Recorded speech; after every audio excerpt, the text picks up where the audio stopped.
Since I was born, but now I am getting youth.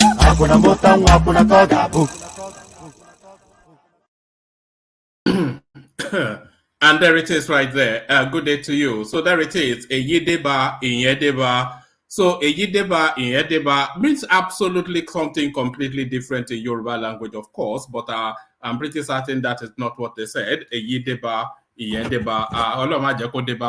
That's just the prayer in Yoruba land. So a yendeba. So there it is, right there. So there it is right there. There you are right there. Here I am right here. And here we are. So here we are. Here we go again. Good to see you again. Hope you had a glorious day. Hope things went your way today. It's always good when things go your way, isn't it? You know. So I hope things went your way today. So that puts you in a cherry mood.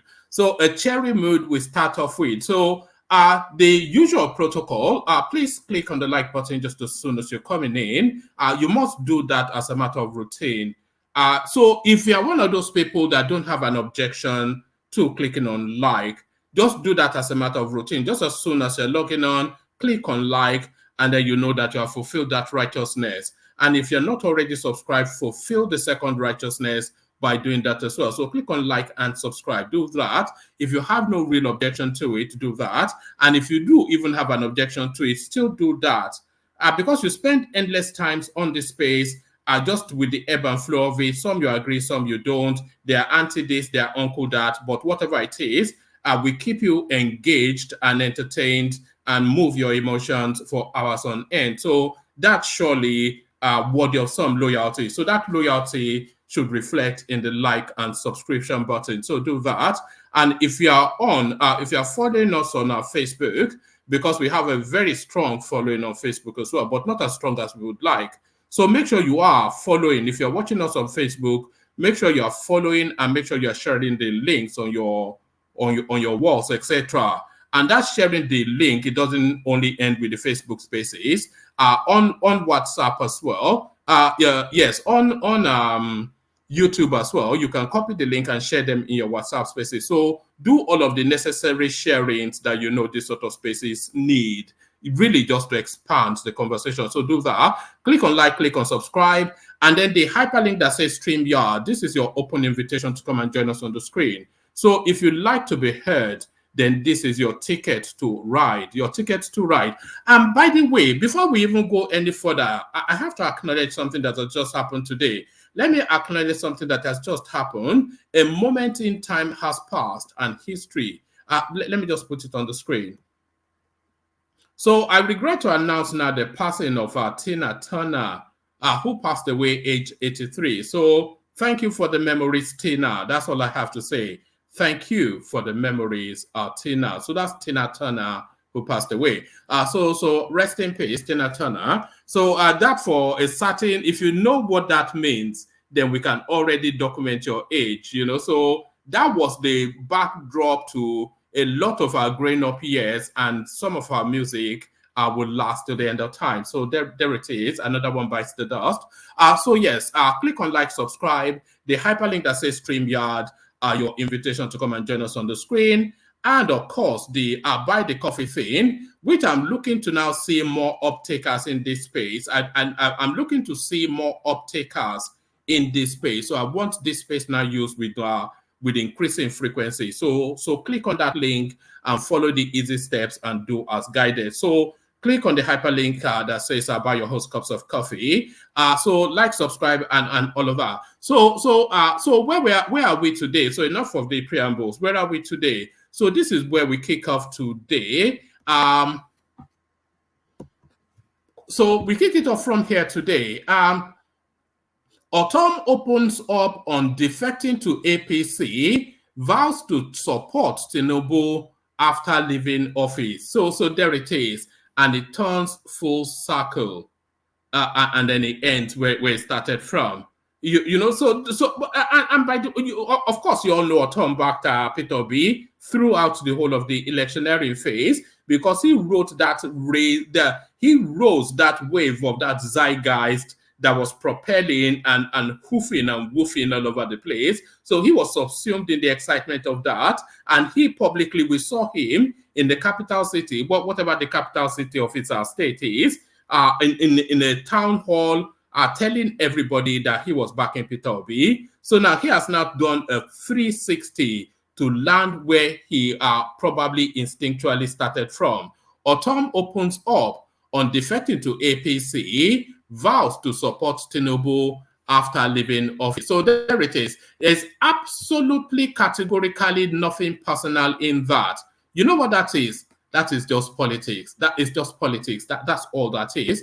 So that's politics. But will he be supporting Tinubu is the question, because there's somewhat of a funny going on within the corridors of power. Anxiety as Buhari fails to dissolve cabinet, issues fresh directive to ministers. So now, Buhari issues fresh directives to ministers. You would say, oh, so what's the news there? Well, that is no news, because Buhari, of course, the president, and the ministers is subordinate, so he can issue them directives as much as he likes.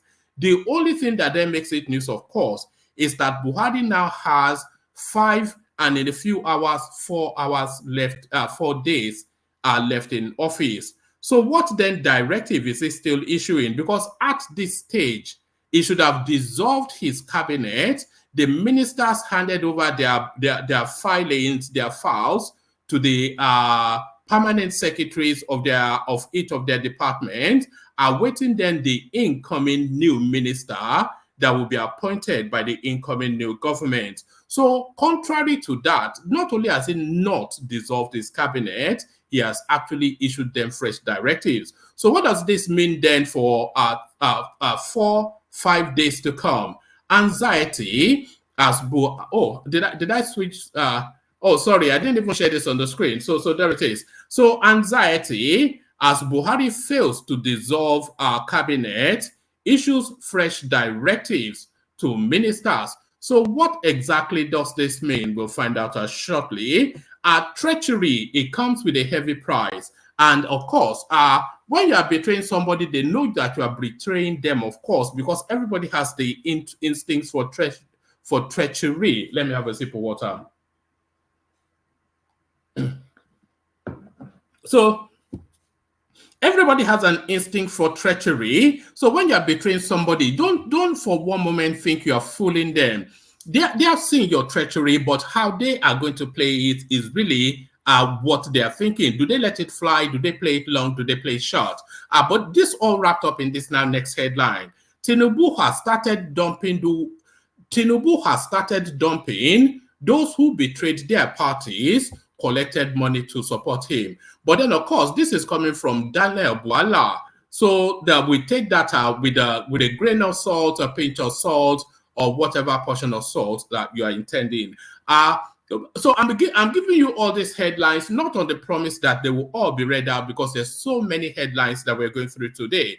But this almost certainly I will read out, because there's a video clip rather that precedes this. There's a video clip that precedes this. So I will play you the clip and then read you this now next piece. Call your girls to order.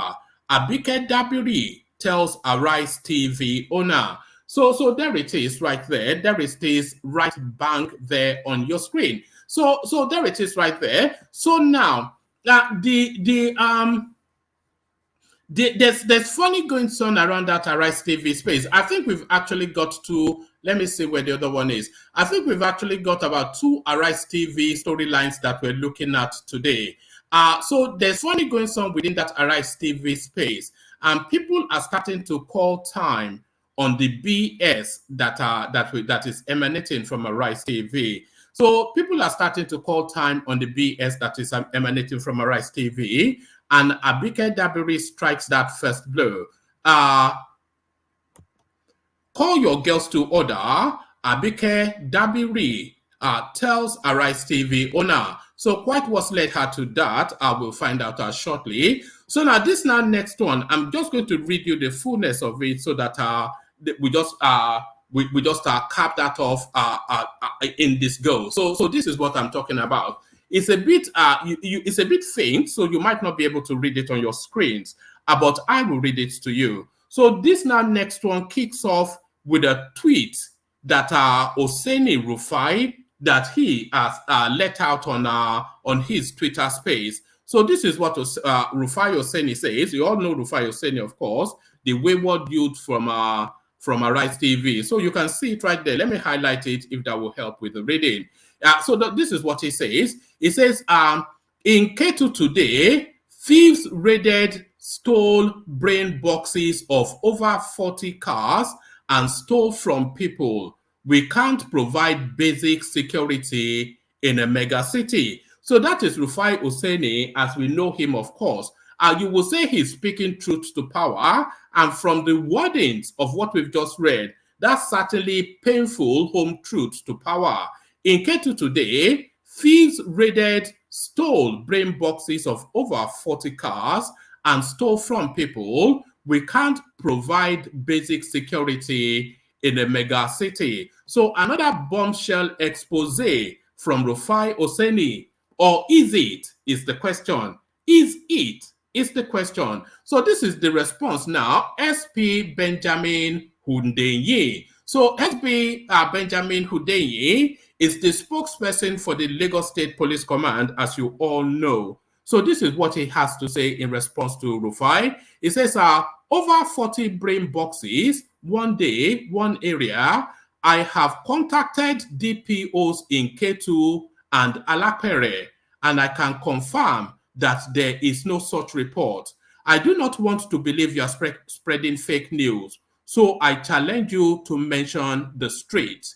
We are waiting. So there it is right there. So people who blindly, and what we're seeing now is that this push now by especially that Arise TV is reached its crescendo and is starting to slowly tumble and very quickly start to feverishly spiral downhill. So it's reached its peak. These are hoopla and brouhaha from Arise TV, ever led by the empty-brained Rufai Oseni.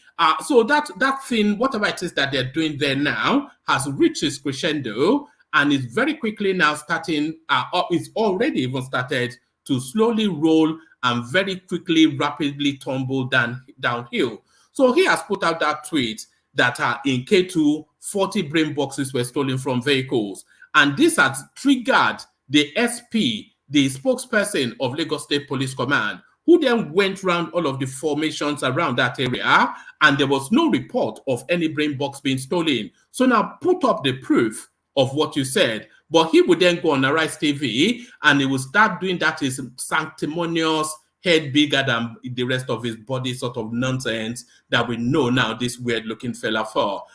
So there it is. So that's why Rufai Oseni, just as we know him, and this was the back and forth. This was actually sent to me on a Naira Land, and then I went to look through the the Twitter threads just to verify it. So that is the police officer now at top. You know, there's so many things that is wrong about this Rufai Oseni. The way that his head is out of proportion with the rest of his body is not the least of the things that are wrong with him. It's just a weird guy. That's just all he is, a weird guy. A weird guy, but weird guys and strange goings on. So now,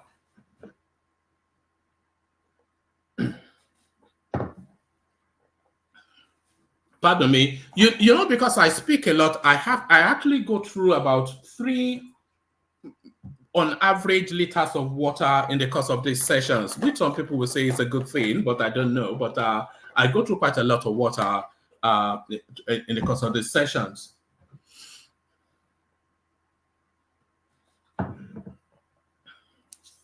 So yes, strange goings on, I was saying. So now this next headline. This wraps around the good news that birthed in Nigeria about 2 days ago. The Dangote refinery, first in the world, opened in your own good old former capital state, Lagos. So a lot of global celebration around that. But should it have been in Lagos is the question. Here it is. Abiodun Amosun trade words over Dangote's refinery siting in Lagos. So this is the thing. So it's always been the belief that the original location preferred by Aliko Dangote was not actually Lagos State. It was actually meant to be Ogun State. But because of the arrogance of the stupidity of the politics of that space, they frustrated him and he very quickly moved to Lagos, where they opened up to the city and said, take your pick. Wherever you want to put your $20 billion, please just tell us where and we'll clear the road for you. Because, of course, the people in Lagos are not idiots. But can you say the same for the people in Ogun State? Abiodun Amosun trade words over Dangote refinery siting in Lagos. So there it is right there. An own goal, if ever there was one. An own goal, if ever there was one, but this certainly an own goal. Buhari appointing me, others as minister of minister of state, unconstitutional. So this is now, just as he's about to close the door for the very last time, he's now telling us that it's illegal. I wonder if the SAN, Festus Keyamo, knew this was a constitutional anomaly when he was given that portfolio 4 years ago. Buhari appointing me, others as Minister of State, unconstitutional. The Agbero SAN from the Creeks, Festus Keyamo. So we look at that as well. And we look at this as well. So now we've been tracking this storyline for quite a long time, and really, the next headline you are going to see now is one of the primal reasons why Abubakar Malami is not the governor-elect of Yobe State. This next headline that I'm about to show you now is one of the primal, if not the primary reason why Abubakar Malami is not the governor of Yobe State. You see, Abubakar Malami and that little girl's husband, what's she called again? That little girl from the yes, Nedunwoko, Abubakar Malami and Nedunwoko, they had been running a $500 million Paris Club refund scam against the Nigerian state, which they were struggling to perfect, but he was determined to claim that $500 million. And he needed to be in the office of the Attorney General of the Federation to push this $500 million deal through. So now, when everybody was picking up nomination forms, Buhari invited then that anybody that is a functionary of state that wants to run for a political office, they had to resign from their ministerial. Let me show you the headline so then we are all on board where we are. When Buhari, when they were picking up nomination forms, then Buhari told every functionary of state that if they want to run for an elective office, they had to resign their portfolio. So, of course, Abubakar Malami wanted to be the governor of Yobe State, of course, because he wanted to park his immunity there for all of the atrocities that he had committed for 8 years, the killings, the lootings, and all of it, so that he wanted the immunity of that state house. But he had run this now. So this headline is what we're talking about, of course. Buhari requests Senate's approval for payment of 226 billion naira, $556.8 million. So that $556.8 billion is the scam of Abubakar Malami and Regina Daniels' husband, Neduoko. So that's that one right there. And then 98.5 million pounds judgment debt. So as I was saying, Abubakar Malami, he had run this scam up to 80%, but the country was under pressure then financially, and he could not push this through. Because you see this $500 million, they were going to be deducting it from each state's allocation in some convoluted dealings that was being run then. So he had pushed it so far, and he couldn't push it quite over the edge. So he had to abandon then his thrust for governorship to perfect this scam. But then he went and packed his immunity by marrying one of our Buhari's daughters, the one that has circled around so many husbands. So that's where he's going to pack his immunity. So there's a lot wrapped around this headline. Buhari requests Senate's approval for payment of 226 billion naira, $556.8 million, 98.5 million pounds judgment debt. So last minute looting, and there it is right there. Last minute looting. So last minute looting.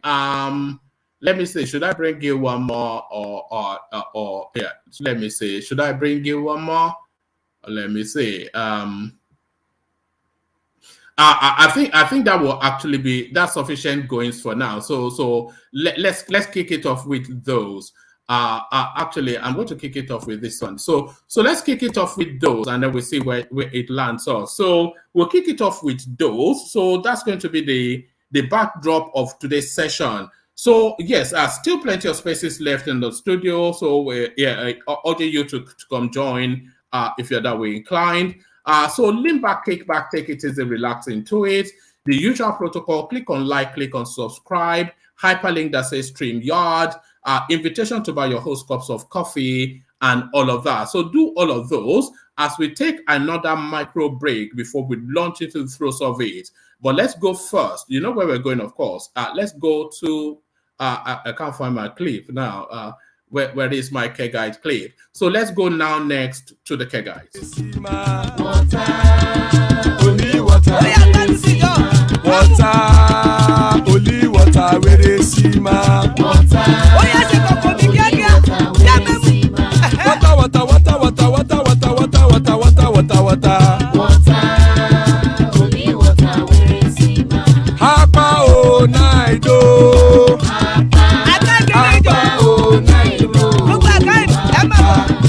Papa, you don't come. Oh.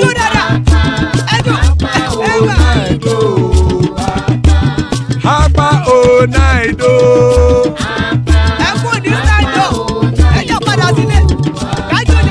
Oro kẹ̀kẹ́ ẹlẹ́mù yé o. Ilé sọ́dí àkẹ́kẹ́ rẹ̀ ẹlẹ́mù rẹ̀ o. Bobby Master kẹ̀kẹ́ rẹ̀ ẹlẹ́mù rẹ̀ o. Chief Wẹ́lá tí kẹ̀kẹ́ rẹ̀ ẹlẹ́mù rẹ̀ o. Eruku lẹ̀lẹ̀ ẹlẹ́mù dé.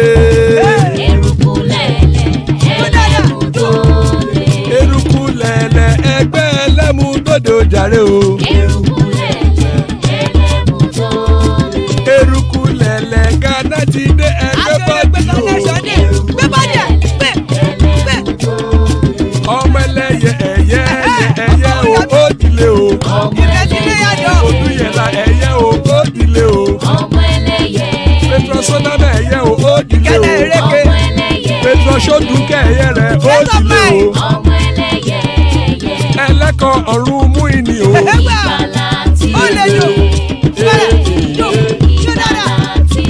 Àkùkọ ọ̀run mẹ́kọ̀.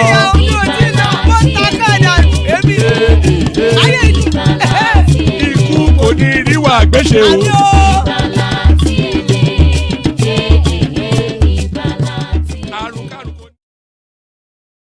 And there it is right there. Just a quick correction on something I said earlier. I said Yobe State. People quickly corrected me that it was actually Kebbi State, Abubakar Malami.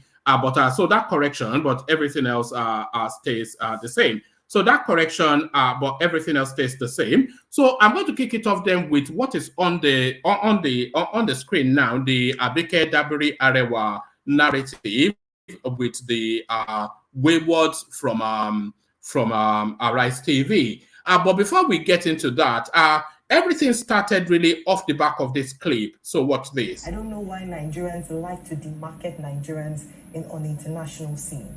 Take it back to 2016. Our president, the chief ambassador of Nigeria, had referred to Nigerian youths as largely lazy, and that the United Kingdom should not grant young people asylum because they were criminals. Some of the Nigerian youths were criminal. The chairman of NIDCOM, Nigerian Diaspora Commission, Honorable Abike Dabiri, had referred to Nigerian young people as cultists and drug dealers, some of them. So if what MD Tiabiyu is saying is in accordance with what his leaders and foreigners have said, but let's get back to the matter in terms, and that's why I said we need to, as a nation, begin to see ourselves and project our image better, in terms of the outside world. The UK has made its laws. Immigration rules and laws in the UK changes per time. They are looking to bring down the number 1 million of immigrants in the UK, so they are making their laws. It's their country. So there it is. Everything started from there. That wayward youth calling foul. So the wayward youth calls foul. So to this, call your girls to order. Abike Dabiri tells Arise TV owner. The chairman, Nigerians in Diaspora Commission, Abike Dabiri Arewa, has called on Nduka Obiagbena, chairman editor-in-chief of This Day Media Group and Arise TV, to call his staff to order. Dabiri Arewa made the call via her official Twitter handle on Wednesday, May the 24th, 2023, after the station anchor Ayo Mario Ese accused her of calling Nigerian youths cultists and drug dealers on her show, whilst analyzing the controversial comment of a UK-based Nigerian YouTuber, MD something or the other, about Nigerian students in the United Kingdom. Mario Ese accused President Muhammadu Buhari and Abike Dabiri Arewa of demarketing Nigeria. She said, I don't know why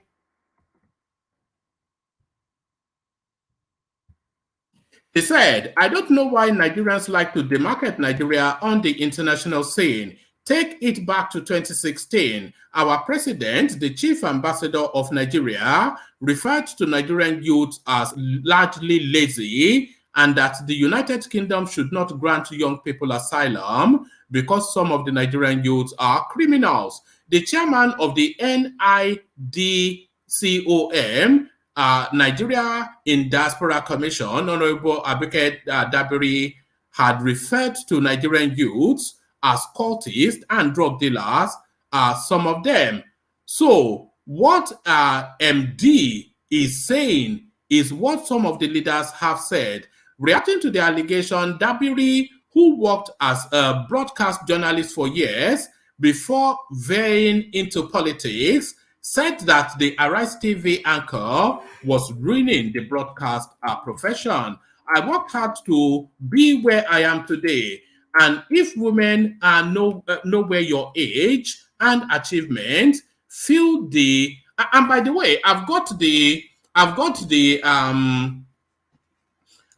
Twitter where Abike Dabiri called somebody drug dealers, etc., etc. So it's out of context, and I will dig it up in a moment. Whoever sent it to me can resend it. So it's immediately to hand on Instagram. Reacting to the allegations, Dabiri, who worked as a broadcast journalist for years before veering into politics, said that the Arise TV anchor was ruining the broadcast profession. I worked hard to be where I am today. And if women know where your age and achievements feel the only way to bring you down is to spew nonsense, they will mate their Waterloo. Unduka Obiagbana had better call these girls at Arise TV ruining the broadcast profession to order, she said. In another tweet, Dabiri Arewa said she hardly watches Arise TV morning shows and doesn't know the ladies who anchors the show. Meanwhile, the Nigerian Senate has officially confirmed the reappointment of Dabiri Arewa as the chairman of the diaspora, whatever. President Buhari, in a letter addressed to Senate on May the 2nd, 2023, expressed his desire to reappoint the journalist turned politician. So we'll go back to Buhari continuing to appoint people only with 3-4 days left in office. We'll go back to that in a moment to see what that means. But really, if we see this, and then go back to the fake news of Rufai Oseni that was called out by the Lagos State Police Command, then you can see that the Arise TV space is now getting into desperate realms. So there's a tinge of desperation now coming from that space. You know, so now these are two major call-outs now. He's claiming that and I cannot imagine that thieves, I can imagine that a chance thief can maybe still bring boxes from a car or two.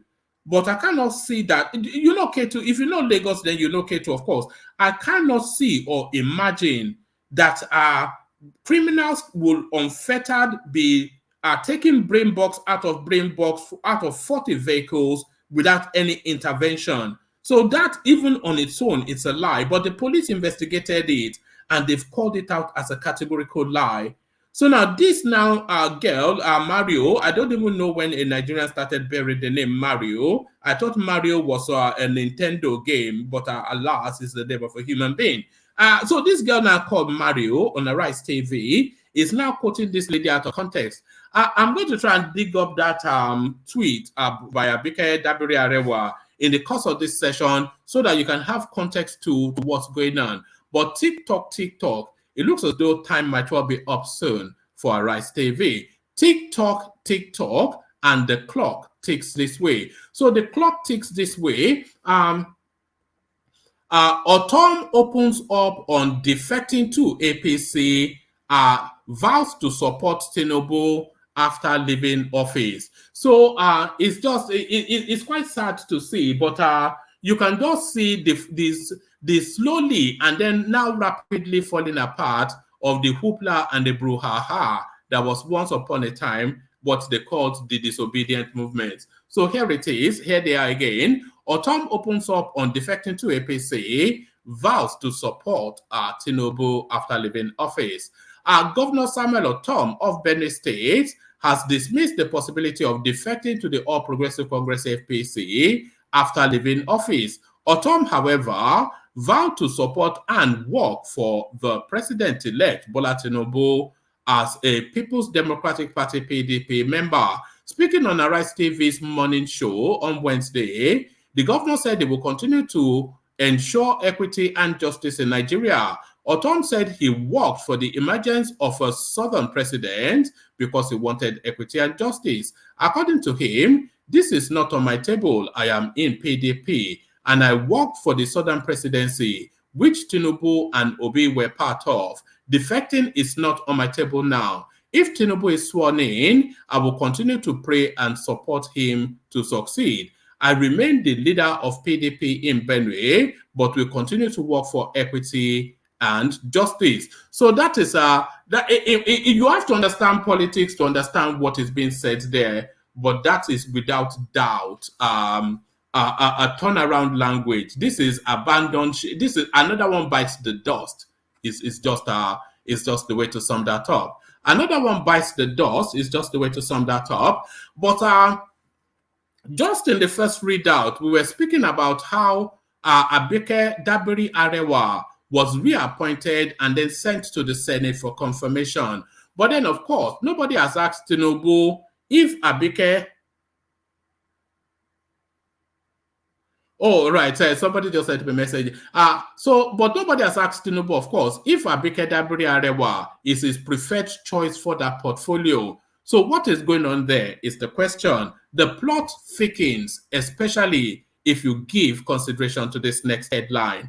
Anxiety as Buhari fails to dissolve cabinet, issues fresh directives to ministers. So those directives then, within what time frame are they meant to carry them out is the question. An Emerging report has it that President Muhammadu Buhari on Wednesday, May the 24th, failed to dissolve his cabinet a few days before the May 29 handover ceremony. Many had expected the president would dissolve his cabinet at the valedictory Federal Executive Council, which he chaired in Abuja today, Wednesday. However, the president instead directed his ministers to return to their offices and continue work. Correspondent report. The Minister of Information and Culture, Alhaji Lai Mohammed, made this known at a briefing shortly after the FEC valedictory session. Even though the president had taken official pictures with the council, the information minister debunked news making the rounds that the cabinet had been dissolved. According to Mohammed, the dissolution is fake news. He added that the ministers will work until the 29th of May. So I don't quite know what that means. So because usually they will hand over to PAMSEC. I have forgiven President Buhari, says Otom. In other news, correspondents earlier reported that Benue State Governor Samuel Otom said he had nothing against President Buhari, despite their heated relationship that lasted over 2 tenures due to insecurity in the state. Otom opened up on this development on Wednesday, May the 24th, during a live telecast on Arise TV's breakfast program, The Morning Show. Otom urged President Buhari, I have to find that Abike Dabiri Arewas. I beg your pardon, but if I don't show that tweet, then the story would not be complete. There was a space. If anybody can find it and send it to me via Instagram, there was a space that she was having a back and forth with somebody, and she called that guy Omo Ali, and then she went on to lambast him. That's the one that I'm after. I did have it a moment ago, but yeah. So the story would not be complete without that, but there it is. So Buhari is still carrying on business as usual. So is that cause for concern? So now to this now. This one now you can consider this one in the realms of rumors and subterfuge, more subterfuge than rumors really, only really because of the source. Tinubu has started dumping those who betrayed their parties, collected money to support him. But this is coming from Daniel Buala. So that's the caveat that we add to that.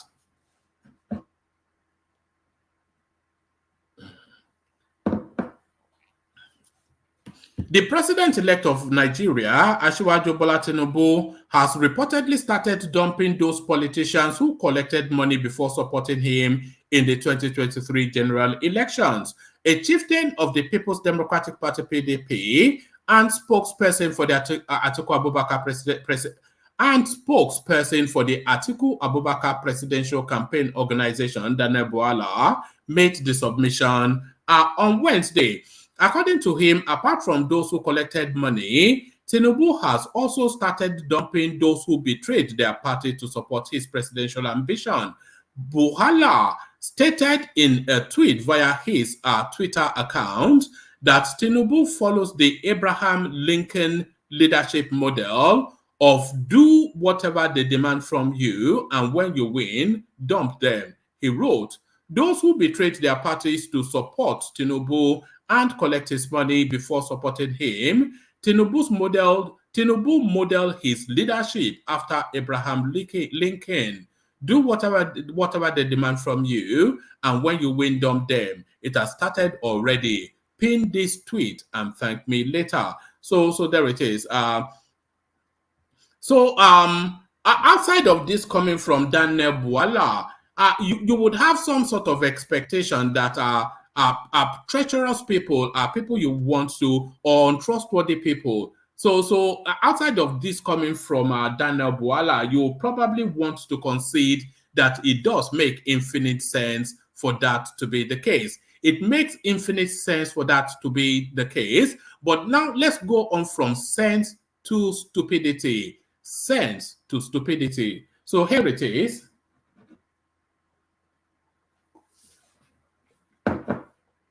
So from sense to stupidity, Abiodun Amosun trade words over Dangote refinery siting in Lagos, spilt milk and tears. So those are the things to come to mind. Spilt milk and tears.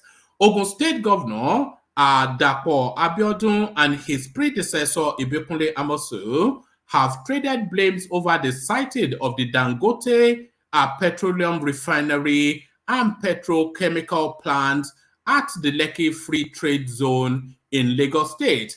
The refinery, with capacity to produce 650,000 barrels per day, which is owned by Africa's richest man Aliko Dangote, was inaugurated on Monday by President Muhammadu Buhari and 5 other African presidents. A chieftain of the People's Democratic Party (PDP), Segun Showunmi, reportedly blamed the Ogun State government for losing the siting of the behemoth Dangote refinery to neighboring Lagos State.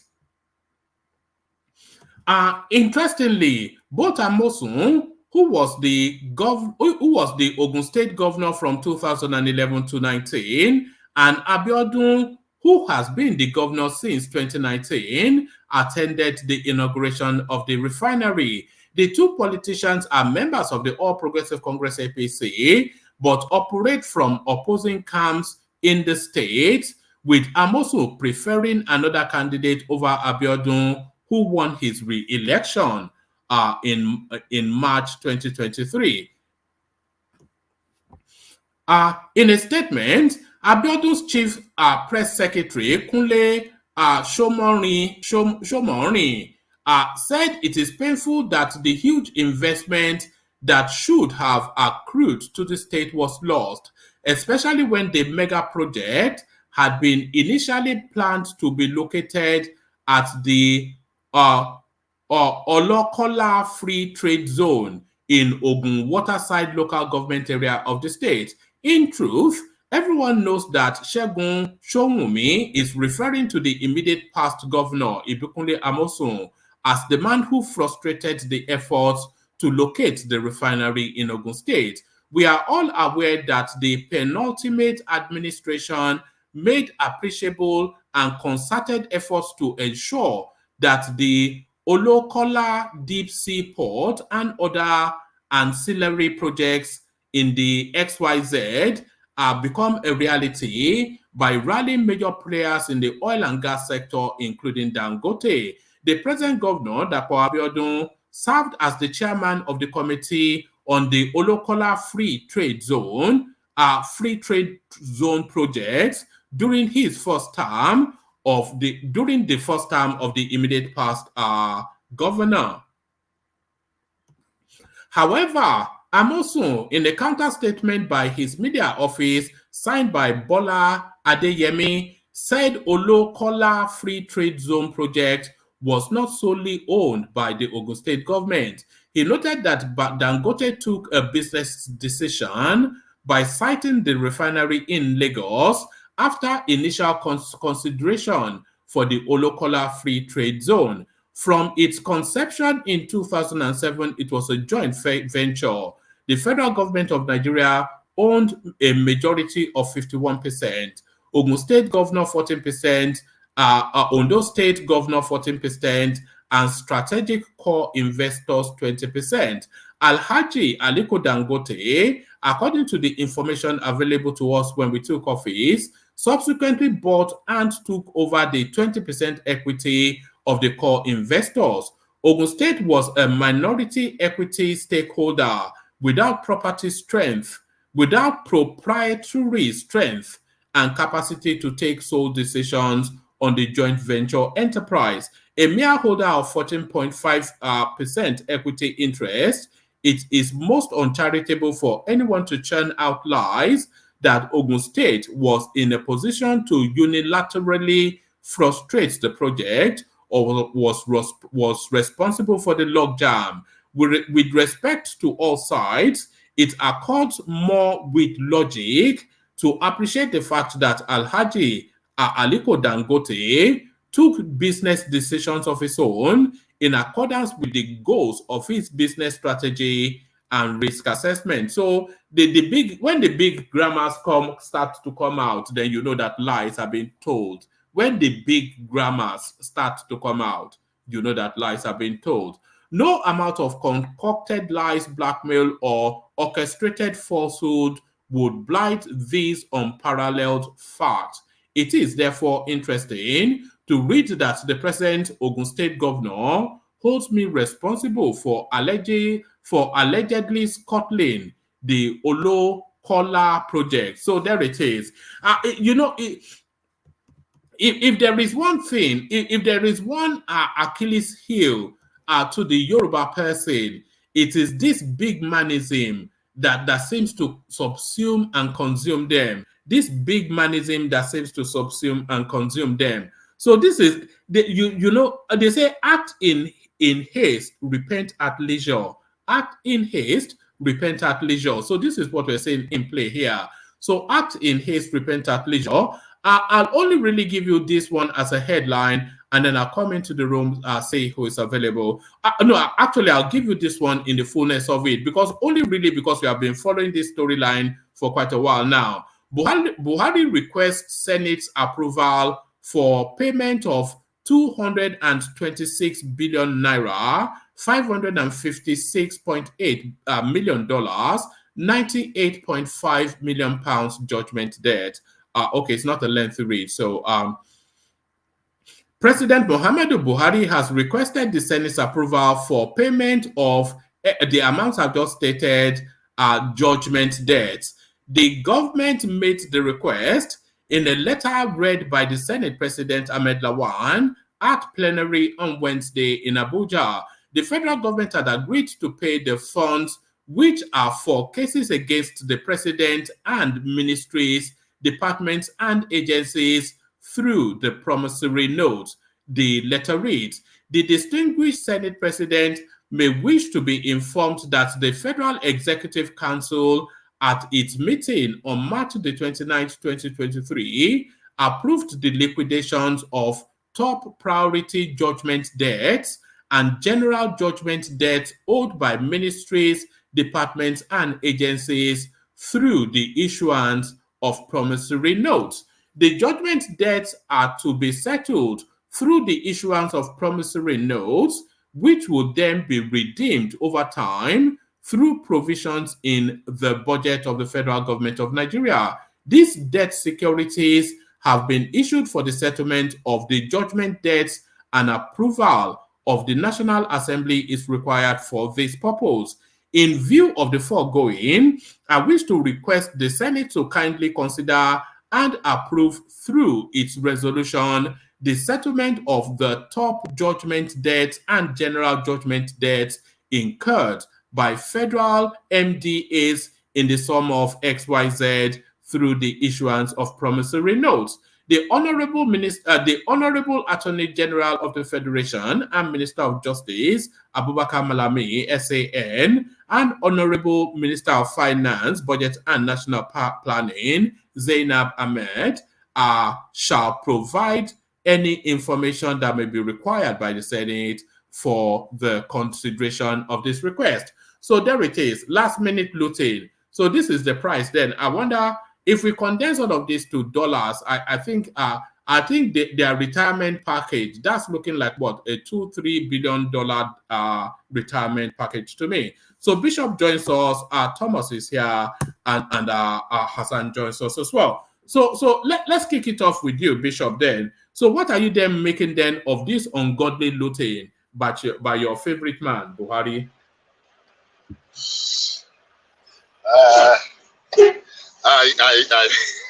Anyhow, good evening, Nigerians. Good evening, compatriots, wherever you're listening from. Please do the needful, as my brother has said. Click the like button, share, and if you have not subscribed, kindly do so. Thank you. And that's the minimum he's asking us to do so.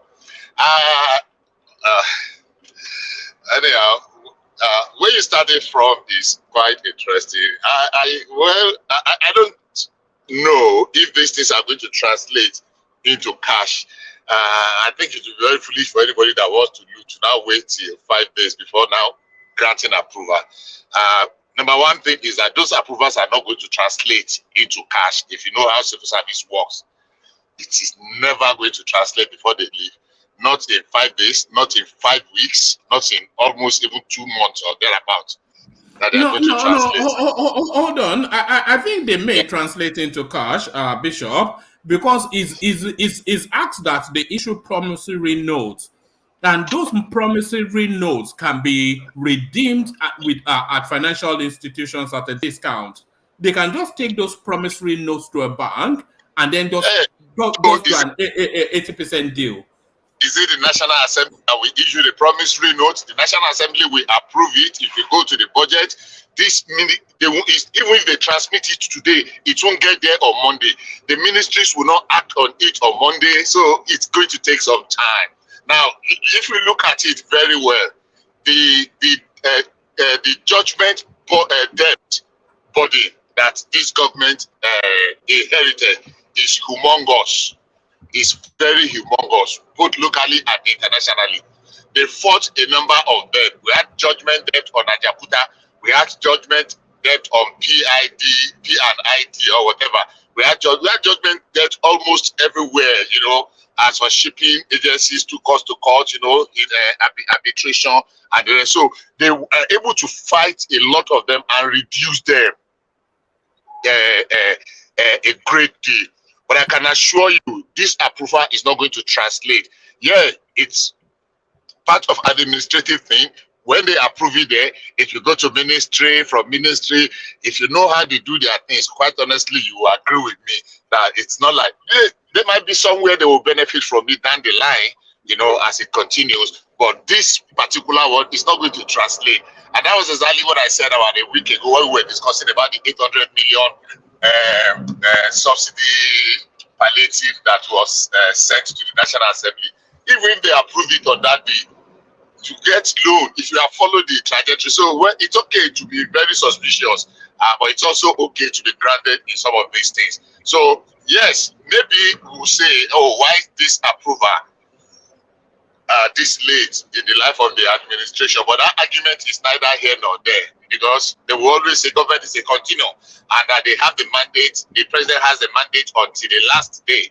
I mean, maybe after Friday, he will not be able to do anything, or after 28, he will not be able to do anything. Speak for Nigeria, act for Nigeria, grant any approval. But he can actually grant approval to the last minute. So, but this money, this approval, some of them are debt, judgment debt that are more than 10, 15 years old. So I don't think it is just because they want to loot it, and I don't think so. That's my opinion, though. I might be wrong, and I stand to be corrected. All right. What are you making of Buhari not dissolving his cabinet 5 days to leave in office, setting them back instead to go and carry on work? Well, I mean, if they have to work till Friday, why not work for additional 2 days for what they are earning? I mean, it's like it's not written anywhere in the law that when it is. I mean, Buhari that said that his ministers should begin to prepare their handover notes about 6 months ago, and actually set a transition committee in motion about 3 months or over 2 months or 3 months ago. A transition committee that had put together everything and is going to be handing over some of the what do you call it? Handover notes in one of the events this week, either tomorrow after the confinement of the GCFR and the rest. Is going to be handed out. So I think it's just a style. If some people adopt to say, okay, we dissolve just to make fanfare. I mean, if he says, no, that's not my style. Everybody go and do your work. Whatever you want to tidy it up until the last day. I don't think it's just his style. He has not broken any law. My thinking. All right, and the reappointment of Abike Dabiri Arewa as the Diaspora Commission czar, just as early as this week. Why would he do that? Has he discussed with Tinubu to confirm that's who he wants? Number one, I'll say 2 things about that. It was not just like 2 days ago. He submitted the thing. I think on the 2nd for the National Assembly approval on the 2nd of May, and that's about 3 weeks ago.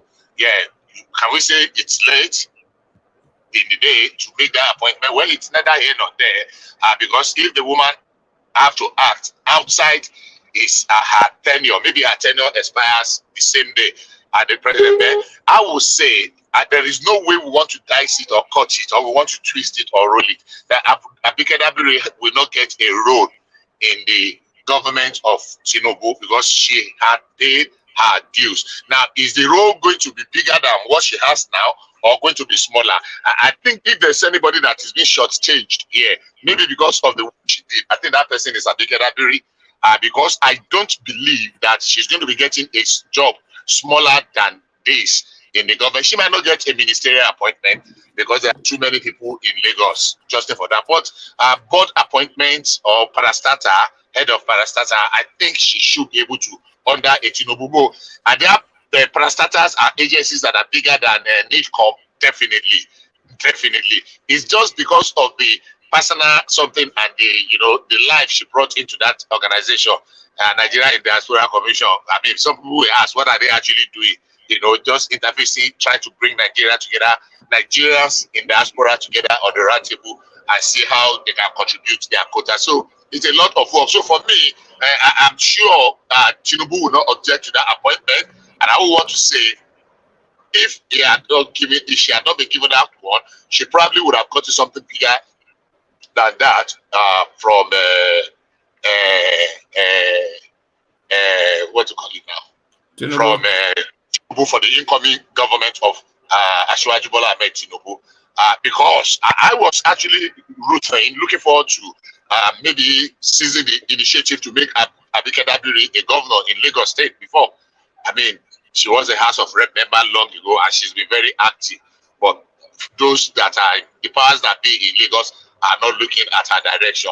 So maybe they have their reasons. Maybe they're thinking of other things that we are not saying because we are limited by what we see from the outside. So for me, I don't think Tinubu himself, and I want to also believe that it must have been in consultation with Tinubu. All right, still staying with Abike Dabiri Arewa. So the whole matter kicked off with this tweet that is on the screen now. So now she tweeted this now.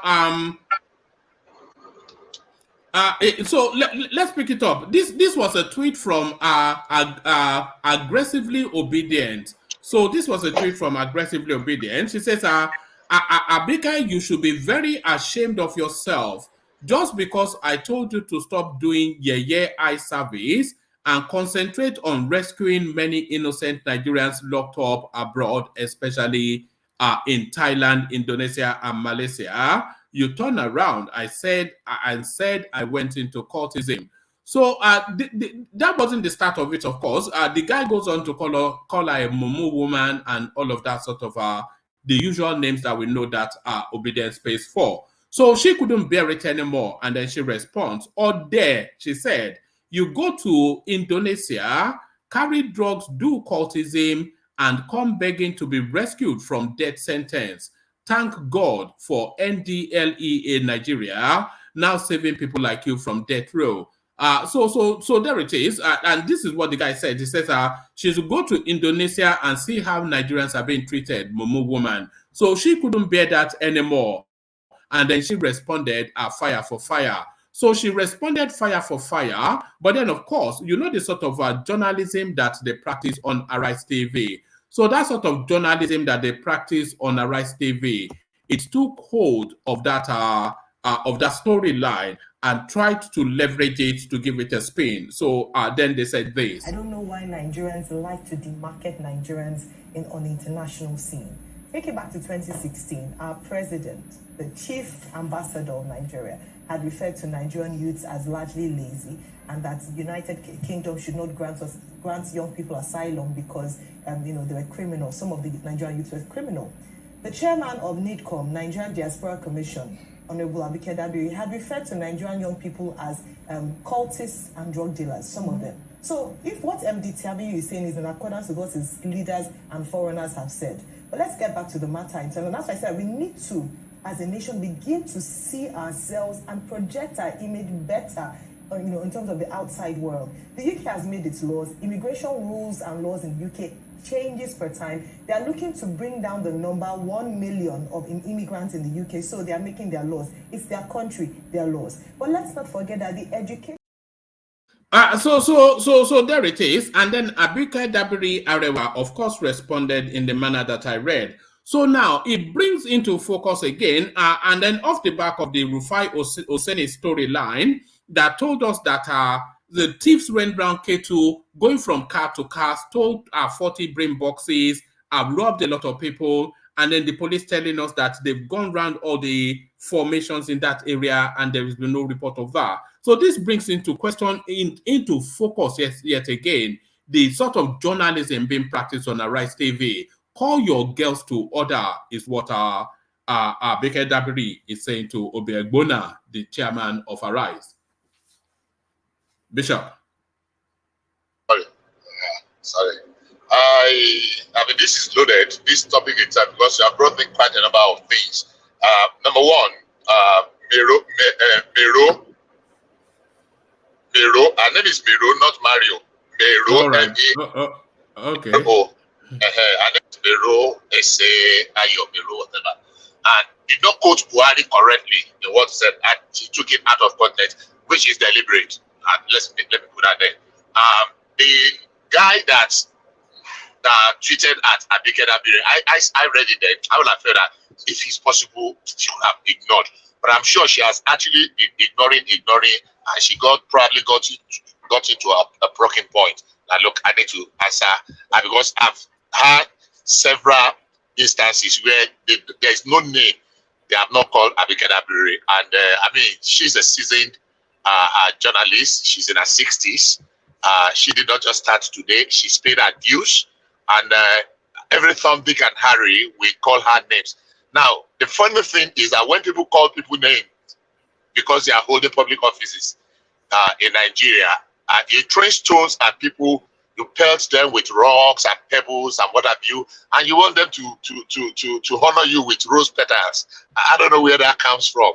Now, when Mero is taking the reaction of Abike out of context, she should have actually gone to look at what prompted that response.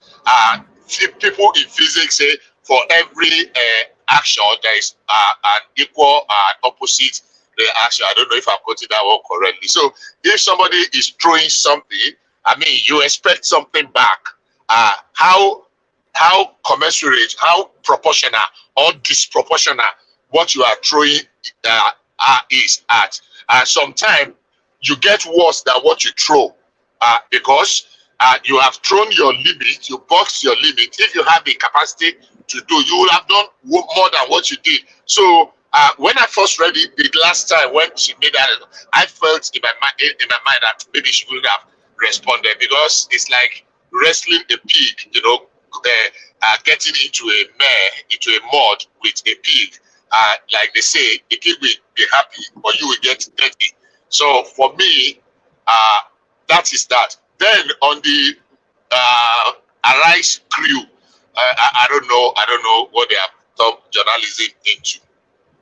One thing the journalists should try and do at all time is to be objective. Are they objective? They are not.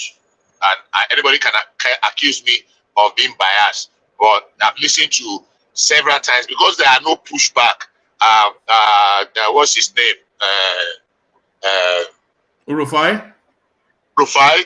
We throw figures, throw things out of context, and it goes away with it, because he has people that are hailing him. I do say, and I've said several times, I don't know if I've said it here on this platform, that if Jesus were to come today and there is a popularity contest between Jesus and Satan, I'm not being I'm being very sincere here.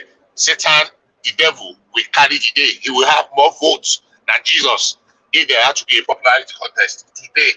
I mean, if anything like that happens today in this present world, there's a popularity contest between Jesus and Satan. I'm sure Satan will win. All right, don't go too far with that analogy. We're religious people, but the goings on within Arise TV is something now that is now starting to face serious backlash. Because I'm not sure if you saw the back and forth between your Fayose and this Rufai Oseni. So there was that one. So now the Lagos State Police, they are now investigating the fake news that he routinely posts on his Twitter space to debunk it. That's two. And now you have Abike Dabiri Arewa calling the Arise girls to order. So that's three. And there's plenty more. So it looks as though senior politics, they are now fed up with the out-of-control conduct of those wayward elements in Arise TV, and they are calling time. Well, as journalists, they're supposed to be umpires and reporting news and not necessarily get involved. But we all know that they became not political.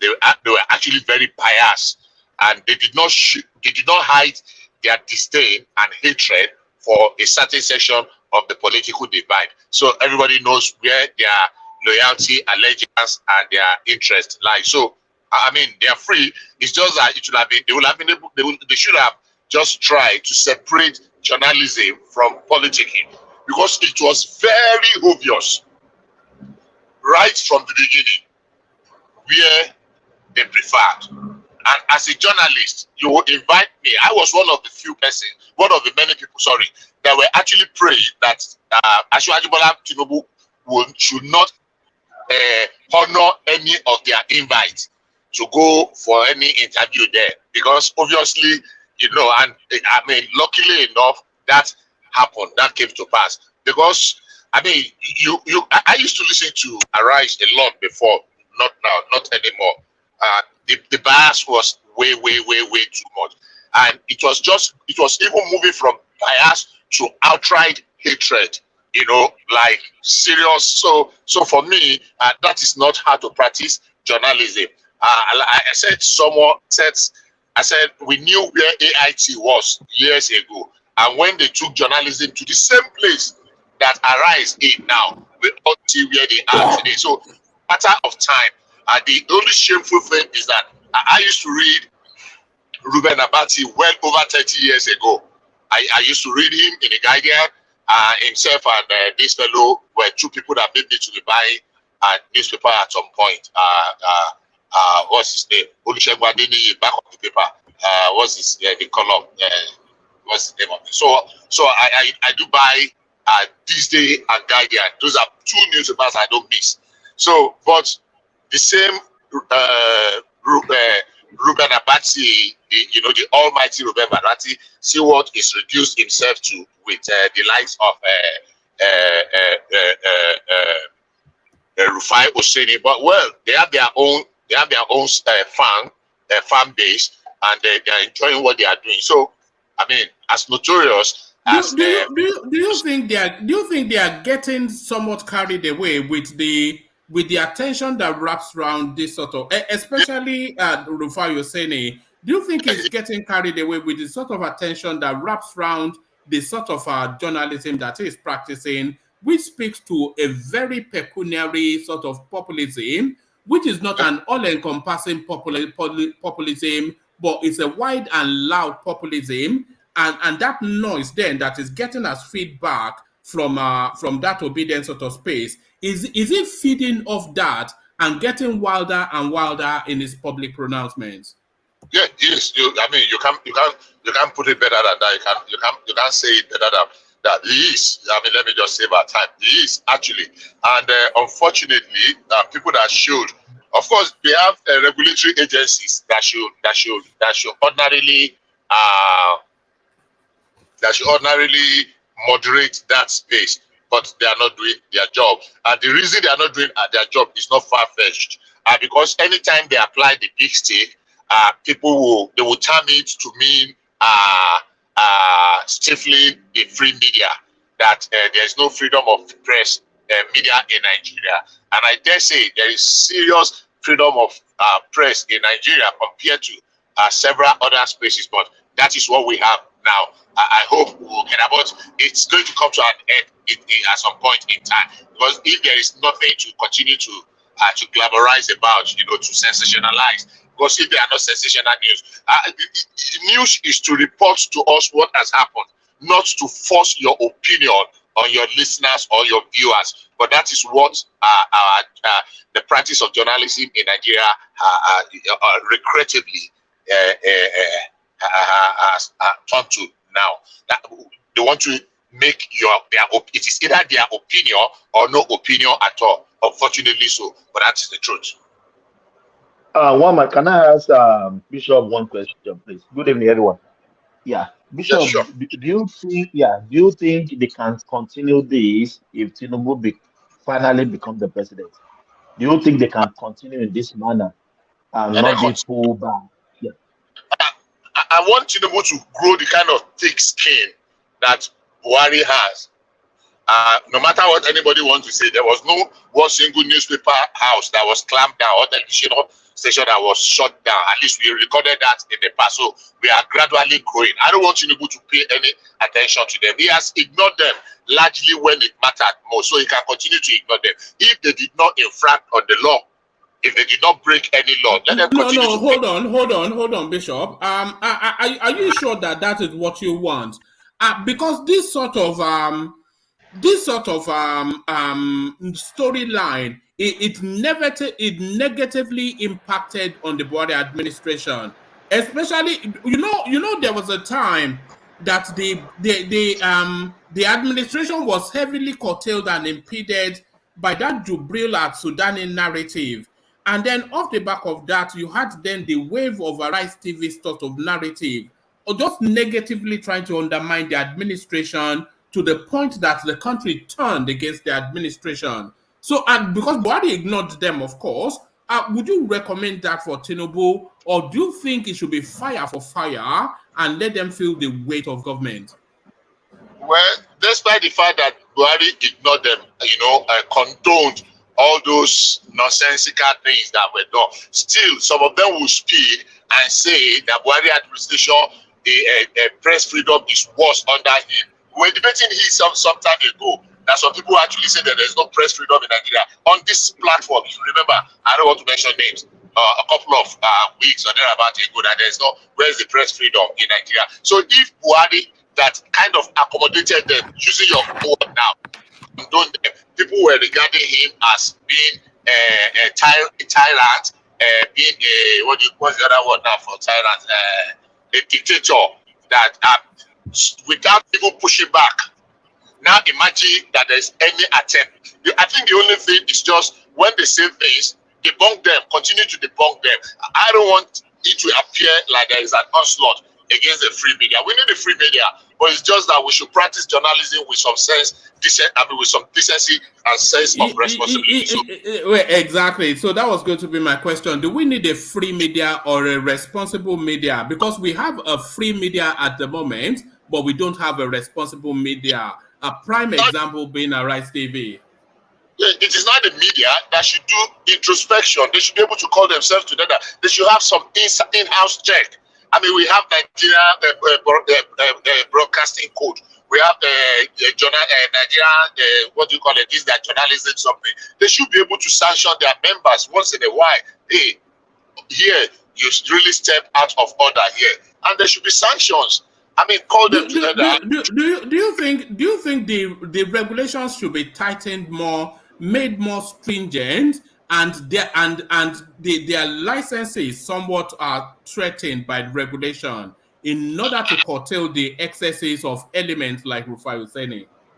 I think the regulations are there. It's just enforcing them, because the fear of say, oh, they have the power of the microphone, and that is what your friend,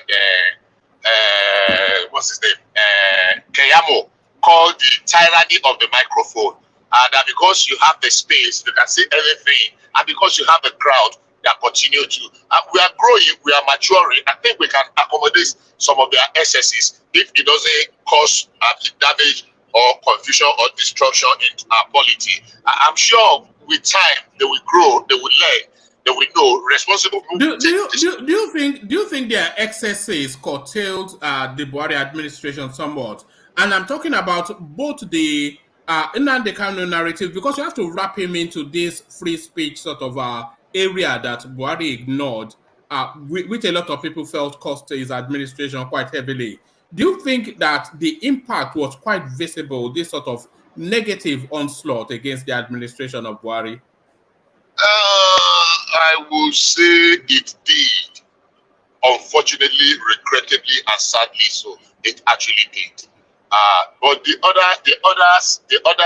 alternative would have been, trying to sanction these people, and they go to the market square with this. Oh, they are killing the opposition. They are silencing the media. There is no press freedom and the rest, and we have some NGOs and civil society, whatever they call themselves, NGOs, that they are just mouthpiece of some foreign bodies. They are more behaving like they are spies in the Nigerian space now, and they are projecting some foreign interest.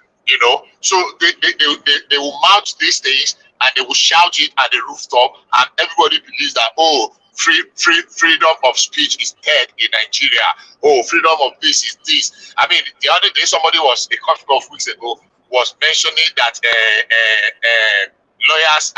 journalists are a dangerous species in Nigeria. It was counting journalists that died. He mentioned one journalist that was sick for a whole period of time. You are mentioning journalists that died, as if other people citizens don't die. Say journalists are, because of that, journalists are a dangerous species. That was a couple of weeks ago when they were doing the Free Press World or something, World Free Press Day. And I listened, and I was saddened by what I was hearing, because everybody knows that, yeah, there will be excesses here and there, either from people that are carrying out orders, but there are more excesses on the part of our media practitioners. There are more. They've done more damage to the. Can I interject 1 minute? Sorry, Ajanle Koko. Before you interject, Hassan, can you check your phone? I sent you a message. Carry on, Ajanle Koko. Thank you, one man. Yeah, I think what you guys are saying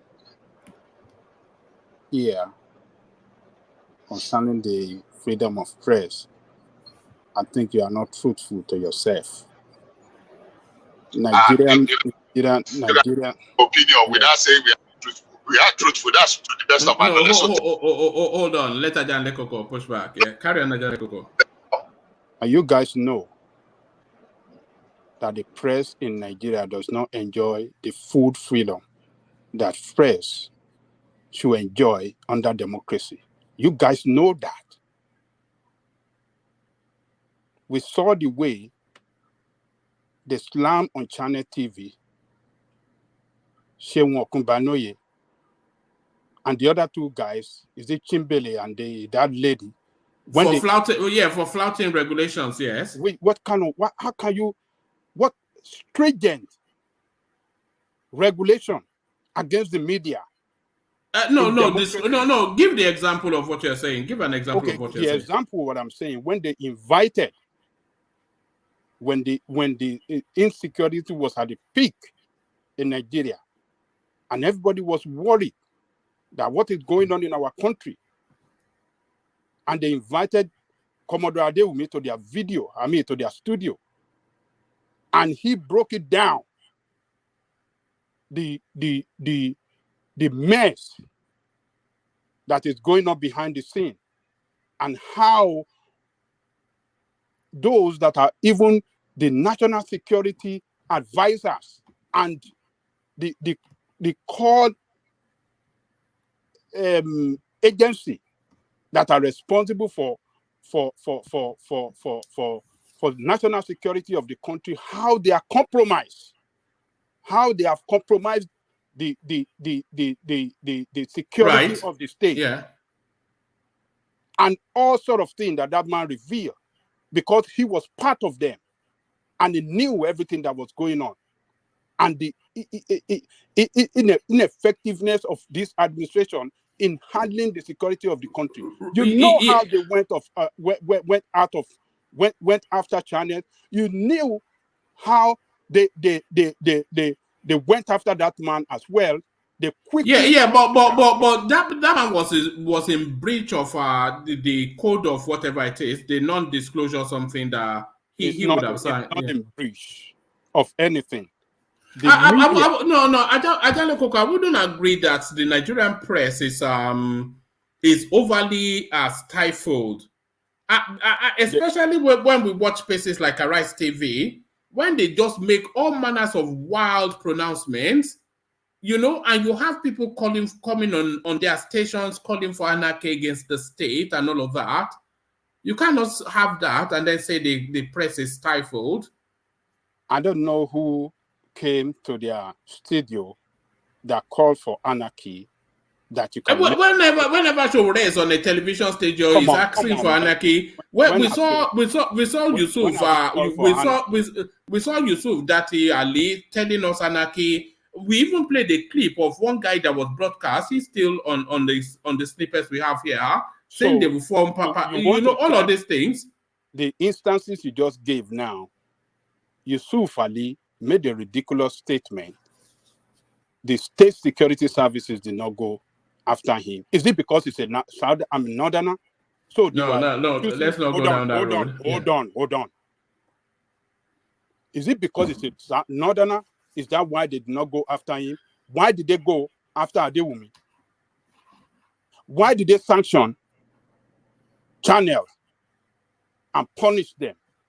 You see, when you have a stringent regulation against the press, what does that mean to you, one man? That is to stifle their voice. That is to silence the media from operating freely the way that you operate in democracy. And you guys are saying that, they should roll out more stringent regulation against them. Then who is going to represent the people's voice when the politician does not even listen to the people? When you don't have a vibrant press in a democracy, then you won't have. Hold on. Does Rufai Oseni, does it represent the people's voice? Let me tell you this. Whether you like it or not, Rufai Oseni is one of our best in the media in Nigeria today. He could spreading fake news. Spreading fake news. Hold on, one man. If at any time he goes beyond the line, he could be punished. If he say anything, now, look, the police have responded in this instance that you just brought to us. The police have responded. If the police feel he ridiculed them, they can take them to court, and they can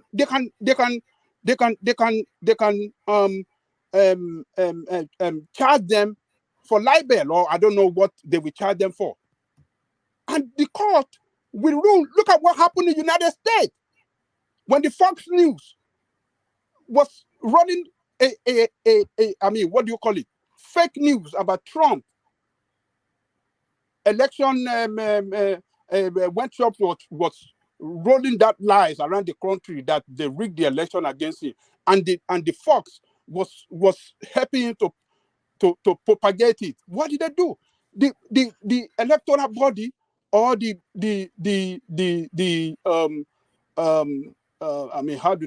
I say, what's the name of this company? The company that was responsible for electoral counting machine and election counting machine. They took them to court and they got judgment up to about $1 billion.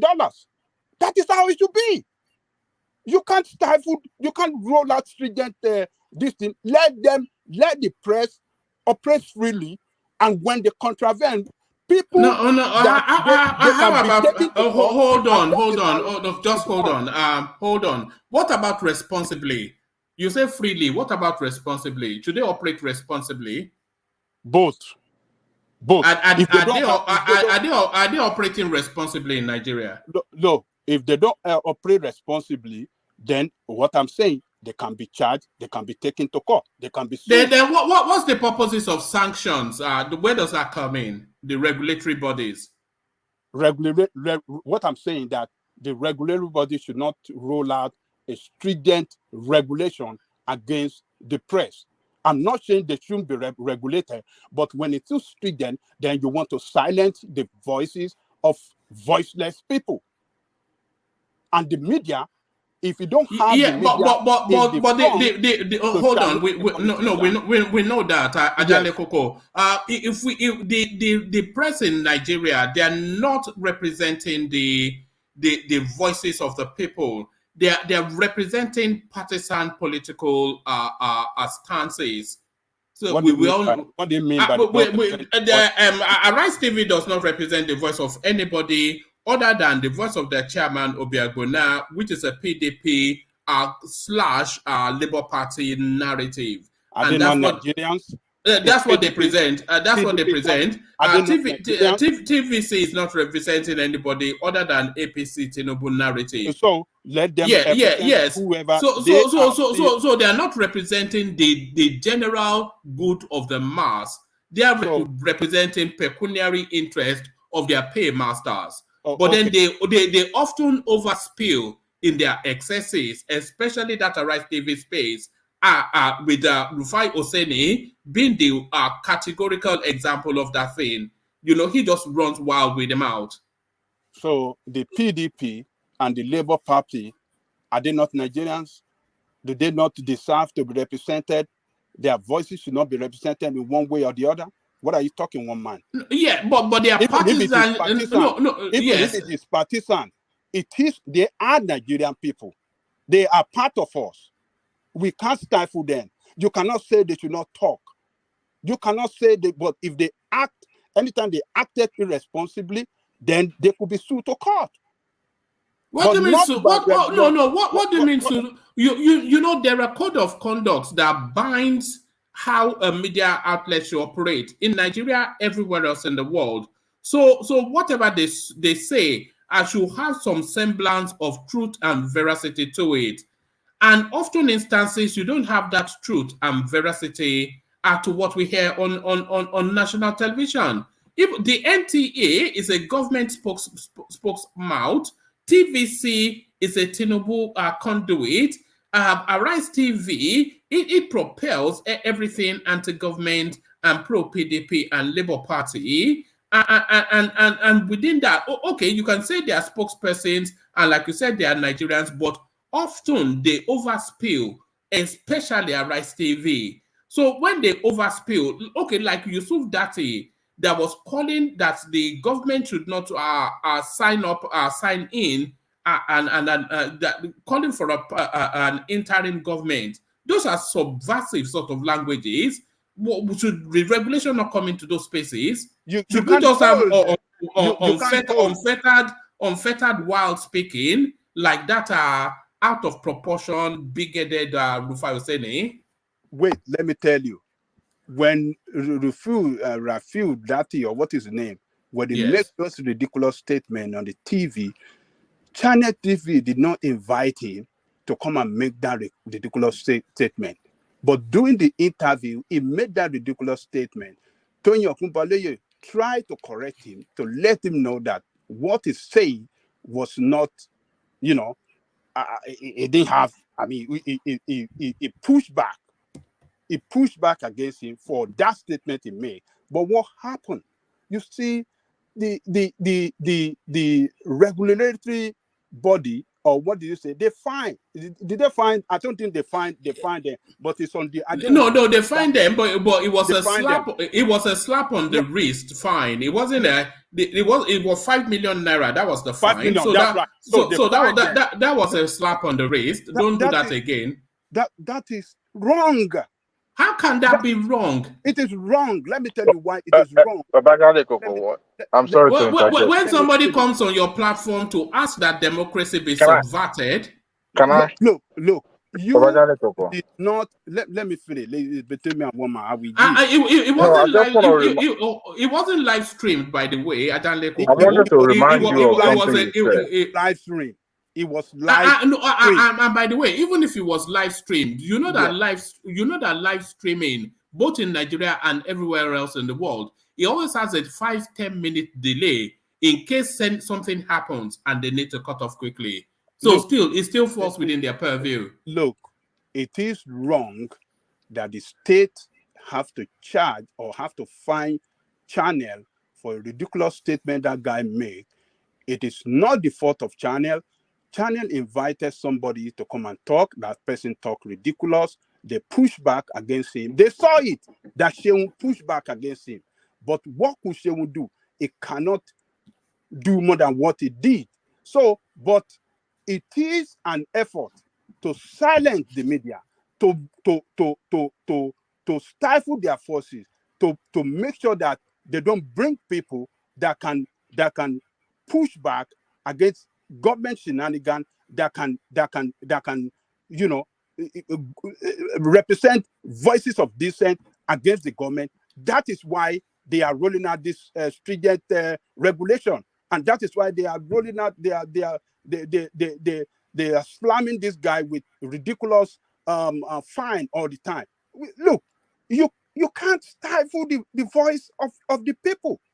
You just let the media operate freely. Anytime they cross the line, they could be sued. All right. Can I interject real quick? Interject, Dewale, and then we get back to Bishop. I want to remind Baba Jale Koko. If you can play these videos on these channels, on this platform, Baba Jale Koko had admonished these particular channels, televisions, before by saying that they are going in the wrong direction.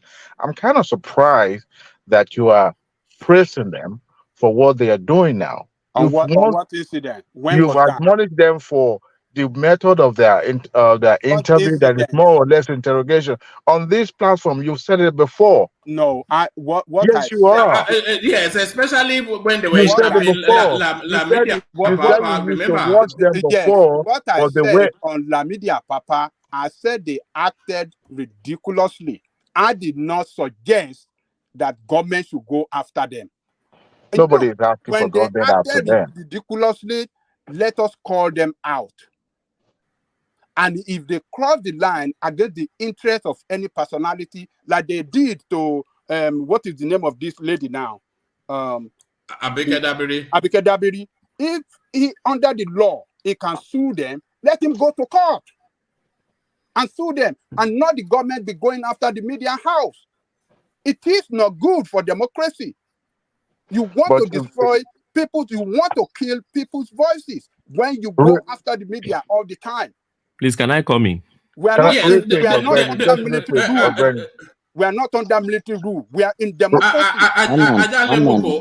Let me speak to now. Can I just come in real quick? All right, Land Dewale coming Ogbeni, and then you hold on. Land Dewale coming Ogbeni, and then you round it off Hassan. But I just want to add that there is no such thing as unfettered freedom. But Dewale, are coming. Thank you, woman. I won't take much time. I just want to draw attention and use this platform as a template. Right now, every time there's a rancor, there's a shouting match. What do?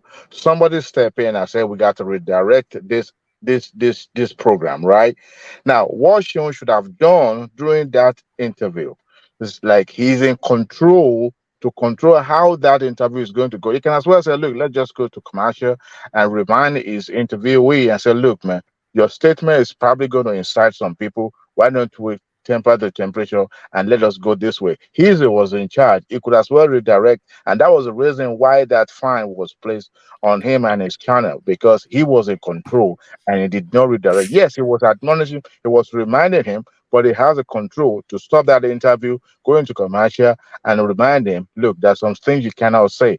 However, if you continue to do this, I can stop this. And it's my show. I have a control, I have power. And that fine was fine. That's what I would say. All right, coming up, Benny. Good evening, everyone. Good evening from Scotland. Yes. Woman, let me address Babajanle Koko. First and foremost, I agree with one man. There is nothing like unfettered freedom. Even under the Constitution, there are limits to where freedom of press hangs. It's not ad infinitum. It's not without some limitations. There are reasons why there are limitations to freedom. What you call freedom of press. It's not freedom to do anything. It's not recklessness. There's a difference between recklessness and freedom. They are not the same thing. When you have freedom, where your own freedom starts or ends is where someone else's starts from. And the custodian of the entirety of the freedom that you have in the society is government. In Nigeria, you have a body called National Broadcasting Commission. Don't forget that NBC is established by law. It's a constituted authority. It's not just any person. And if you go back to their laws, they have their functions. So I wonder why sometimes they try to perform their functions and Nigerians get agitated and you start talking about this freedom of press that many people don't even understand what it means because it's not recklessness.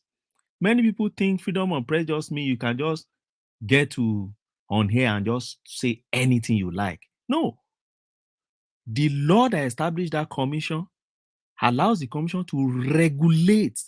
First and foremost, they're in charge of licensing and monitoring. They're in charge of content regulation so that you don't bring out just any content to the air. They regulate content, the frequency management, and then ultimately regulation of broadcasting. So they are responsible to regulate and control all aspects of broadcasting in Nigeria. So what they ensure is this: for public interest, you don't allow what happened in other nations. See, they didn't just come up with all these laws and all these constitutional authorities to regulate all these spaces. There are reasons for it. And I'll give you just 2, 3 examples, and I think I've mentioned some of them on this platform before. Rwanda Civil War, the Hutu Tutsi, was actually fueled, if not practically caused, by media war. There was a particular radio station called RTLM, just like Arise, the same way Arise. You see Arise TV, Arise is becoming a monster if they are not checked. And I will keep saying it. RTLM started like this. Any government of the day, as long as it doesn't belong to a particular tribe, they will start attacking. RTLM, I think is radio, television, something liberal, my Collins also. They started attacking. They will start attacking. They will start attacking. And eventually that led to the civil war. And we all know what happened eventually. Millions of people that died in that civil war. And we knew how many journalists that the tribunal they set up was held responsible for fueling crisis. We wouldn't want that to happen in our country. And we won't wait until it started happening. We must curb it at the initial stage. Not to keep press, but in order to put regulation into that industry. And don't forget, there's another example I like giving people. There was this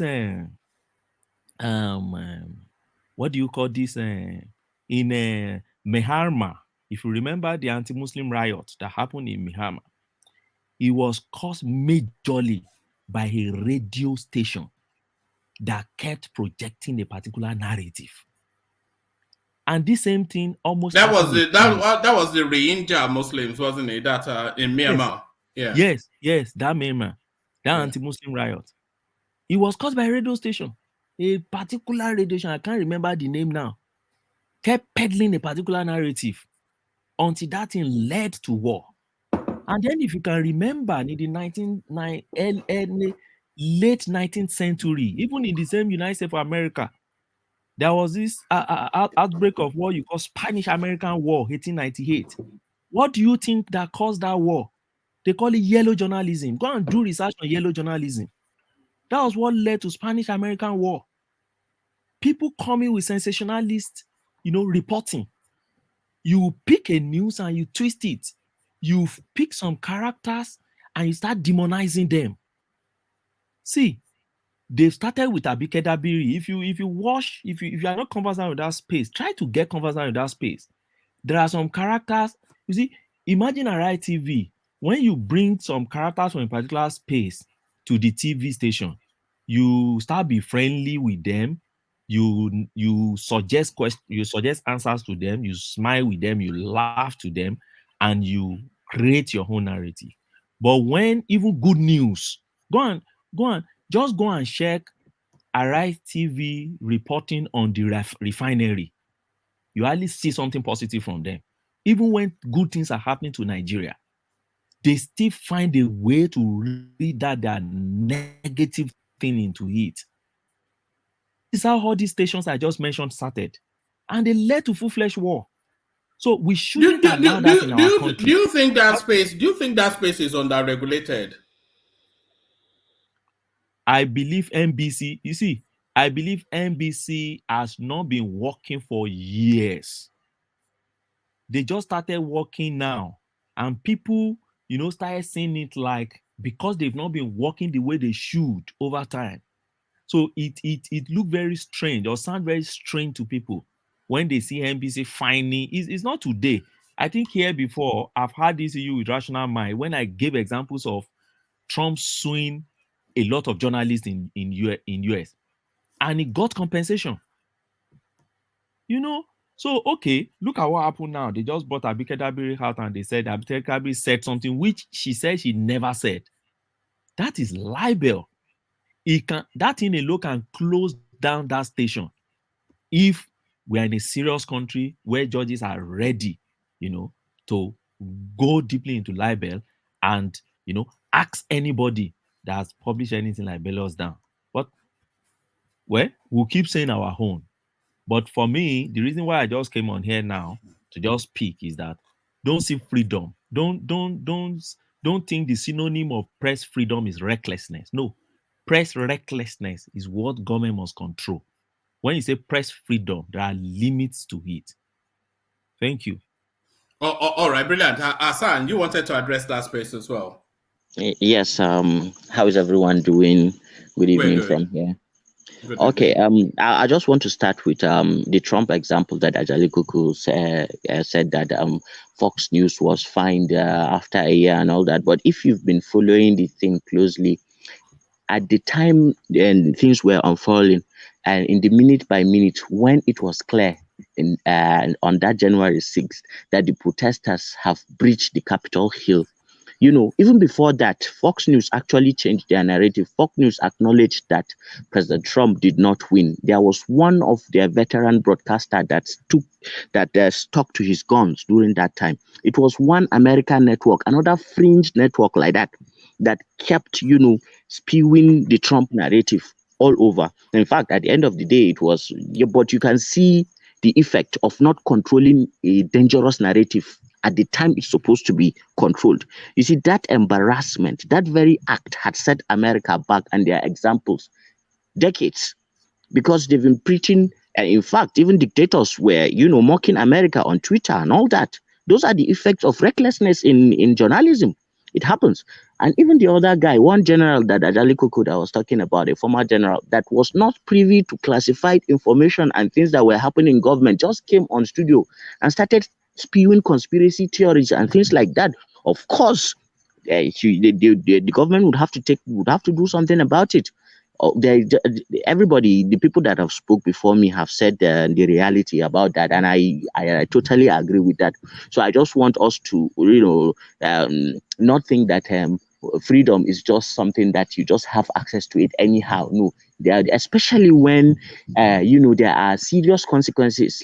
War, like war. Before you are able to control a narrative, people have died. No, freedom should not be like that. Even common sense should tell us that freedom should not be such that it causes plenty of lives to be lost before it is curtailed. That said, there are a lot of interesting topics. All right, brilliant. Well put, Hassan. So round off that space in a tidy summary, Bishop, and then we move on. Good. Thank you. I don't think there's anything more to add, except that sometimes the objectivity should be. I don't know. I'll just rest my case there, because I know and I've listened to several persons, about the way journalism is being practiced on Arise. A few years ago, in 2015, AIC ran a documentary on Tinubu and they took them to court. And when they saw that it was likely to go, the other way around, they apologized. They came out and apologized, and the thing was resolved, amicably.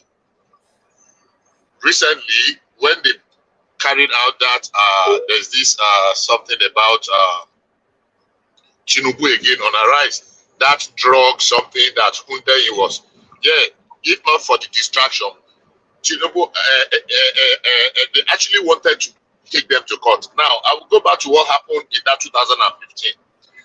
The narrative was that, if they carry out that, if Tinubu insisted, it would have led to the shutting down of the, what do you call it now, of the station, and a lot of people will lose their jobs and the rest, and that it will jail. But when you are doing these things, if you are aware of the repercussion and the consequences, you will do things rightly. Before any TV station get licensed, they know what the broadcasting role and codes are. Now, Adale Koko is saying they are ruling out. Nobody has brought out any new law. These are laws that have always been there. When we are addressing issue of national importance, we should be dispassionate about it. It is not because it is APC, or it is because it can set Nigeria ablaze, and we should be careful. Thank you. All right, brilliant. Stay with us, Bishop. Still a few more things to go through, but let me move the conversation round and take it in the direction of Hassan. And Hassan, now, having an ego is always a good thing, but knowing when to sheave that ego for the greater good is always a wise thing. So I think. So let me mute you for a moment. I'm hearing myself back. I think this is what is missing in Ogun State, and much to their eternal regret now, the golden goose that would have been laying golden eggs for decades and centuries to come. They were locked up in internal fighting, and that goose found its base in Lagos. So Dangote. So we just celebrated now the opening of Dangote's refinery, the biggest in the world, but in Lagos State. It would have been in Ogun State, of course, where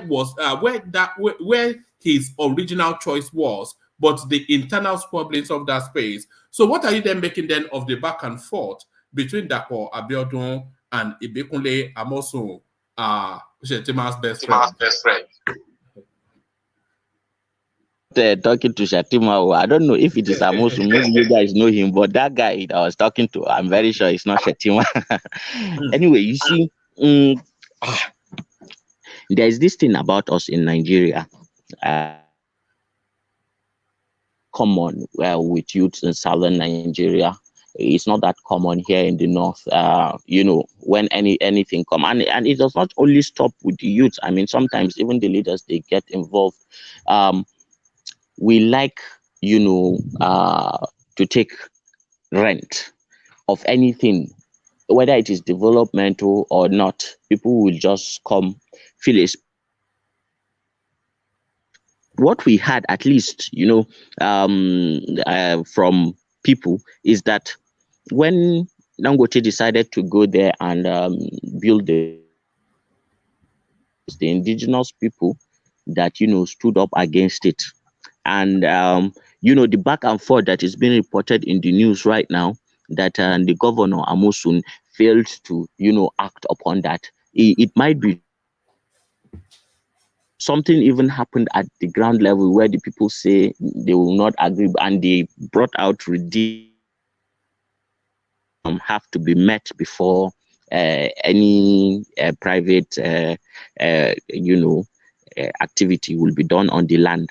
What the government should have done at that time was to ensure that that is done, but they didn't. And sometimes it's not even these things that we read on the news. So even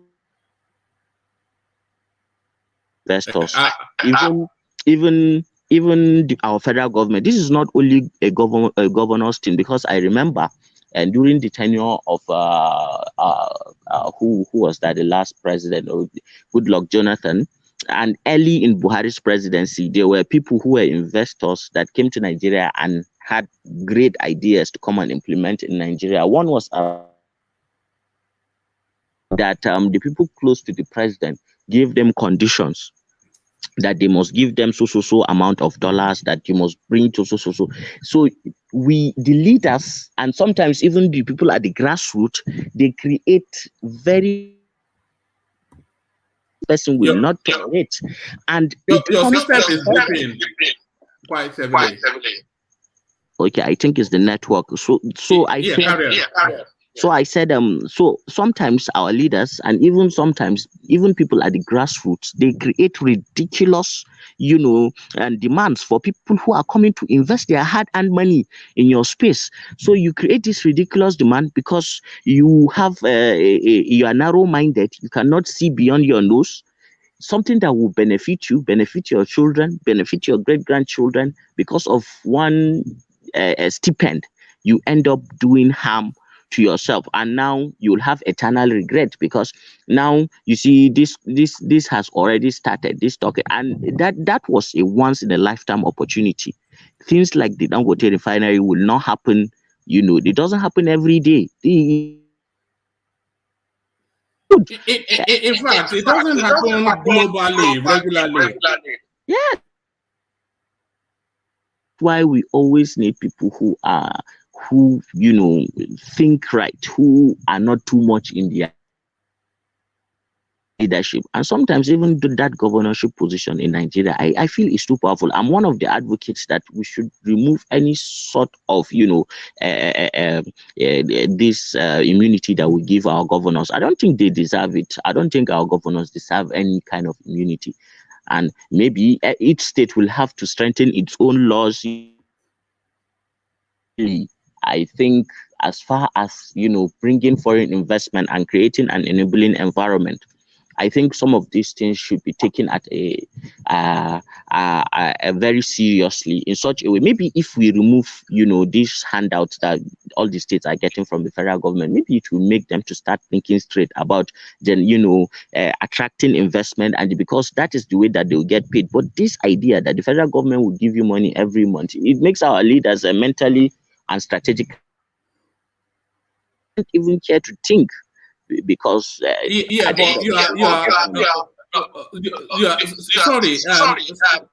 sorry, Asa, mute the YouTube, or mute it because it's echoing back. I think that's where the thing is. You are on 2 devices. But you are entering the realms of resource control. Is what I was saying. Yes, that's true.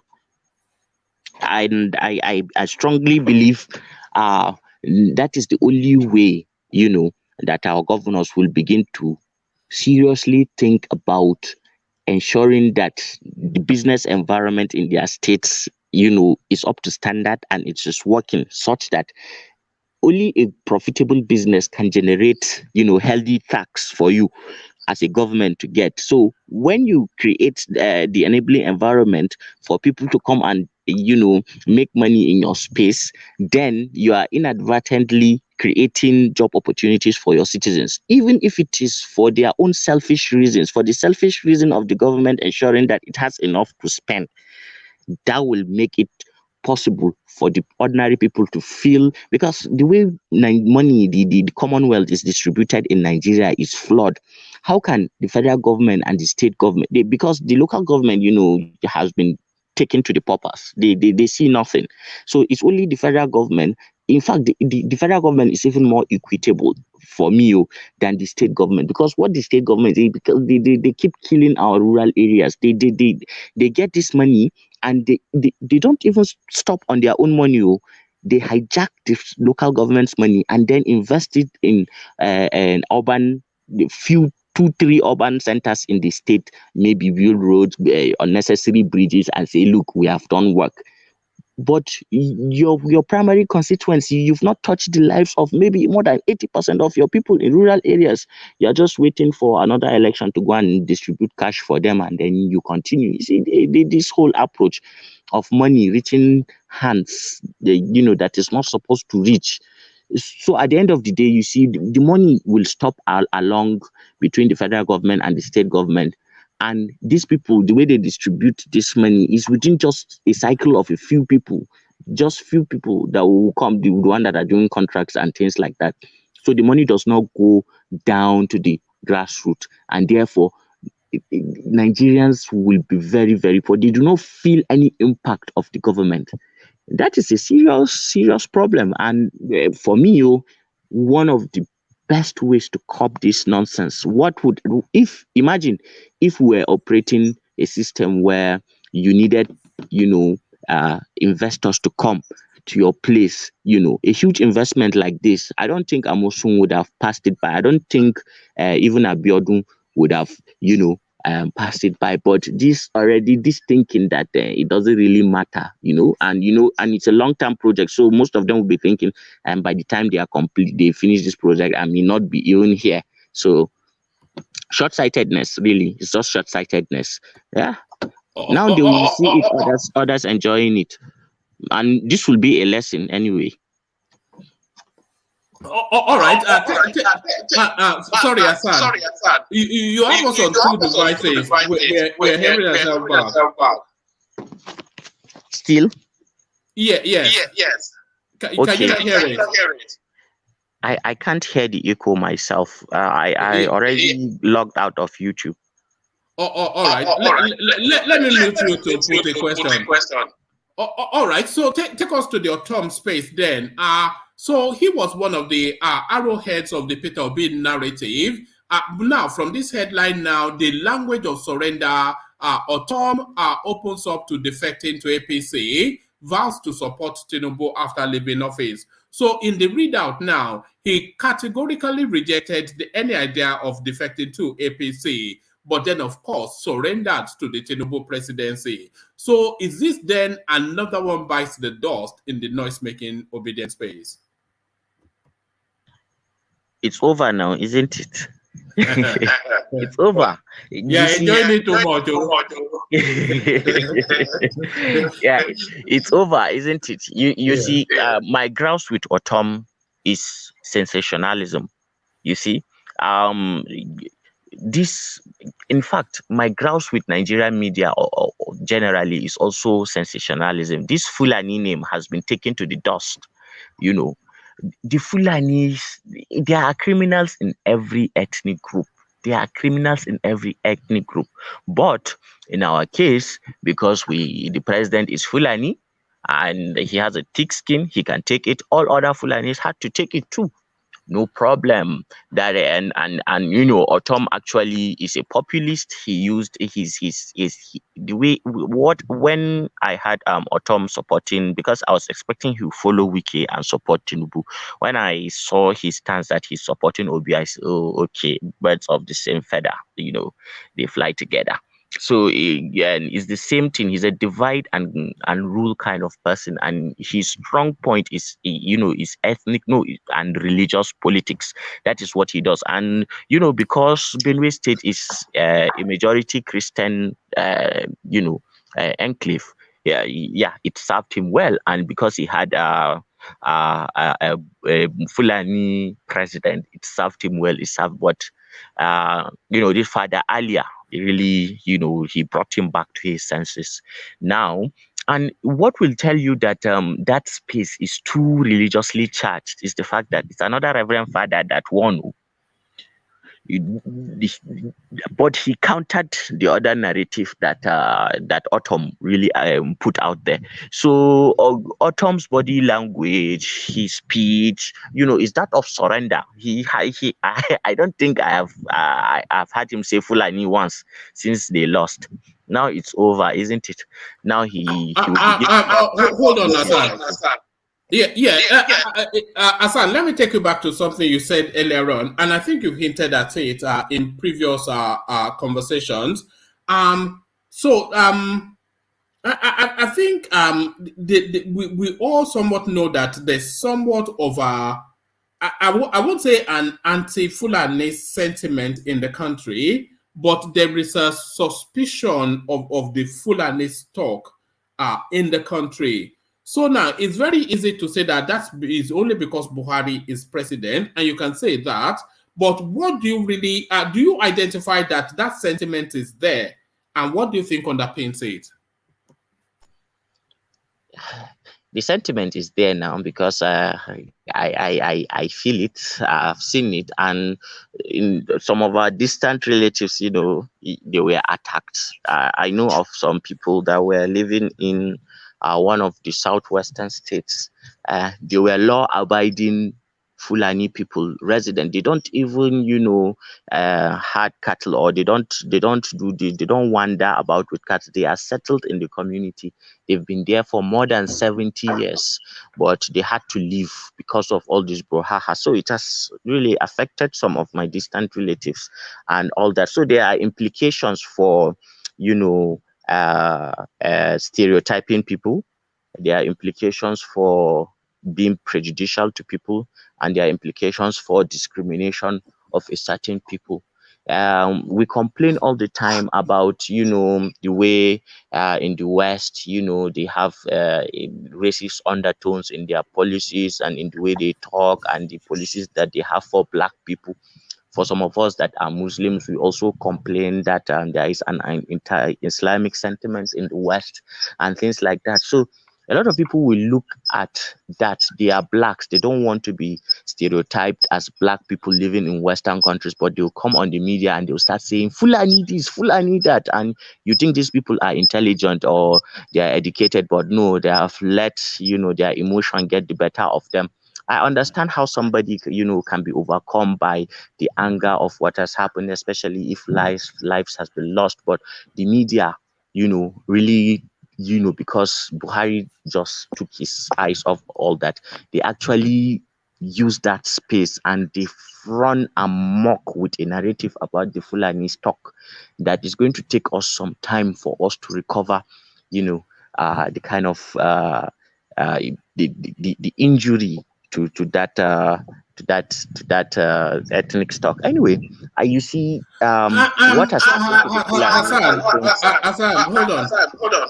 How much of it do you think is down to the sort of wanderer sort of lifestyle that the Fulanis largely have, not wholly, but largely have, where they wander the expanse of the that sub-regional landscape, and they're not really ever really fully settled in any community. So there's no real contact with them to get to know them and what they're about. So do you think a lot of this is wrapped around the way of life that they have, just are always on the move and nobody really knows who they are?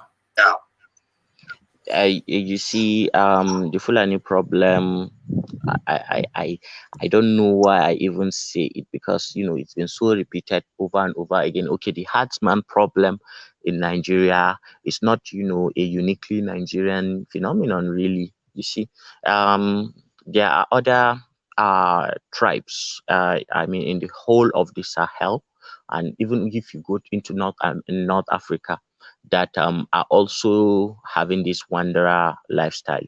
If you know of the Maasai, and they are more in East Africa and Central Africa. There are some people who we call Abzinawa. They are more in Chad, Niger, and Mauritania. They've been having clashes with farmers. The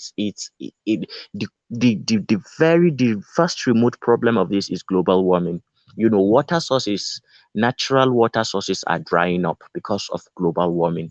If you look at the Lake Chad, for example, you'd see, maybe in its map representations, you may not understand how big that water body is, but maybe when you go on Google Maps or Google Earth, you try to see what the water body is like. That water body in 1970, in the 70s, it was supporting close to 40 million people, the livelihoods of close to 40 million people. Where do you think all those cows that you've been getting from the north is coming?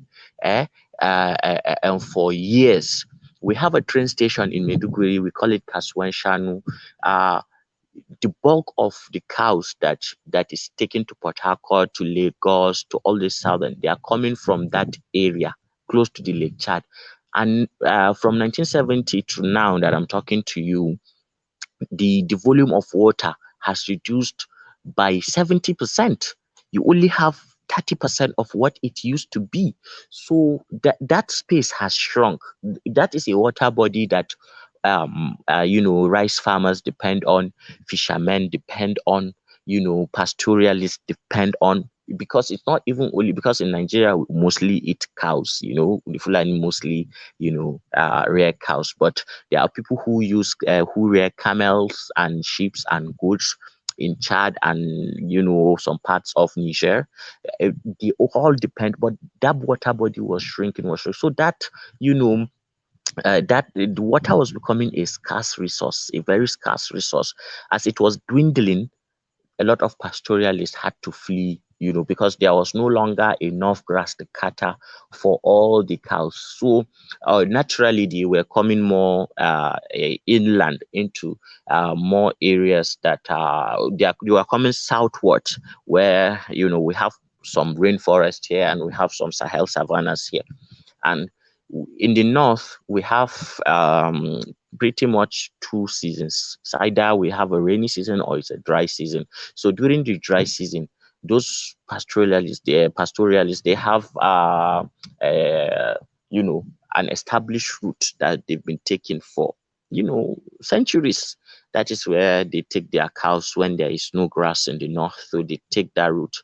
So, and because of the global warming, there was disease among those cows.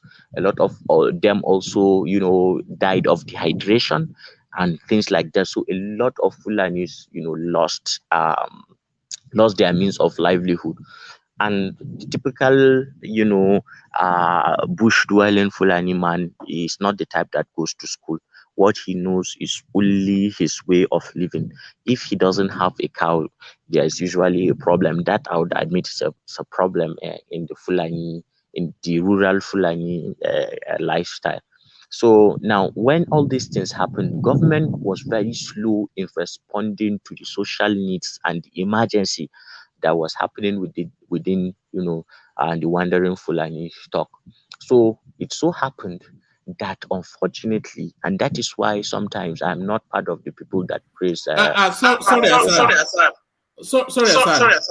You see, this is what you're painting is a narrative of tradition coming in conflict with modernity. And when tradition comes in conflict with modernity, then tradition has to yield, because modernity is progress and it's the future. So this now long-standing way of life that the Fulanis have always had is now the moment that they have to reorient them to a new way of being. So that wandering the landscapes of the West African sub-region, because development is moving into the spaces that they traditionally route through. So that's no longer available.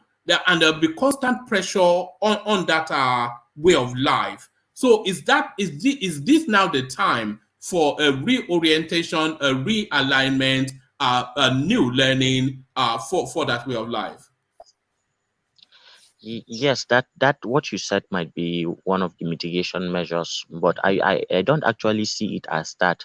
I'm seeing it as living in a time where the consequences of global warming are begin to hit us, in the face. We are beginning to feel the real impact of climate change. You see, when we hear of climate change, we think it's some arbitrary term. I would think it's just so far off from us that it's not going to come and bite us in the behind. But that is unfortunately not the case for us, at least in the extreme end of Nigeria. And we are seeing how the desert is encroaching.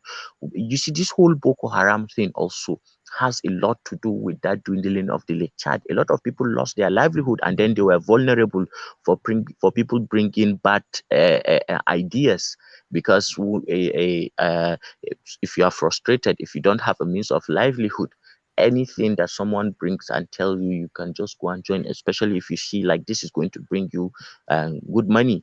So the Fulani thing, as I was earlier saying, I was earlier discussing, was it so happened that at this very moment there was a proliferation of small arms, so cheaply, so easily gotten in the whole of Africa, especially because of what the things that happened with Gaddafi and the continuous civil wars and things like that.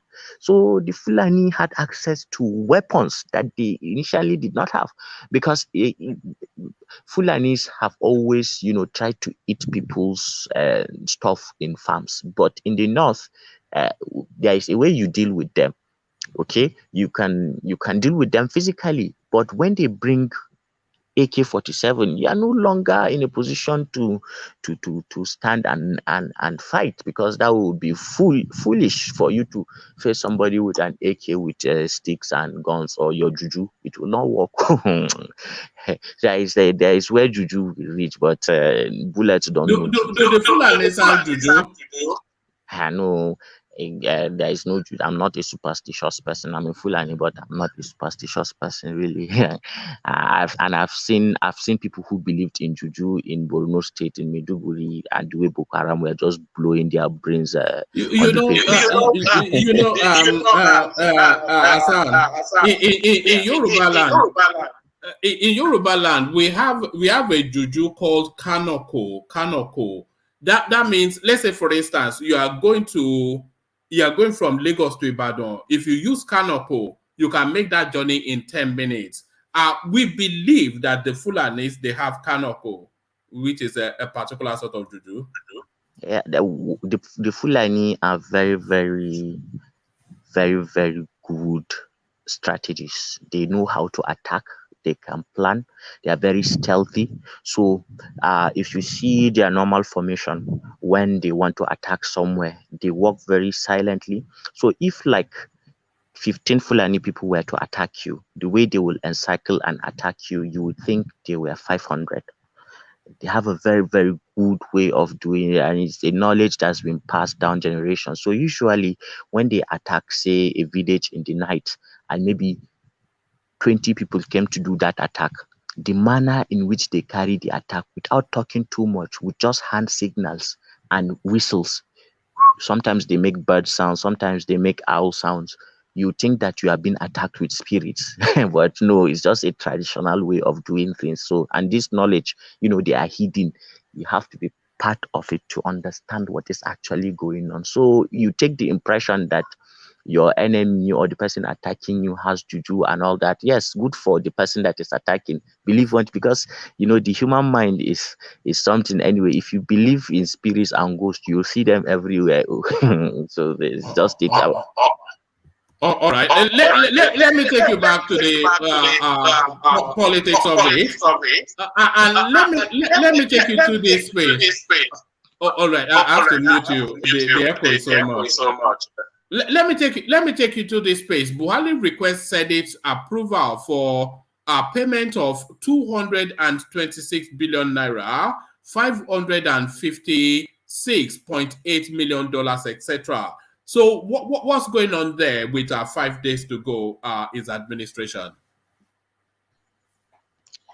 I don't think, just like Bishop said, I want to agree with Bishop on everything he said about this. I think Bishop is right. This money is not going to be stolen by Buhari as people will think. And isn't it even quite straightforward that these are judgment debts? And, if you want to steal, this is not the time to steal. Everybody's eyes is on this money. And the Senate, everything is changing in a few days' time. If they want to, rescind these things, they can still rescind them. But I don't think this is something that Buhari is just trying to make sure that he takes credit for doing these things, so that when the next time these judgment debts accrue, the Buhari and Tinubu will have a fresh slate, because it's taking so much time that they've not done anything about this. And that is what I will just add. I don't think, but it's Nigeria, as Bishop said. Something might happen, but I don't think the reason for pushing this is about stealing money. It's more about taking credit, because Buhari will want to say that he paid everything off before he left and all that. That is just what I think about that space.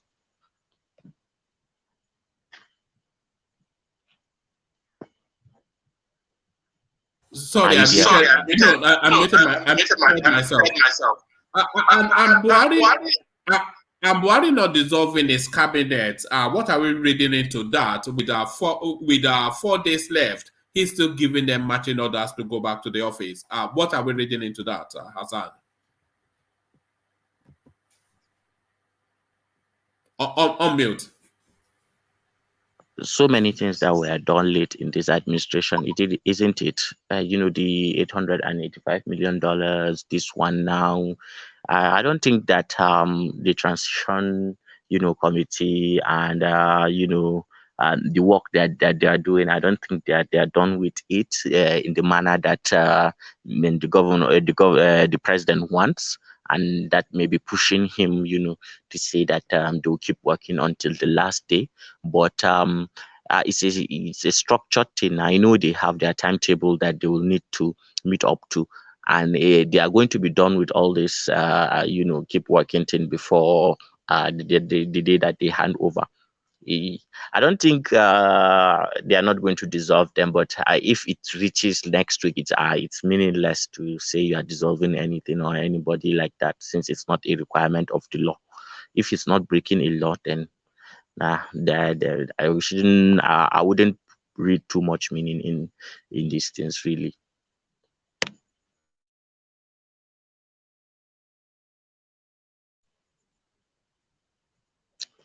Did you get me or you lost me?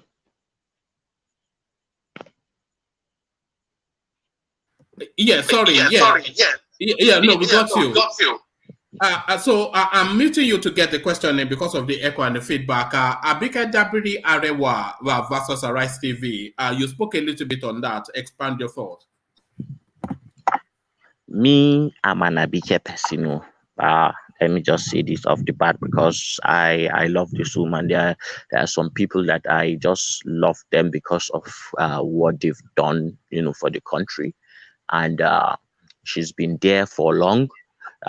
She's done a lot of good work, and if you just look at the last 7 years, the kind of things that have happened, a lot of emergency situations. This woman was working behind the scene, ensuring that Nigerians, wherever they are, they have somebody who, represents them, who is proactive, who has the ear of the presidency, and that person, goes there and gets results. We've not had somebody like Abike for a while, Dora Akunyili. She paid her dues. I love that woman. Obi Ezekwesili, I loved her too when she was in government, but when she later became an activist too, I loved the work she did for, bring back our girls, because she's an effective person. But I do not agree with some of her politics. But you can't agree with a person on anything. So Abike is one of those women that I hold in high regard. Another person too is Amina J. Mohammed, the Assistant Secretary General of the United Nations. So this woman she's a mother for a lot of Nigerians. I told you I have a cousin who was in Sudan during that time. He was part of the people that were evacuated and came back. If you hear the kind of things he was saying about Abike, very very good it's always a relief for us in Nigeria when we have somebody that stands up for us, because for long we've not had governments that really cared about what happens to Nigerians outside. And if you listen, because we've talked about this on this platform some other time when we're discussing about Nigerians who are in foreign prisons and foreign jails, those are not the type of Nigerians that you want to break a sweat for. Really, they don't deserve your time or your energy to talk about them on air and anything really. Just like Bishop said, if I were her, I would have ignored it. But she's only human, though, and I agree. Sometimes you need to give it back, because this Nigerian space, you have to be a Nigerian to navigate it very well. It's Nigerian Twitter space. Let her steam off. At least she's human too, and she has a right to say what she said. What she said is true, uh, because it is interesting that he's talking about Thailand and Indonesia, right? All those people there that are there, they are drug traffickers. And because they have very stringent laws for drug traffickers there, it's either you are sent for life imprisonment, or they just, eliminate you. It's death row. They don't know they play for there. So even if you have a citizen who go and breaks people's law, then you cannot say anything. We have a lot of Chinese nationals too that are in our prisons right now. We have a lot of people from different countries. Nobody is coming after them because they broke laws here. So who in his senses will go on Twitter and begin to, you know, uh, say all these nonsensical things about a Nigerian of repute, a Nigerian that is patriotic and is doing her duty diligently and is helping us, to regain some of our images that we want to do, and the kind of projection we want to give about us caring about our citizens and ensuring that wherever they are, Nigeria, it will always come true for them. This woman only deserves commendation, really, for any patriotic Nigerian. If Nigeria is in your heart, then you should. Yeah, there is no way that you can look at the work that this woman has done and begin to call her all sorts of nonsense, except if something is wrong in your head. All right, brilliant, brilliant approach. So for reasons of the echo, let me go on from you, Hassan, to Ajale Koko, who is also with us. So Ajale Koko, you're up next. Hopefully you are ready, Ajale Koko. Okay, let's try. One man. Yeah. Go to someone now. I'm at the middle of something. Yeah, come back to me. All right, let's try Kumi, who is also there. Kumi, are you ready? All right. Let's try Thomas. Yeah, All right. yeah. I'm here. All right, brilliant. So to you then. So kick it off from the Abike Dabiri Arewa narrative. Give us your thoughts on that. Yeah, Abike Arewa Dabiri, she's a woman being. It's not everybody gonna take online abusing, especially Nigerian mother. They have their way of doing their things. You understand? Especially the one that's very hardworking, the one that submitted. They don't want anything to stain them. If you notice, that's how they are. Especially Nigerian mother. You understand? Imagine someone see the job the woman has done so far in this last 8 years. I can tell you. almost all the crises Nigerians have outside the country, our response is very, very positive. And it's not because of any other person, it's because of the impact and the teamwork of this woman. You understand me? See, let me tell you, there is some part of Nigeria, there is nothing you can do.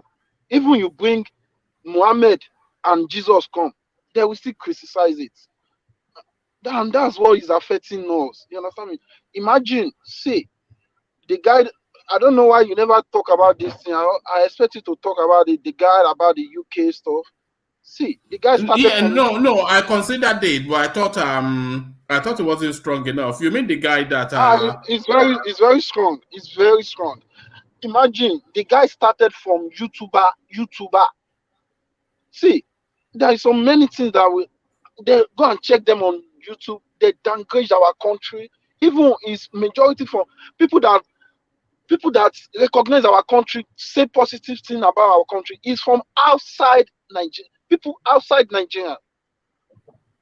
And see, I listen to Ajale Koko. We can't continue this way. We should not say anything good about our country. It's totally wrong.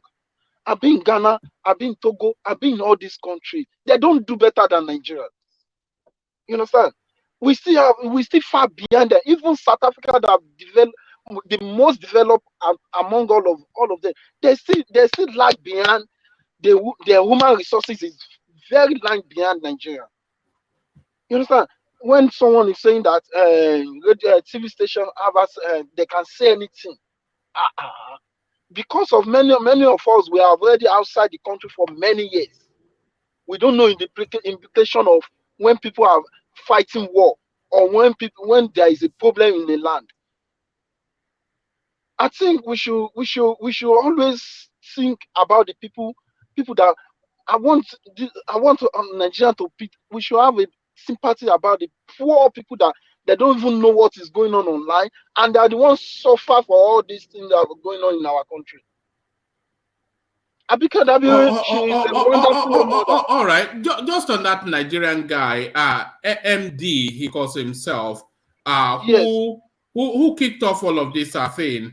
Just for the purposes of people who don't know the backdrop, the guy had put out something on YouTube to say that the Nigerians are applying, and you know, by the way, that the United Kingdom is pulling back the visa facilitations for Nigerians. Yes, they put restriction of NOS because of this.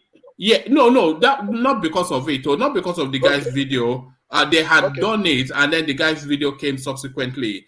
The guy had said that the Nigerians are applying to come and do masters in the United Kingdom. They are not really coming for the purposes of the education. They are coming to do JAPA, which we all know is true, by the way. But so that then kicked off a chain reaction. So that was a piece that was being addressed about demarketing Nigeria internationally, which then led to the Abike Dabiri Arewa narrative, which then spiraled into this fist fight. Yes. Yeah, that's me. My own opinion on all this is there is no matter anything. We need to be patriotic Nigerian in everything we are doing. We know we have our issue. We know we have our issue, but we are progressing. No matter how we want to say it. Let us check how our journey so far. You understand me? Imagine we have the democracy in early of that 1990. I believe we should have gone more than this. And the same that democracy, we want to open our eyes to spoil again. We should not promote that. We shouldn't promote that.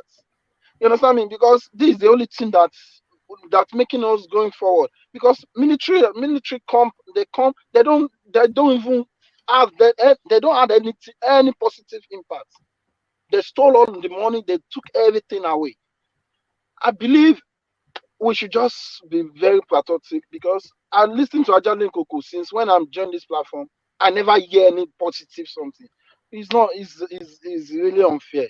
on Nigeria. No. Ajale Koko is not negative. Oh, here is realistic, and I think that's what we need. We need realism in some of our narratives. You can see how see. Let me tell you, you can see how people always go against everything he say now. It's not only the truth is bitter now. Otokoro, the truth is bitter. Okay, let me ask you a question. You say Ajale could never say anything positive about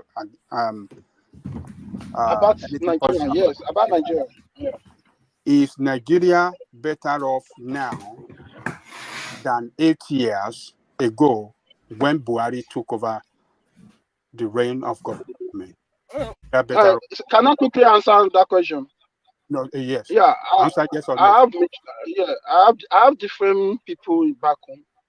Some people they like better. Hold on. Is Nigeria better? Is this the Nigeria that we want compared to what we had 8 years ago? The same thing has been going on a long time. Okay, just forget. You see, when people doesn't want to say the truth, when no, you don't I can answer the question is Nigeria, because you just want me to say yes or no. No, I can't just say that. No, okay. Is Nigeria better today than 8 years ago when Buhari took over the administration, the reign of government from Jonathan? Is Nigeria better than it was 8 years ago?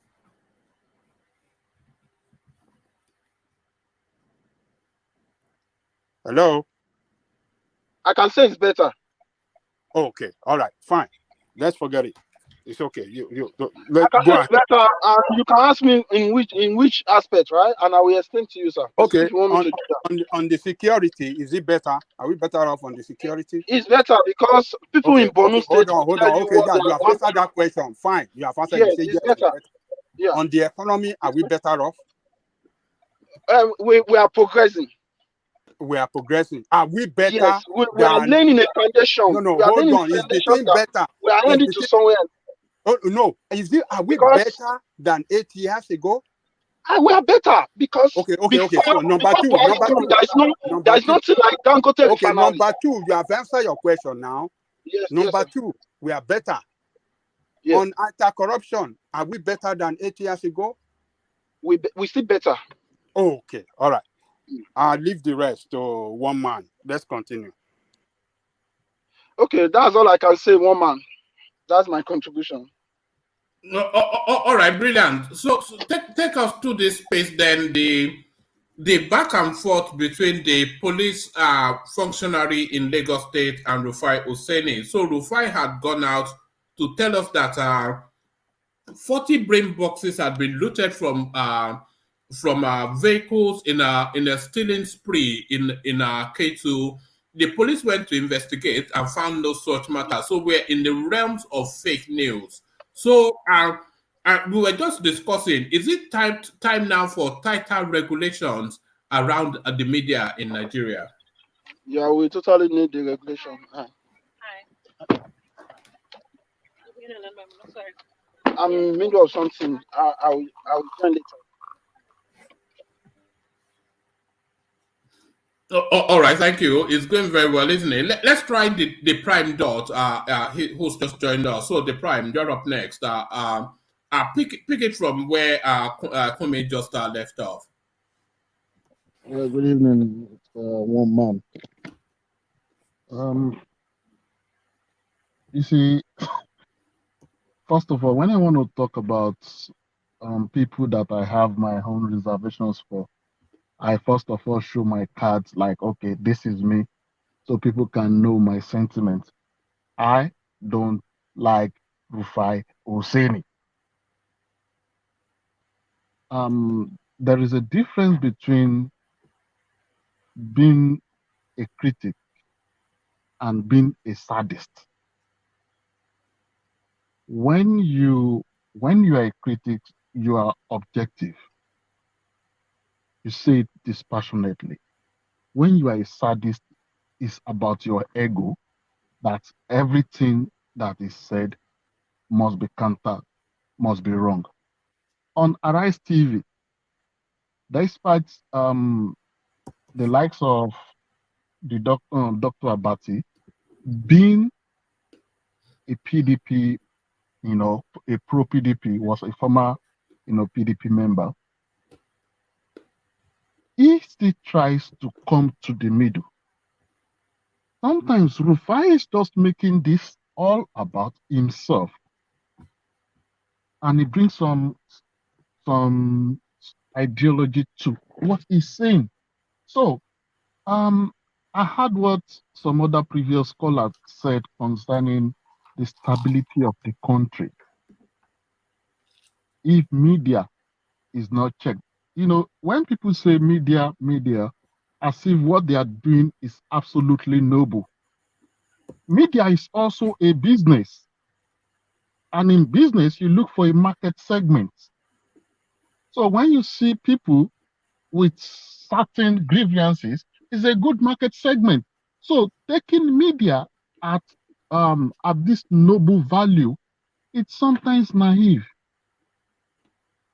If someone gives 1,000 naira to all Nigerians, Rufai Osini will come tomorrow and say 100 reasons why that is wrong. So that is just my own perception of him. Sometimes it makes some sense, but sometimes he's on the extreme. Or maybe I look at him, maybe he's being young and he still has this aluta mindset kind of thing. I don't know. Or probably his case is like the case of Yorubaso. They say Afenuwamoto King Jam. I don't think he has really, okay, maybe because Dr. Abati has been able to have the opportunity to understand that there is difference between wishes and action. He has been in government. He understands the mechanism of governance. I think Rufai has not done any of those kind of things. So he is mainly speaking from the point of ideology on most things he is saying. It's not on personal experiences. And the narrative of being political, I think a media that should be protected is a media that tries not to be political. Because when you are political, you are holding on to an ideology and the other person must be wrong. That is the funny mindset we have in Nigeria. So there's nothing good I will say about Rufai Oseni. Maybe if you can give me something next. All right, let me take you through this space. Anxiety as Buhari fails to dissolve cabinet, issues fresh directives to ministers. So, where the concern is traditionally, and the expectations should be, they've had a valedictory meeting, which is to say a goodbye meeting. And at that point, then Buhari should have dissolved the ministers, dissolved the cabinet, asked the ministers to hand over their notes to the permanent secretaries of their various ministries and parastatals to await then the incoming government to make its own appointees. But a lot of concerns then that Buhari has not done this. He asked them instead to go back to their offices and carry on work.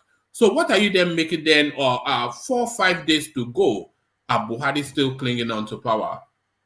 I think Buhari dropped the ball on. I think, okay, let me put it like this. He lost his eyes on focus somewhere within his administration. Now he's doing some of those things rush, so that it can be tagged on his name.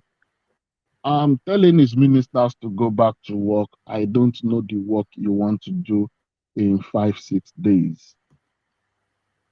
I think it's just a way of, okay, you go back to work.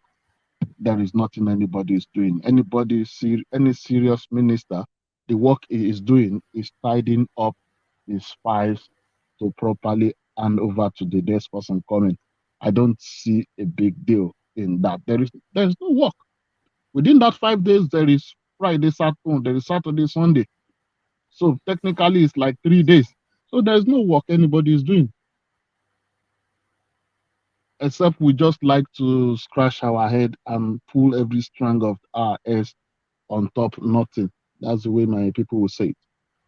There is saying his ministers will go back to the work they could not do in 8 years. So it is just 5 days. You want to do everything. Out of the 5 days, there is 2 days holiday.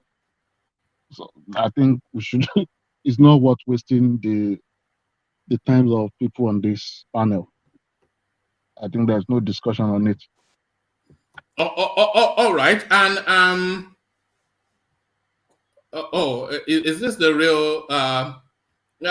Rudolph, your mic is not connected, so make sure it is connected. You know enough to know how to do these things. Make sure your mic is connected so we can connect you. I think Rudolph wants to come and say hello to us. But to this space, then Autumn opens up on defecting to APC, vows to support Tinubu for leaving office after leaving office. So it's almost like I've often used the analogy drop the dead donkey. So re-click on the hyperlink and come in. So maybe you can energize the space. Or whoever just left there. So we've often used the analogy of drop the dead donkey, and this really applies now. It's almost as though we're overflogging that obedience space now. So Autumn now, one of the arrowheads of that space, he now vowing to support the Tinubu administration. So, I mean, another one bites the dust. So really, should we just leave them alone now? The game is over. You see, let me start by saying Nigeria is a funny place. There are rich states, there are poor states. There are states that can afford to be in opposition. There are states that cannot afford it to be in opposition to the federal government. So, if you want to really survive politically, there is more. You have to look. You have to always align yourself with the federal government. For example, Lagos State did it. It was against the federal government. It could survive. What do you really think Autumn will do? He's no longer probably the governor. I guess he's leaving. He failed in his senatorial bid. Can he start an opposition with?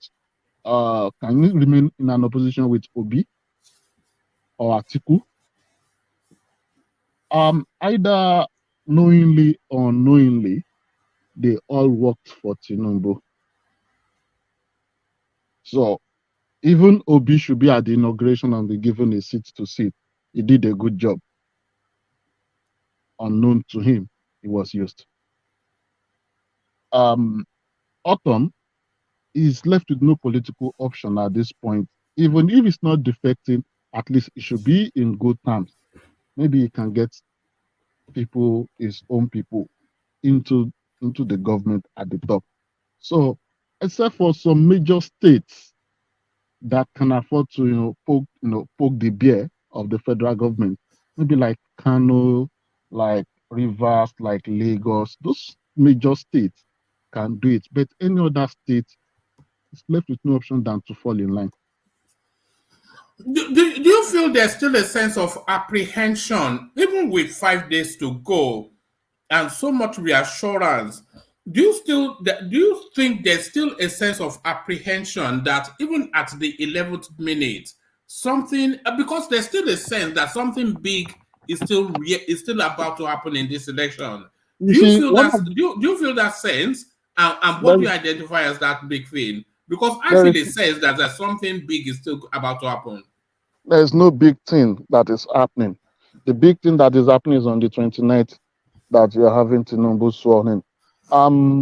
You see, one thing I noticed. Well, something big is happening on the 26th when decisions will be made about Shetima's double. That's tomorrow, by the way. Double dipping. That is one of those. That is what I wanted to say. You see, one of those reasons that I think Tony Blair came to Nigeria yesterday or so, that was in the news, was to send a message also to those people that are willing to rock the boat. In 2015, there was war in Syria. Europe had to cope with refugees for just 45 million people. Half of 45 million people came to Europe. Europe was destabilized. Their system, it was like an earthquake. So the world leaders cannot afford problem in Nigeria, especially UK and English-speaking countries like America and Canada, because that is the destination we are coming. So there is nobody that is going to cause chaos in that country. They're going to push you out. Like, hey, they're going to silence you. They did it to Abacha and Abiola. So I think there is no big thing, because any big thing that happens on 26th is going to cause chaos. So there is no big thing. The only big thing that is happening is on the 29th. It's as straightforward as that to me. What do you make of Tinubu not being at the Dangote refinery? Yeah. I think sometimes you should allow people have their spotlights. If Tinubu was there, it takes away from the shine of Buhari. He understands those things. He wants Buhari to get the full credit for that, so he had to stay away. He has, in the word of Kolata, he always say local standing when he's trying to establish your right to be involved in a case. Tinubu has a local standing because he's one of the pioneers of that vision to have that trade, that free trade zone in Lekki to build that region. He has reasons to be there. He has been the one handling Lagos all this while. But I think he just felt, okay, Buhari should have his time in the spotlight. Let him enjoy his shine. And I think it's reasonable of him doing that. Because obviously, if he was there, then it becomes a case of almost two presidents. Where will people be? People who want to migrate towards the new power to be at the detriment of the existing one. So it's going to cause rancor. He's an old man that understands some logic about life. So I think that does it. No, all right, brilliant. Let me take you to this space. Hold on, I had it like yeah. Let me take you to this space. I did not actually read this one out. Appointments of ministers of state unconstitutional. So this is Festus Keyamo, who curiously was a minister of state himself. The outgoing minister of state for labor and employment, Festus Keyamo, says it is an aberration to appoint a minister of state. He stated this whilst making a speech during a valedictory session chaired by President Mohamed Buhari on Wednesday. Citing some portions of the Constitution, Keyamo, however, noted that his observation was not out of ingratitude, but as his contribution to the nation's constitutional development as a relatively young democracy and to aid future governments to optimize the performance of those they appoint as ministers. He explained in a lengthy speech made available to the press that it is difficult to assess the individual performances of ministers of state since their discretions were shackled with the discretion of the minister, as any original idea developed by the minister of state are subjected to clearance by another colleague in cabinet before they can sail through for consideration by the council. So Festus Keyamo, now a minister of state for 4 solid years, only now discovers that it is unconstitutional, that little thing within the constitution. So what are you making of that, the prime? In this life, I've come to understand one thing. Like, there's this saying that person where they chop, no they talk. When it suits you, it's okay. When you don't benefit, you start to critique. That is the way of some people. I think that advice could have been good or valid maybe 6 months or 1 year into that position for him, then it could have been more objective. But you don't get the benefits all through. You rode on that horse, then you now like, okay, it's time to condemn it. And sometimes um the young Kiamo is not what he is now. The young Kiamo with Ganifa in me is was something different than the political Kiamo now. So I am tempted sometimes to push him towards Fani Kayode kind of people that they say it when Sorry, the prime. There are so many politicians that have gone from the left to the extreme right within the Nigerian space that somewhat disappoints. As we were talking about Festus Keyamo just then, I was thinking about Adams Oshiomhole, who was a trade unionist for such a long time. And then he went into mainstream politics and he has emerged as probably one of, if not the most corrupt governors we've ever had, certainly one of them. So Festus Keyamo again from the left to extreme right. So no ideology within Nigerian politics. because we have this culture of when it suits me, it's okay. We we are fundamentally flawed people. I'm sorry to put it like that. People will come to you from different direction of religion. They will come to you from the direction of culture. They will make you see white to be black. So um, let me not, without denigrating his personality beyond redemption, I think that is extremely hypocritical of him. If he thinks it's not a legitimate portfolio, they should go through the National Assembly and make it legitimate portfolio. I think that is the path to go.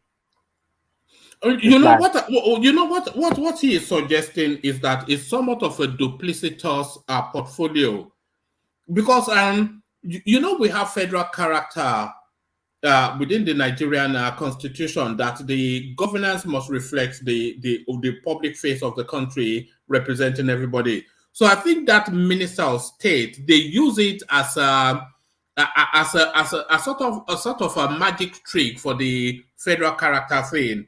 So and we saw it with Buhari especially, who appointed his clansmen into all of the key positions and then gave everybody else a subordinate role of minister of state to meet that constitutional federal character requirement. But it's a duplicitous space. It has no real meaning. Every parastatal, every ministry has a palm sec. So essentially, a minister of state is no in description more than a palm sec, is neither a full minister or a civil servant. So it's just a meaningless position, as Festus describes. I think the problem of Nigeria is so huge that there is no role or there is no portfolio you are handling that you don't have more than enough work to do there. I understand some level. If you want to look at it from the point of management, we're looking at wasteful spending, duplicity of office, and all those stuff. But at the end of the day, have they really done what they are supposed to do? Are they functioning to the peak of what is expected of them as Minister of States? They're not even doing that. So that is one But thing. but what is expected? What is the role of a minister of state? Is really the question. What's his role? If hello, Yeah, we can hear you. okay, if you said that Minister of State is like a subordinate to a minister or a deputy minister, our my question is almost like, are the ministers really functioning to the best of their capacity? The workload is much, so they should divide the workload and do it effectively. Yeah, but what Festus Keyamo is telling us is that the minister of state is not a decision-making role. You can because see your ideas are subordinate to they are subject to the approval of your overlord, which is the minister, before it even then gets to the Federal Executive Council. So it's just it's a ceremonial role more than anything else. Is what is woman. described Can't you here. see from the point of people seeking authority? That is just another part. Like everybody just wants authority. It's not about getting the job done. If it's about getting the job done, the VP to a minister, let's put it like that, should do his job. The job for the Nigerian people needs a lot of job. There are a lot of things a minister of state can do in conjunction with the minister. If it's not a totally constitutional portfolio, I think they can work towards making it a properly constitutional portfolio. However, they are not doing the job of the people. There are times probably like, okay, let's look at Minister of Aviation. He wants to go negotiate how to get airline, and someone wants to negotiate how to build airports, international airports around. So those are duties that can be divided between the full minister and the Minister of State for Aviation. You get that's what I'm trying to say. Like concerning the job, are they even really doing the job, or they're just seeking authority? No, that's a wider question. Let me give you sorry, because I think we are missing the heart of what Festus is saying. So maybe a moment to give you the readout, then we really get to the heart of what he's saying. Because he made a lengthy speech and confronted Buhari frontally on this matter. It says, Buhari appointed me others as Minister of State unconstitutional, Festus Keyamo. So a handful of unquantifiable. So this is a speech that he wrote at the valedictory service, which is the Martinal Parade, essentially. A handful of unquantifiable gratitude to President Muhammadu Buhari and recommendation to address the constitutional conundrum of Minister of State. Being valedictory speech by Festus Keyamo, SAN, as Minister of State for Labour and Employment at the Council Chambers Presidential Villa on Wednesday, May the 24th. So he itemized it. So now let's now see what he has to say. It says, Mr. President, you first appointed me as Minister of State in the Ministry of Niger Delta Affairs in August 2019, and you later redeployed me as Minister of State in the Ministry of Labour and Employment. Number 2, today I cannot find the words to express the depth of my gratitude to you for finding me worthy, out of over 200 million Nigerians, to be nominated and subsequently appointed to serve as a Minister of the Federal Republic of Nigeria. My curriculum vitae has been greatly enhanced forever. Number 3, from my humble beginnings in a small dusty he's not going to do this, is he?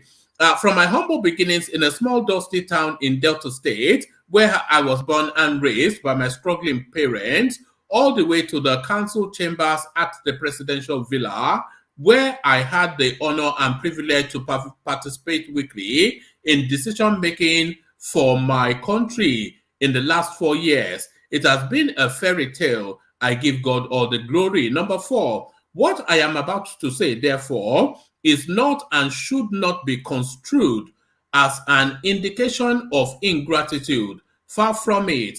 What I am about to say is just my own little contribution to our constitutional development as a relatively young democracy and to aid future governments to optimize the performance of those they appoint as ministers. Number 5, Mr. President, the concept and designation of Minister of State is a constitutional aberration and is practically not working for many so appointed. Successive governments have come and gone, and many who were appointed Minister of State have not spoken out at a forum such as this because of the risk of sounding ungrateful to the president who appointed them. However, Like I said earlier, this is not ingratitude. As a private citizen, I am on record to have gone to court a number of times to challenge unconstitutional acts of government for the sake of advancing our constitutional democracy. So it will be out of character for me to have gone through the government and be carried away by the pomp of office and forget my role as a member of the inner bar and my self-imposed role over the years as a crusader for democracy and constitutionalism. Number 7, Mr. President, I crave your indulgence to explain this constitutional conundrum of Minister of State. Section 147 and 148 of the 1999 Constitution of the Federal Republic of Nigeria as amended deals with the appointments and responsibilities of ministers of the Federation. The said section states as follows. Section 147 is well worth reading it just to, because okay. I have an issue with this Minister of State idea as well. So let me just conclude it.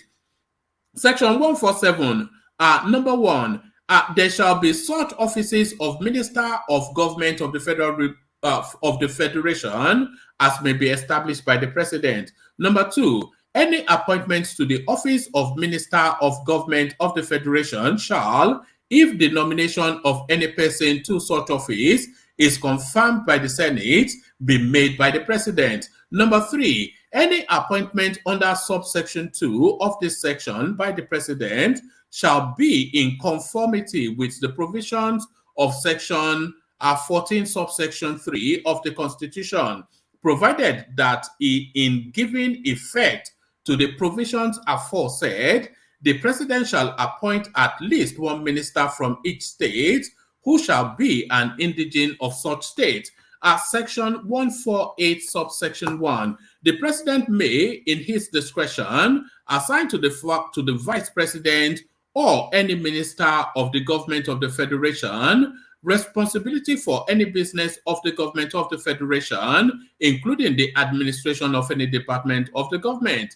Number 8, furthermore, the 7th schedule to the 1999 Constitution provides for the oath of office to each minister must be subscribed. There are no different oaths for minister and ministers of state. They all take the same oath.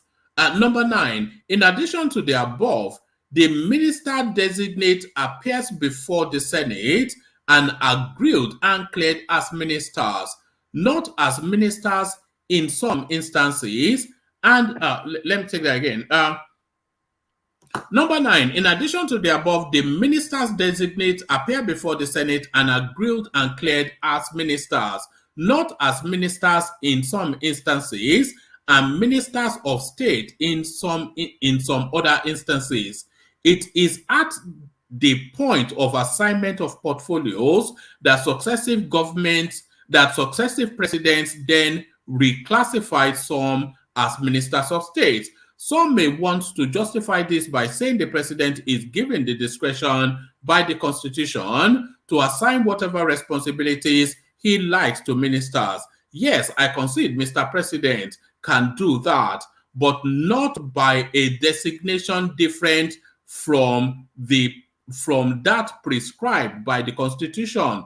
Simply put, it is akin to the president assigning responsibilities to the office of the vice president and redesignating the office as deputy president under our present constitution. This is clearly impossible. Why then should that of the minister be different? Number 11, what's more, ministers are appointed pursuant of sections 147 subsection 3 of the 1999 Constitution to represent each state of the Federation. Therefore, ministers sit in cabinet at the eye of Mr. President in each state of the Federation. It is therefore against the intendment of the drafters of our Constitution for a representative of a state to be classified as against another representative of another state. Number 12, The schedule of duties of ministers and ministers of state that intend to cure some of these anomalies hardly help the issues. Firstly, the schedule of duties are observed more in breach by the permanent secretary and directors who really cannot be expected to serve two masters. And in any case, many of the roles of both ministers are so ambiguous that the bureaucrats will always interpret them to satisfy the wants they see as the senior minister or main minister for fear of being persecuted. So it goes on and on. Let me see if it doesn't go on. So it goes on and on. I'm not going to bore you because it's a tedium. But essentially, what is saying is that minister of state is not captured within the constitution and is just a fob off just to essentially meet that constitutional requirement for federal presence of every state. So what are you making of Kiyamo's argument? Okay, this is the situation. You see, there is time utility to arguments. If he had felt this much that this is wrong, and probably by the virtue that he is a serving minister, he doesn't want to jeopardize his chances. What about him talking to Falana to raise this issue and make cries about it throughout his 4 years as a minister? He didn't do that. Hello? I'm here. Carry on. Hello? I'm here. Carry on. We're listening.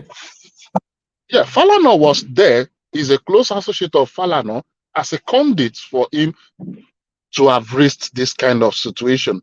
If he's talking of procedures that they didn't meet the required, like the requirements of law, it's a bit different. But after serving, my concern is like, bro, you're not being sincere, because he could have raised this while he came into office. He has a conduit through Falana or other senior advocates in Nigeria to raise this. But he didn't do that. However, this whole thing is just one of the ways they waste the resources of the people, where they duplicate functions, they decide not to automate some functions and so many other shits they do in government. But I think the timing is suspicious. It's suspect. Like, hey, bro, you could have done this earlier. That's just my stand. Yeah, please. It's okay. Very well. The issues he brought up, he probably could have seen that there was a constitutional issue with being a minister of state or something, but one could not identify when he saw that. One could not say this was when he saw it, because even more senior lawyers like Falana, they never brought it up, which suggests either they didn't see it or that they saw it and felt it was inconsequential or not necessary. So we could not say, oh, he had known before. It doesn't strike you as curious that 4 days to the end of Patrick. No, wait. Now I'm just saying that there are even more senior lawyers that have challenged government in the country, and none of them brought it up. You understand? It does not mean that he didn't see it ahead of time, but it could also not mean that he didn't see, that he's just not seeing it. But that's not the point. The point I'm making is that look at all the limitations he was able to bring up, like the PS, the directors are always open to the senior minister. He couldn't have known all that before becoming a minister of state himself. You understand? So now he has been in that position. He's bringing all that experience to help our country. That's what you should look at. He said, look, I've been a minister of state. This is my experience. Even if we say put it in our constitution, there's a limitation in the operation, considering the operational assessment of that office, that limits the power of that office or that limits the capacity of the office to function well. So it's just bringing it up. It could as well have, it's not seeking any favor from Buhari again now. It could as well have just left it, and the problem will continue.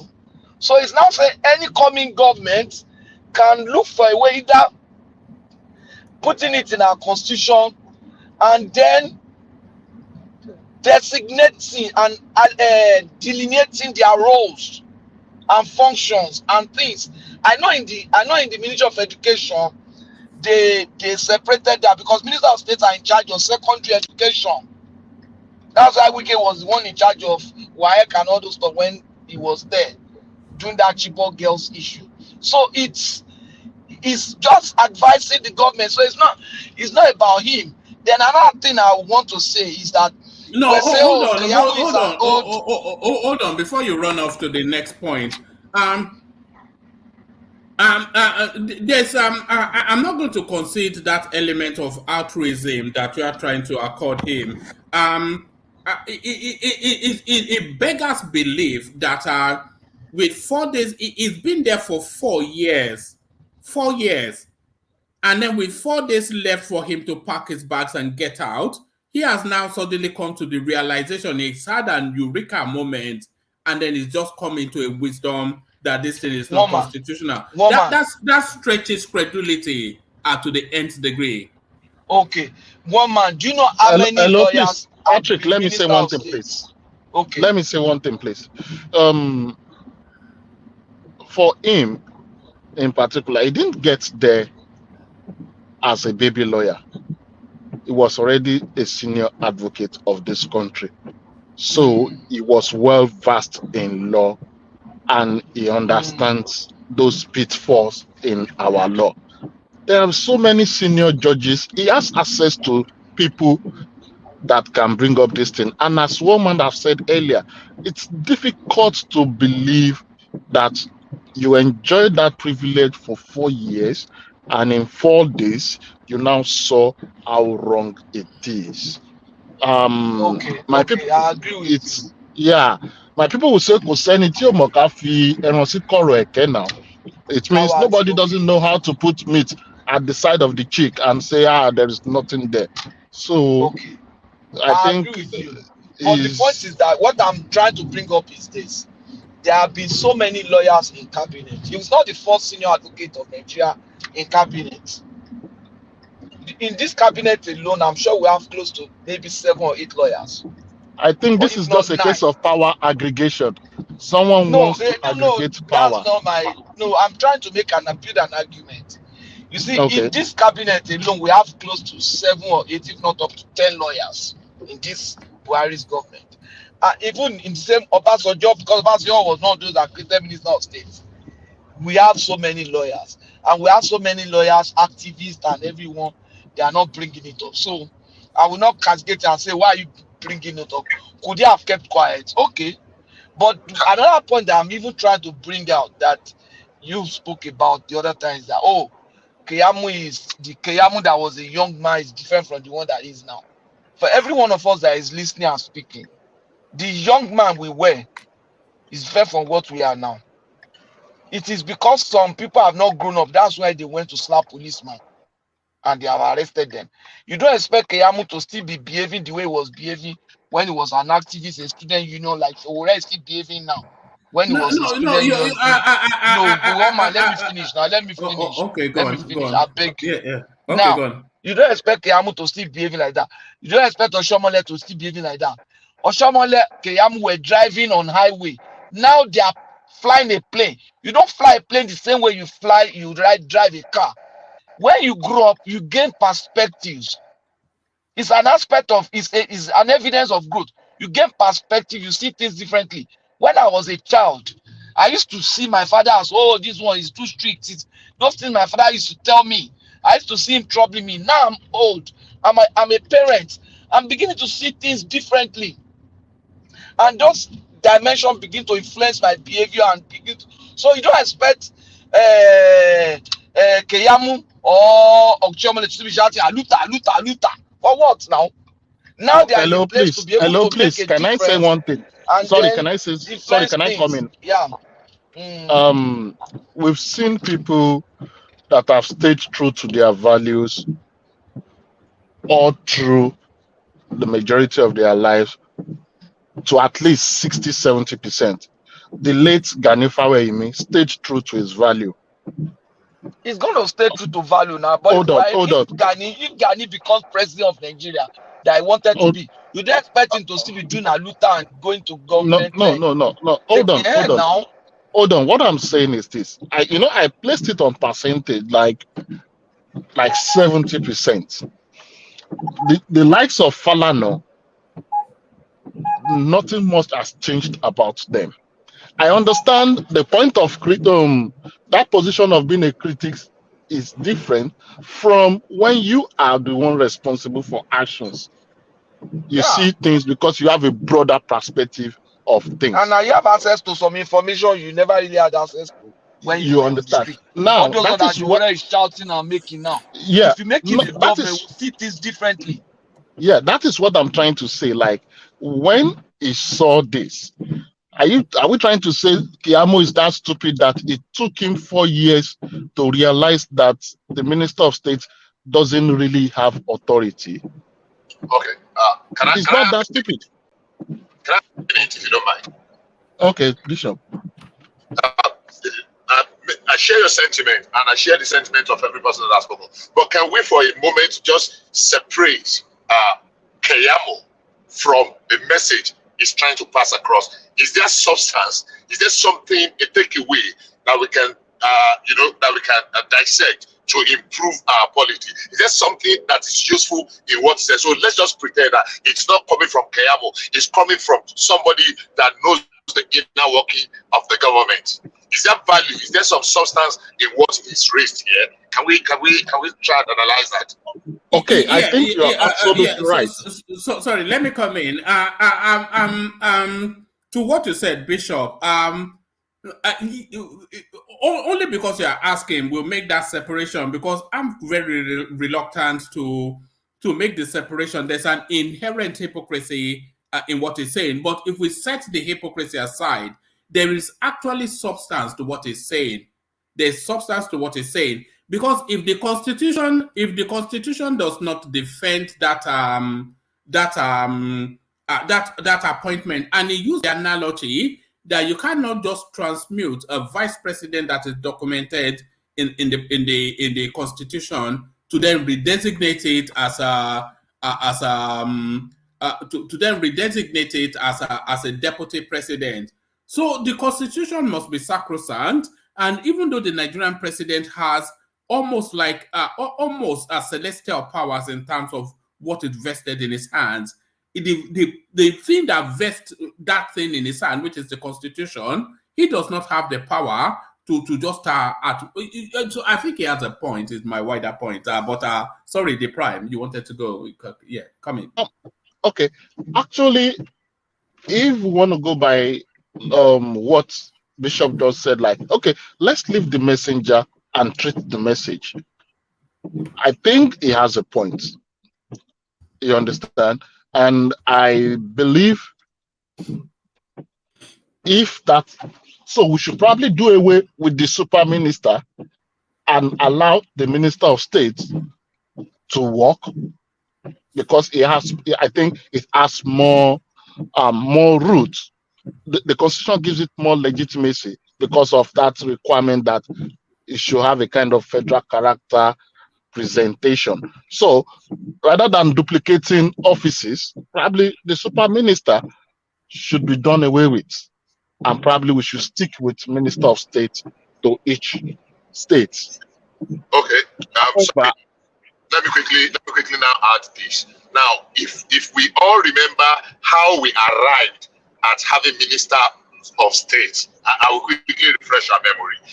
The Constitution requires that there must be a representative of each of the 36 states of the Federation in the Federal Executive Council, the Cabinet.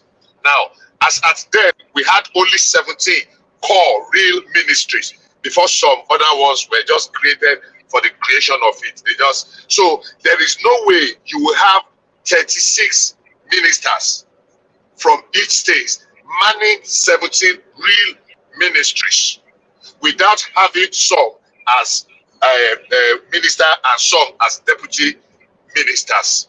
That's one. Then eventually, again, under I think it was under Ambassador or something, or that now still went ahead and increased the cabinet to 42, picking some one minister from each of the 6 geopolitical zones. So we now have 6 plus 36. Now, we have never really had more than 20-something ministries.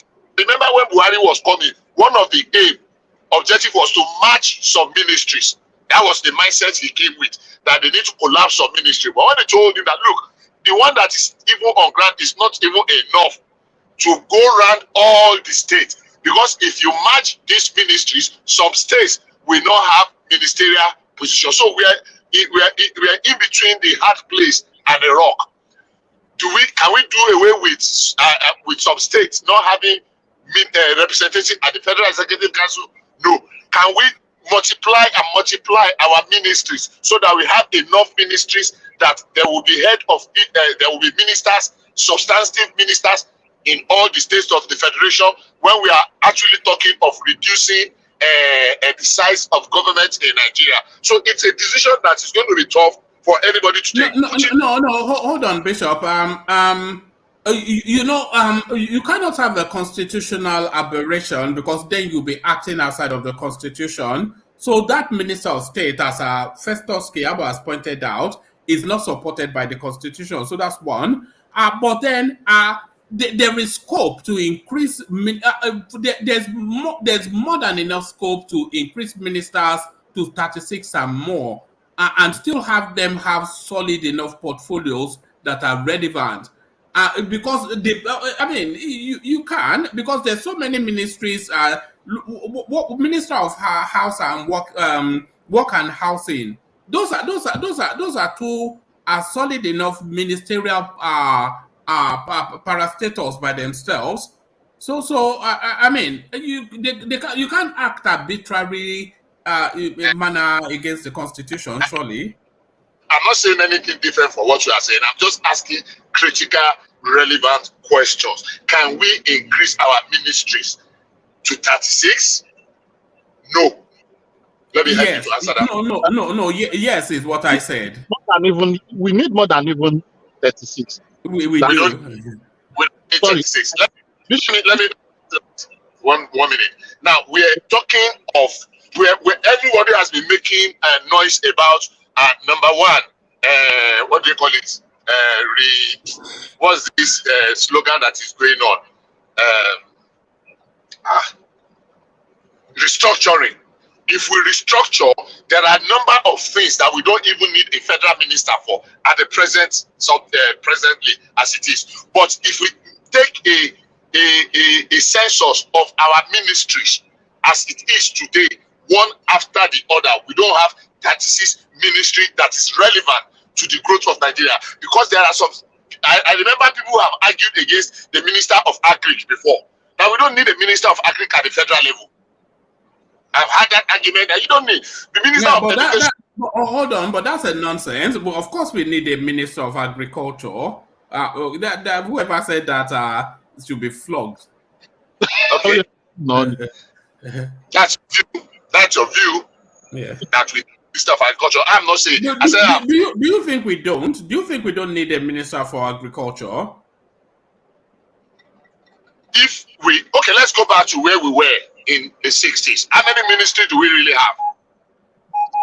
We have regional then official. States are subnationals now that have replaced our regions. So it's still the subnational. Then we have the federal. Then we have the regional. Regional were the subnational then. Now states are the subnational now. So if I have a state minister of agriculture, commissioner for agriculture in my state that knows the peculiarity and the products of my state, why do I need a federal minister of agriculture? And that would be the coordinating minister. Of what? Of the parastatal. used as an example of why we now need ministers of state. Let's take that's why. So because some are now, and the minister of state is just a nomenclature. It actually means deputy minister. That is a supervising minister. People ministerial appointment, and there are just probably about 20 or 25 ministries as we have. But that's a job for job's sake. Now it doesn't carry. It's not a decision making position, and it's not an administrative making position, because the minister is the decision maker and the PAMSEC is the administrator. So the minister of state just floats in the ether somewhere.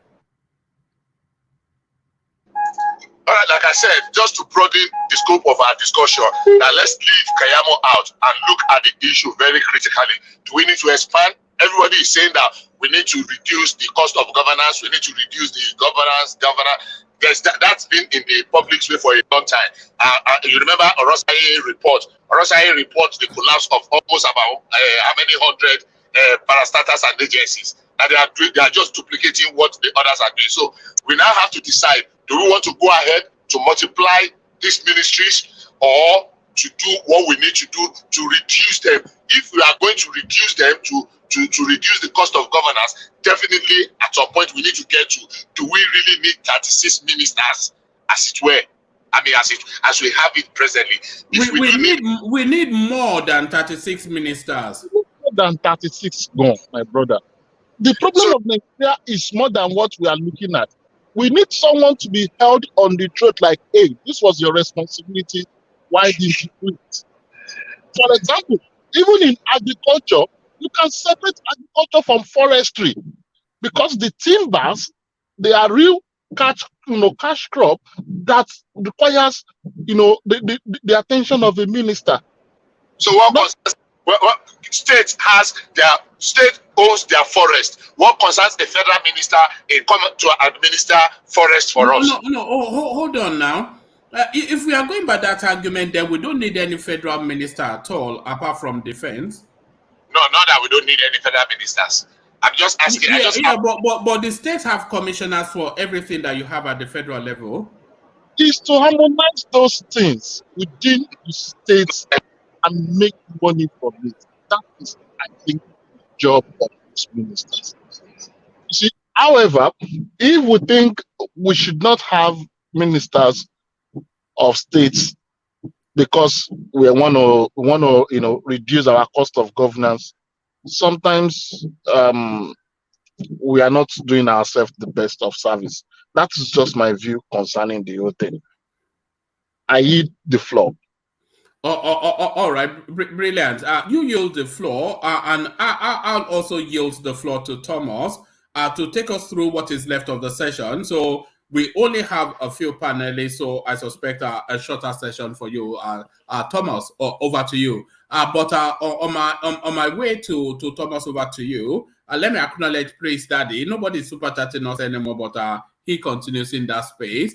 And let me acknowledge your for the coffee as well. So over to you, Thomas, for what is left of the session. Thomas, to you. Yeah, thank you, Daddy. Thank you, Daddy. One man, send me the review. Yeah. All right, I'll do that. Send me the review. Yeah, I think we're going to have a short session today. Yeah. Maybe thereabouts. Yeah, because we have few people on the screen. Yeah, I will see you. Yeah, later. Yeah. Who is on the screen? Ajale Koko. Ajale Koko hasn't spoken, Abi. Ajale Koko. Baba. I think Baba is busy. I think he's busy. Yeah. Who wants to take on? Yeah, who wants to take on the topic so we know where we are going? Yeah. As Bishop has spoken, you kick off the section. Are you sure? Am I right? I opened the floor. I did the round robin at the beginning. Oh yes, the round robin. Yeah, but not to the main course. I actually spoke on about 3 of the topics there, but there was an interjection interjection. I know. You know that the beauty of the platform is the interjection.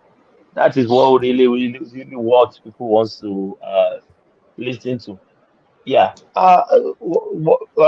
Let's go to. I've not spoken on or Tom trying to I, abandon Peter Obi I, and back to Tinubu. I don't want to talk about that. I can skip that. That's just Oh, autonomous. why now? What that? Politics very wrong. I stand to be corrected. We've had all manner of shades and characters in our polity. I don't know who is more. I don't want to use the word that comes to my mind. Somebody will say you are more something like letter K in the word knife or letter E in the word Europe. I don't know who is more between Autumn and this Abia man. I think we prove the quality of people that rules us. Autumn is just it's just not it. I mean, so Prince, why do you think this man cried through the 8 years of his tenure about the Uh, can we ravaging of can the? we can, Who is speaking? Can we do Kumi what? Kumi Kumi, Kumi? yeah. What do you want to say? Yeah, yeah. I did. I'm good, Yeah. and you?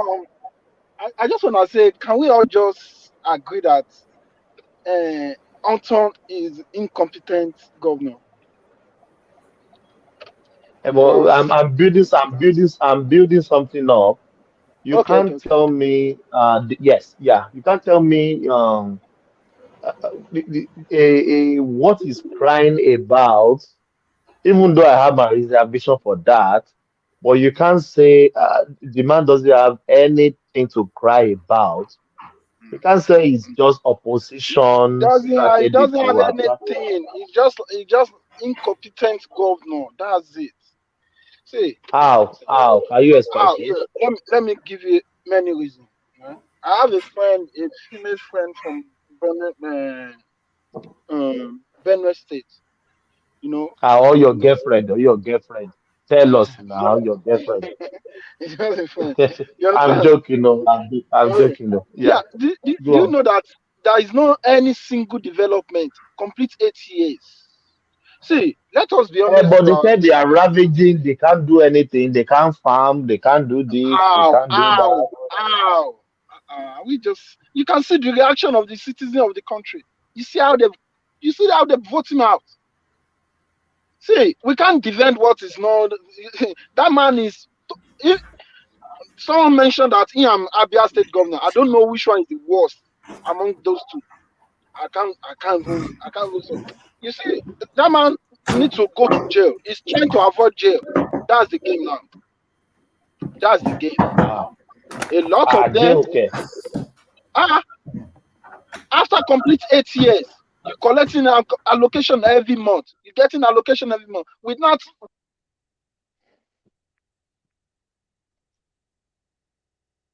Kumi, we can't hear you, Kumi. Hello, Kumi. I'm I here. think We okay, lost. it's back. Yeah, It's back. we lost. You dip in and out. Yeah, I think it's the network. Sorry. yeah. We can hear you now. Yeah. You understand? Complete 8 years of that man. Each time the man want to pay salary, that's why he will come up with full and yes man. See, I don't know how Buhari say something about the governor. You guys collect uh, s- um, security votes, something security something, and you getting all those money from federal government every day. You are the you are the you are the executive of your state. You have power to control everything, But it and doesn't have power over you want to tell me security. there's still a way you can do it. Let me give you one man example. Ajumobi. When Ajumobi come as a governor in Oyo State, the insecurity is too much. See what Ajumobi did now. He bring Operation Boss. He create a Yeah, way I remember. to I'm a clear Badon. to clear all those I'm things. a Badon boy. I'm a Badon boy, so I know Yeah, very well. Yeah. yes. I'm just giving an example as what governor can do. See, the man is just incompetent. He's supposed to just go to jail straight now. Jail. I can't lie to you. Just That's the game. He's trying to play game now. That's the game. yes, that's what I was suspecting. It's the Bishop, game. the guy is Now the all guy of is them trying to. they will start pampering as Tinubu to avoid all those. And I believe All this, this man yeah, will show them because better. that is You what see, I can see. The man is trying to, Let me yeah, it's trying it's a game. to. let The me look man at up owing more than 12 months salary. 12 months salary. That man. Let's hear from Bishop. Yeah, Bishop. let me just Okay. look at it from a different dimension. I mean, it's a given already that for me, Autumn is a serious, complete disappointment. I have a few friends from Benue State, Idomas, to be very precise, and at least 2 of them are retired, and they retired in the military, and they are very senior fellow. And at least I had their opinion a couple of months ago, and one of them couldn't even see anything as how very disappointed he was. Now, let me take just one area that we missed a very big opportunity. This guy, Hassan said something a while ago when he was trying to narrate the challenges of the global warming, climate change, how it affected Lake Chad. I know Lake Chad. I know Lake Chad about 40 years ago, 30 something years ago, in the early 80s. I used to live in Maiduguri then. And Prince, Bishop, I know your age now. I'm calculating your age. just keep trying. So anyhow, I know when Tina Turner was singing. So I used to live in Maiduguri, so I know Lake Chad, and I know how much Lake Chad had reduced, and I know how it has affected headers. And I know also that back in the 50s and the 60s, we have national grazing routes that have been taken over by people. And those clashes between farmer header did not just start today.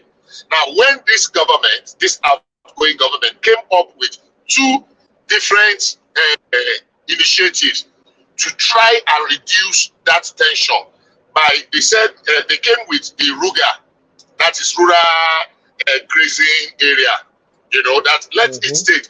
The way our media and opposition took it up, oh my God, that they want to seize land, they want to take land. Meanwhile, that RUGA was not even a new thing. Even Jonathan proposed it, but the way they took opposition, because that thing would have reduced the tension between headers and farmer a little bit, create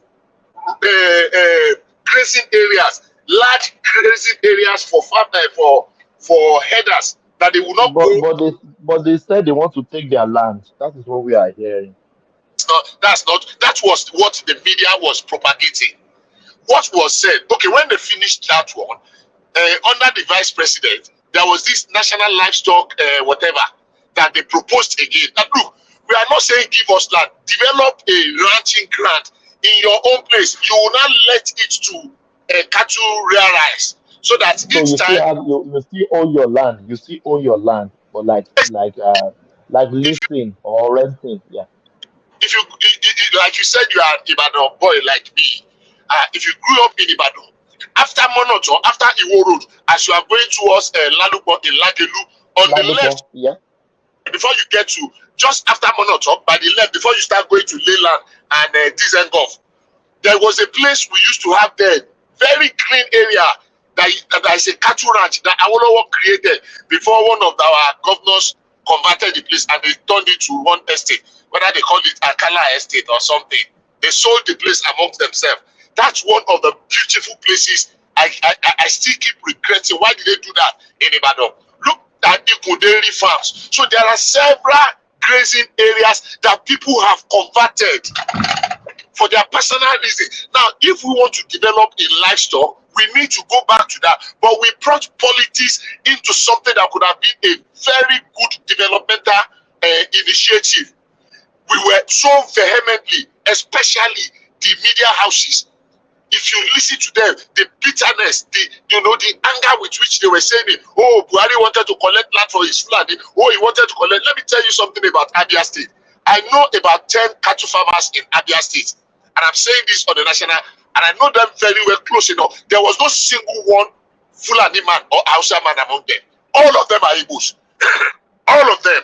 What they do is that they go to the north. There's one of them that was a soldier before, was a military man. So he has connection with the north. So they bring these headers for them that help them to keep their cow.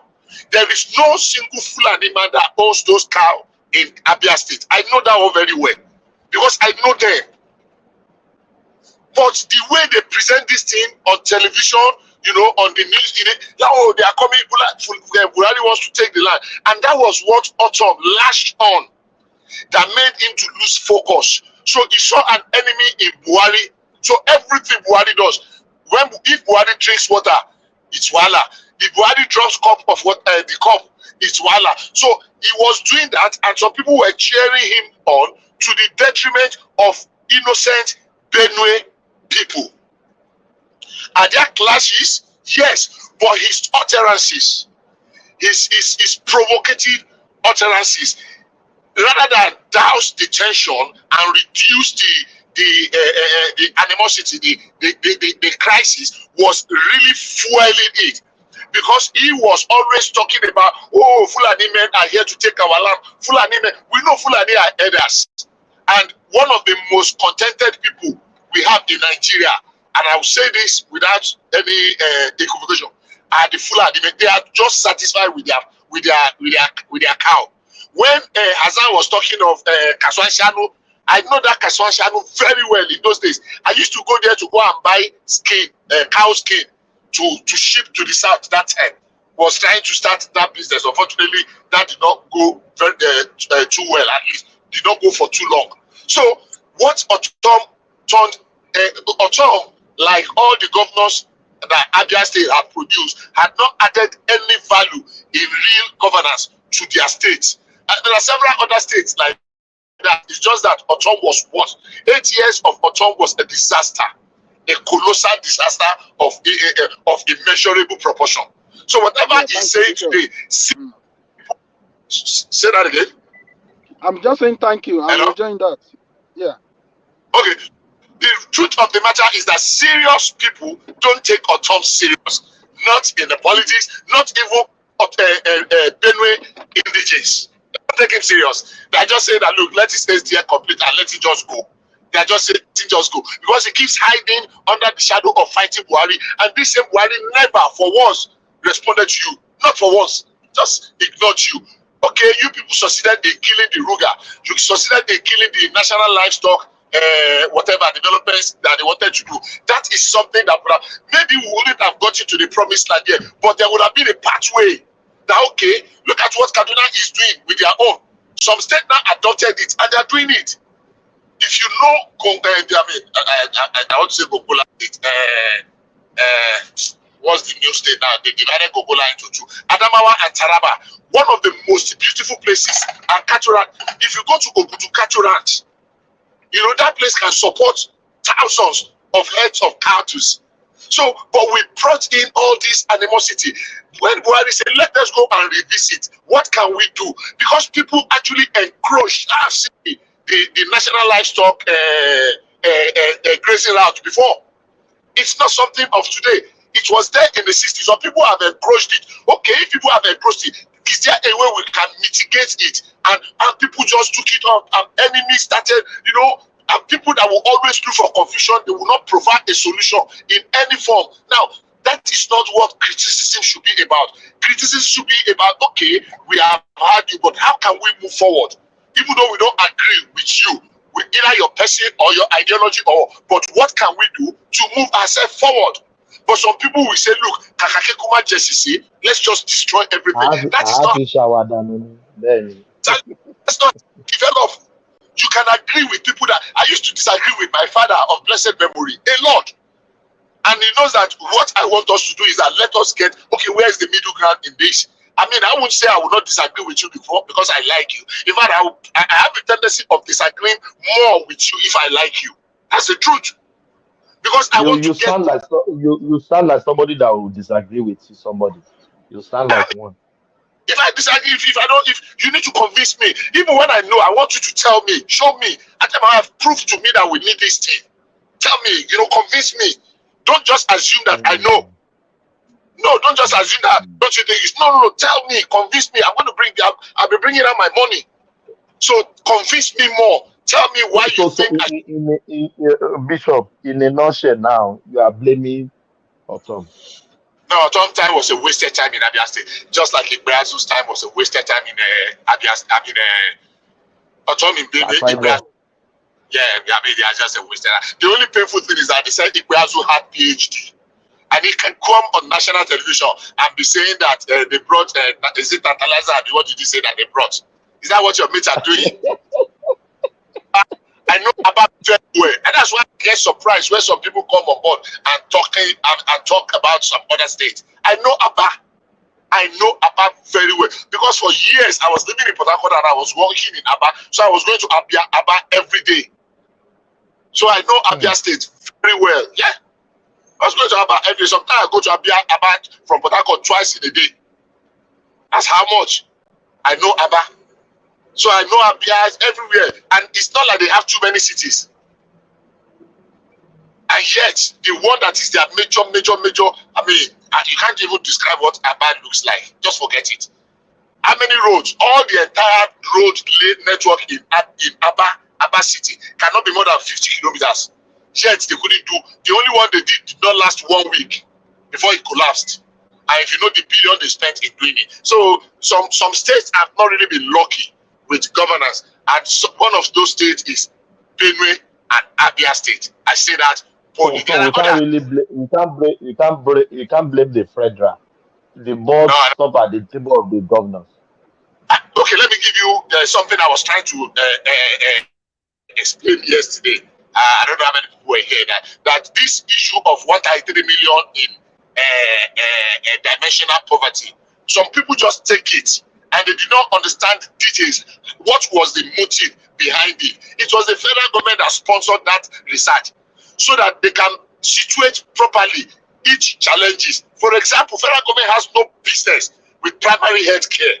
Federal government has no business with primary education, except for the unity schools. Federal government has no business with unity schools. There are more than how many 100,000 secondary schools in Nigeria? More than 500,000 secondary schools. Federal government only owns 103 unity schools. Those are the King's College in Lagos. Only 3 secondary schools in the whole of Lagos. Lagos has more than 20,000 or 30,000 secondary schools. State owned, then federal owned. State even has, but everything about secondary school, you want to blame the federal government for it. It doesn't work. Everything about primary school, when you talk of out of school children, which is part of the multidimensional factors, but federal government does not control primary school. Federal government brings money, say, okay, let's do universal basic education, whatever. Most states did not put their counterpart funding to be able to access free money that federal government has put down. But you want to put them, you are talking of maternal. What is the business of federal government with maternal mother care? Primarily health care is the sole responsibility of the state government. So these are the areas that government wanted to bring out. And look, local government, you are not doing your own, but people have blown it out of proportion. And by so doing, we have missed the real issue that they were trying to drive at. And that is not how governance work. I don't know if I'm making any sense, Thomas. You are making sense, my brother. You are making sense. You are making sense. Very, very sense. All the states, their roads, out of the whole about 200,000 kilometers of paved road in Nigeria, federal government has just less than 16,000 kilometers. The remaining one belongs to local government and state government. But if anybody talks about road, even street road, adjoining street road today, they will say it's not. We should be able to hold that level of governance responsible because they collect money too. Yeah, even though we are advocating that they should give them more money, but even the little they are giving them now, in quotes, that they claim that it's little. How are they administering it? In some local government, the only thing they do is just collect salary. That's all. At the end of the month. They don't work. They are not productive. Some of them don't even go to work more than twice in a week. I've seen people, they don't go. But on the paycheck day, they will go there and collect their. So they don't do anything. Primary healthcare, zero. Primary schools, zero. Ordinary waste disposal, zero. So what are we talking about? I did something in University of Port Harcourt Teaching Hospital some years ago. Say, why is it that everybody comes to UPTH for small headache? Everybody. Say the people I spoke with, said because state hospitals are not functional. Local government hospitals, because team hospitals are actually supposed to be referral hospitals. It's not an hospital of first instance, except in an emergency. But that is where you see everybody go to. Everybody. They will say, Bishop, please. Bishop, we can lament from today till tomorrow. But what do you think federal government can do to come in and you know what I mean? State has the power. I know you know that the federal government don't really have the power over the state. But where can federal government come in? Because they can't be giving them this allocation and they are just squander it and they keep on collecting it and the lives of the people are not better off. One of the areas that federal government can come in is holistically. Number one, when we manage to begin to elect responsible people into governance, people that knows the nitty-gritty of governance, what it entails to be able to bring governance to the grassroots. I admire Sanwo-Olu. I disagree with him on so many instances, and I have record of that. But I admire him because he's developing governance at the very root. People don't appreciate the number of the amount, the enormity of the challenges Lagos State faces. And I will give you an insight. Lagos State takes about 40-something% of the total migration in Nigeria. So if 100 people leave their state to another place, 40% of them are heading to Lagos. Yes. Per minute, the number of people that are coming to Lagos, and they're stretching the facilities and the infrastructures. And to make it worse, the sad part is that majority of those that are coming are actually not adding value in the real sense of value. But Lagos State is still managing to care for them. Somebody was arguing, we were discussing, I don't know whether Ajale Koko is still here. One day, some time ago, that somebody said that there were no primary health cares in Lagos. I went and did the research. You will be shocked that there are more than 400 primary health cares that are functional in Lagos. But it's because it was later I saw it. I don't want to bring it back because there's no point in bringing it. Because Bishop, I know of one. Ijushaga primary health care is functioning very well. I said there are more than 400, whether 359 or 395 or something. Functional. Yeah, functional. You can go there. You don't need to go to the general hospital. It's in Ijushaga. If you know Fagba in Ijushaga. I know Ijushaga very well.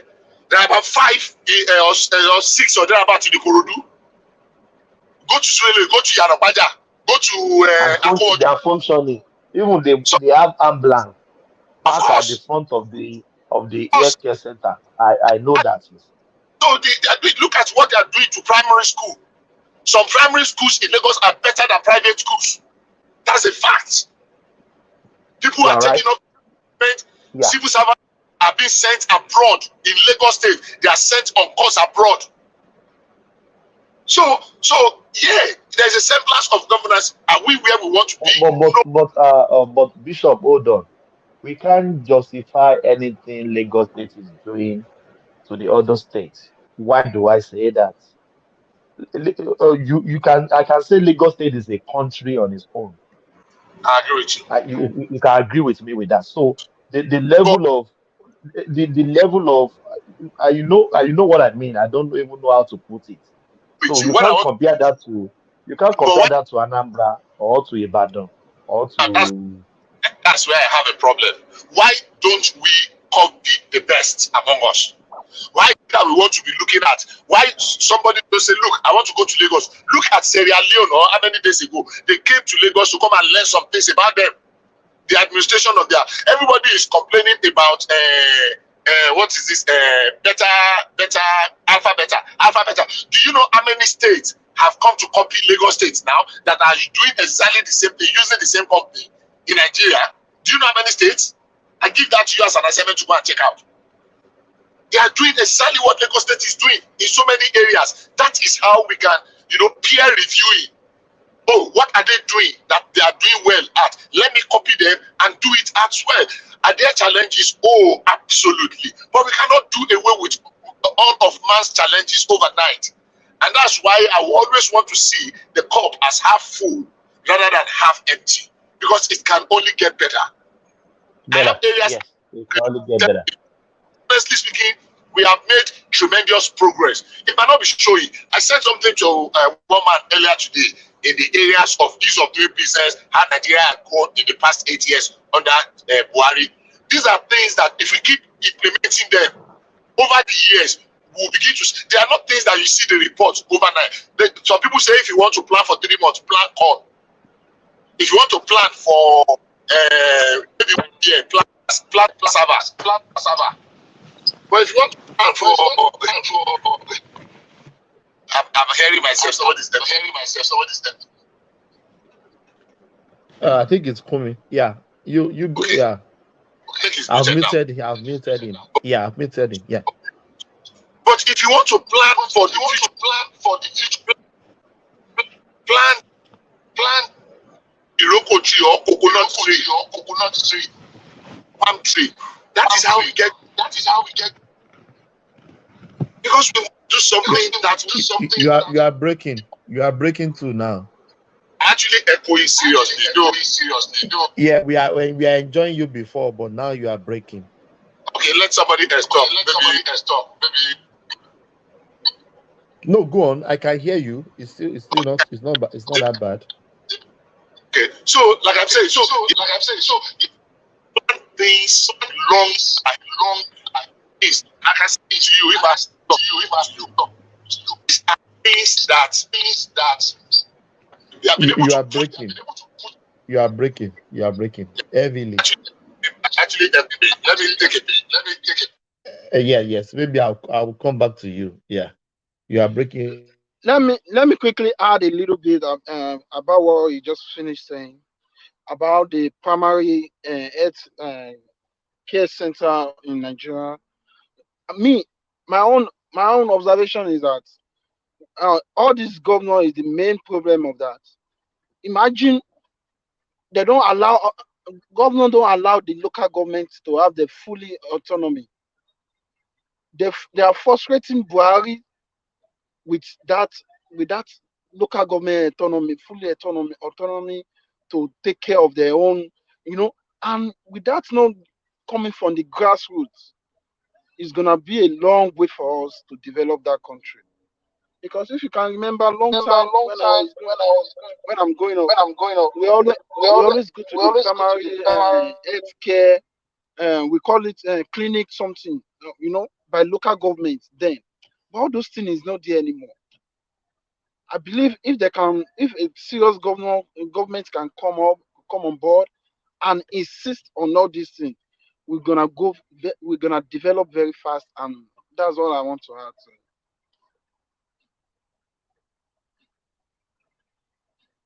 Hello? I don't know if Ajali Koko, are you there?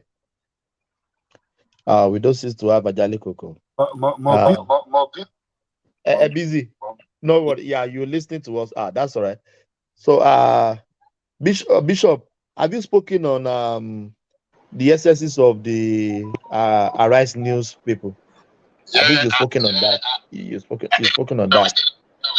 Yeah. Yeah. What of the yes? What is the next thing here? I think you've spoken of you. I think you kick off the section, isn't it? Yeah, so I think you've spoken of all the yes. Yeah. Thank you. Let me go to Kumi. Yeah, Kumi. What's your take about Arise News people? If they can, those people, I don't know what is going on. Arise News people. And they are doing it is so very obvious. They can't even hide it. It's so obvious. They are biased. They are partisan. I don't get it. And they are attacking Abike Dabiri Erewa now. So what is your take? The game they are The playing game they that are playing that anytime any anytime government any come government after come them, after them, I'm hearing my I'm voice hearing back. my voice back. Go on. What is going on today? You are hearing yourself back. Yeah. Let me go out. Continue speaking. Let me go out and Okay. come back. Okay. Yeah. The game they are The game playing. they are playing. Uh, Uh,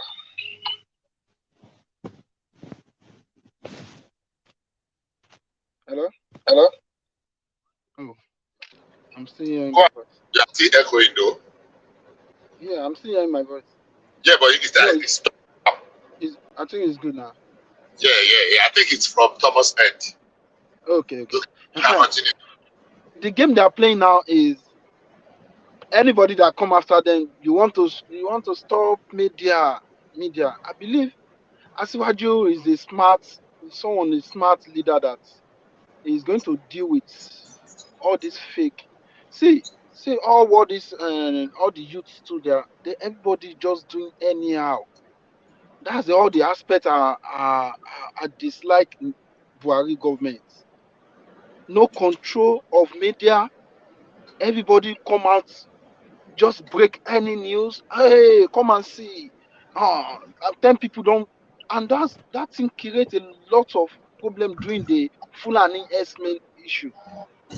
If it's like many regions don't use wisdom about this thing, all these things should have caused a big problem in Nigeria.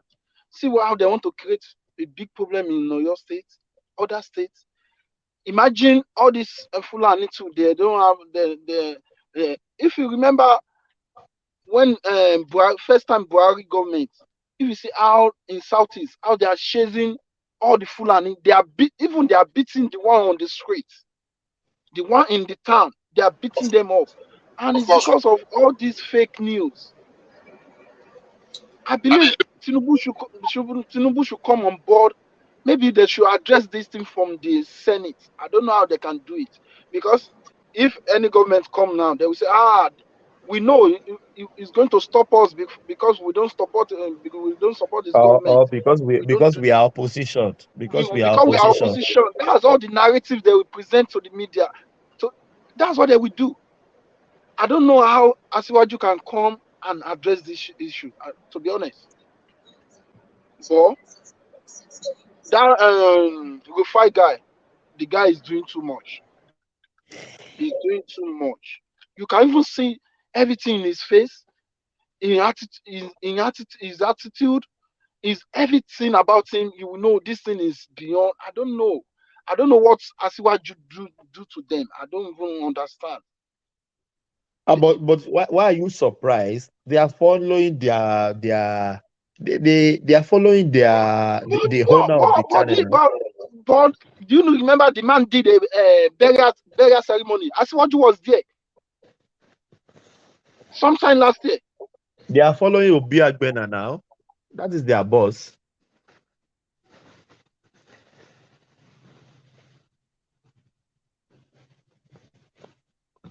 Hello? hello.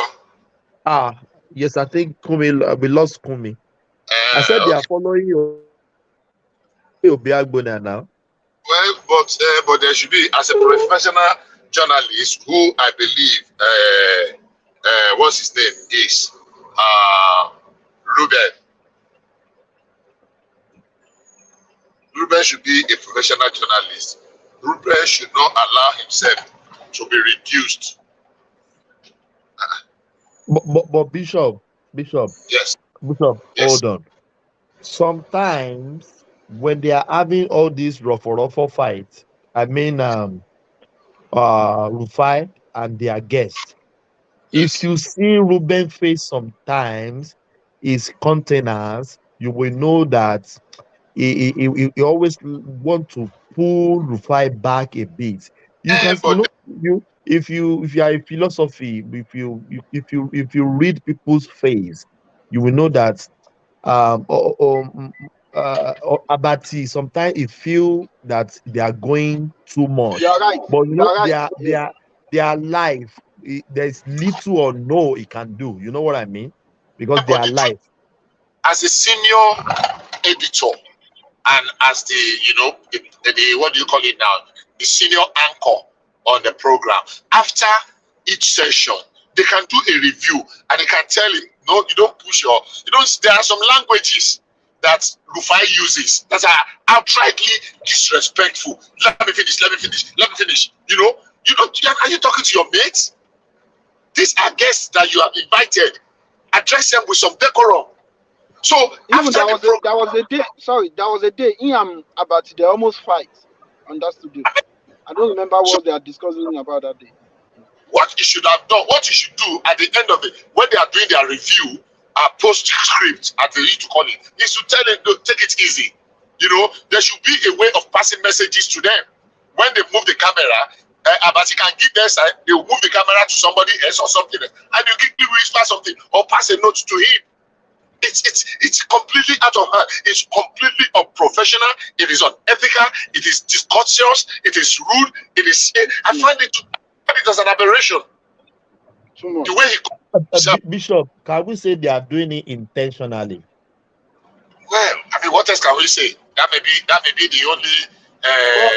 What I noticed is that they are working for different platforms, different candidates. Let me say that. You understand me? Abati is working for Atiku. When Rufai is working for Obi, that's Obi? it. Yes. If you notice, most of time they're always you're gonna see Abati body language. He's not gonna I can see that's face. what the Kumi. That's what I want you to get me to. If you see about the body language, you will know that he doesn't like it sometimes when they are so. Kumi, do you know if I'm listening to Arise News? It's just like they are judge. Their guest is the. They want to tell you what is going on. They want to tell you you must agree with them. You must agree with them. Their guest is the plaintiff and the defendant. They are the judge. They are the judge. It's just like, you know what I mean now. Come on now. I don't know that channel too will go down like AIT. You will see. It's just a matter of time. That's what I predicted. It's real. No, I see what you know what they will do. They will set them up. As long as I'm telling you, as long as they go beyond, you will see. They will just use law to. No. I suspect something. They will calm down. Yeah. When Ashiwaju come in, they will calm down. With the arrogance, that guy is very arrogant. They will calm down. Go and write it down. They will calm down. No, they can't be doing this. They can't be doing this for Ashiwaju. That one is not channel. I can't even stand them. You know when this girl, this Adela's daughter. Yes, I want to talk about that lady. Why because suddenly we just don't see that lady and that's Maybe she didn't agree with. She left. She don't agree with. No. She left because they talk about his her father. Like they talk about Abiola in a rude way. Yeah, one of their guests tried to challenge the lady on Abiola stuff. That's David May. Practically, Bishop to call Abiola a drug baron. Come on, there are limits. There are some limits that you shouldn't cross. I see why you can bring that lady back on board. You will see. No, not that stay out. There are better people that there are people that labored for this party now and worked. Don't let actually be like Abiola, like Buhari. That was the opposition.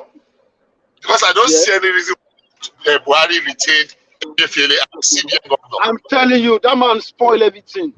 That man J straight after they inaugurate Tinubu. J straight. There is no new note. No new note. I will spend a lot of billion. No any He single will, new note in Nigeria anymore. he, Hey, he, Omo. he will escape. Emefiele will escape before No, Achiwaju coming. no, he's been trying that since last 3 weeks. You want to go for study leave. Study leave. He Who will go and does write that? it down. He will escape. He will escape. He Hmm. will I don't escape. He will escape. narrative He is will escape. correct. He will He's, escape. he has up till June next year. His time No, expires. and he can't work with Tinubu ever. Tinubu will never work with him. I don't worry. Yeah, but you see that You know, this. Hold on. If okay. Tinubu does not, if Tinubu keeps him, he will stay. Except Tinubu sack or removes him. Who are you talking about? Emefiele. Bishop, come on now. That's what I'm saying. If you are Tinubu, can you retain Emefiele? He will never. I'm telling you. Because people that were ready to work with him, they are already. See, Tinubu is already getting cabinet. He just want to learn the ground running. Hello. I say, understand me before you crucify me. I say, Tinubu is only Tinubu that can sack him. If Tinubu does sack him, he will finish his tenure. That's what I said. You are right. Yeah, you are right. It's only Tinubu sack him. If Tinubu sacks him, good riddance to bad rubbish. But if Tinubu Bishop, let me give you another way they can sack him. The Senate can sack him too. No, Senate will not sack him. Okay. You're going to see the game they are going to play with that man. But I'm telling you, that man will not work with him. I know. What I'm saying, it all depends on Tinubu. Recommend that Tinubu should remove.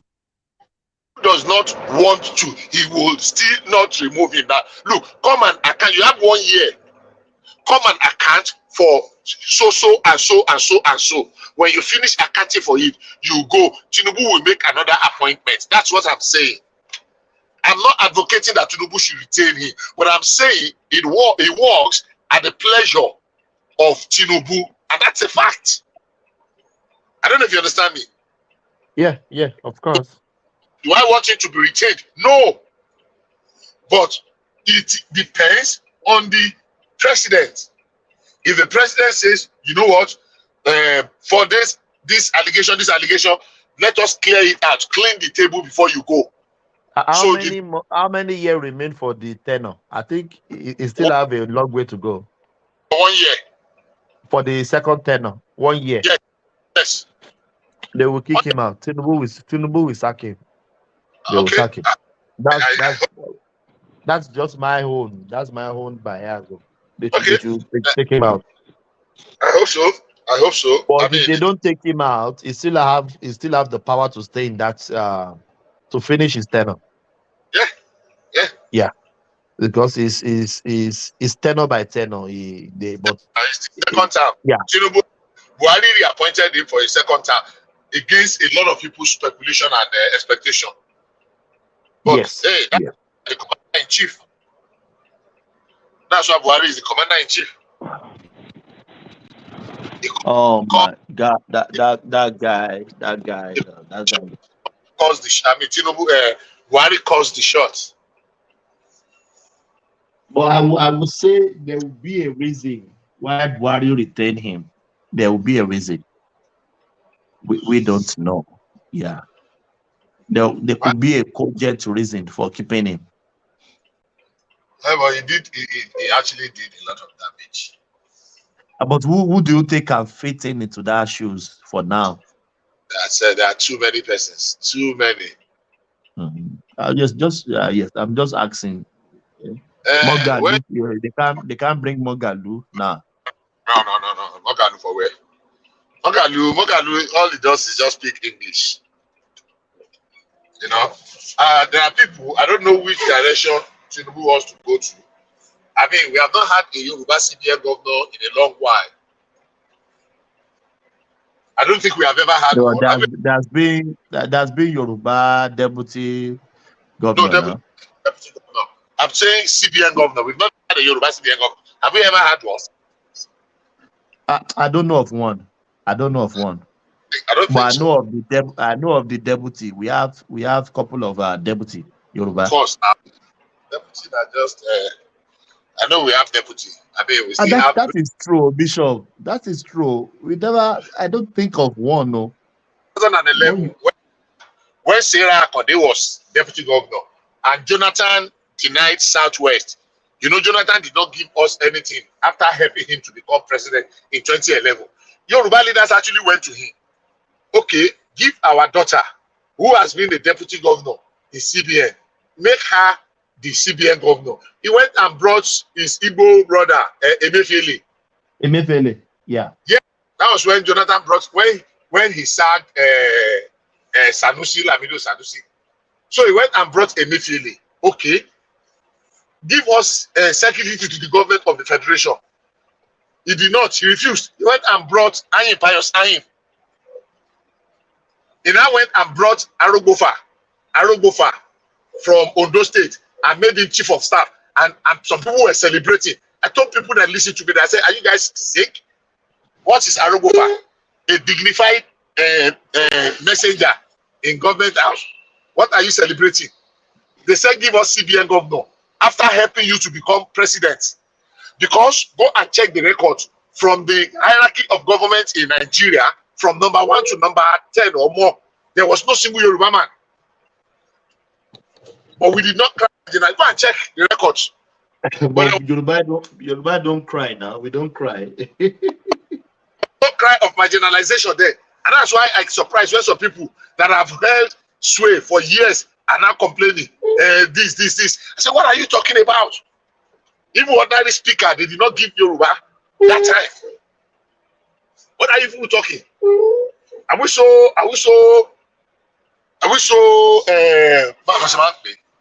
so short memory that we don't remember things that just happened how many years ago.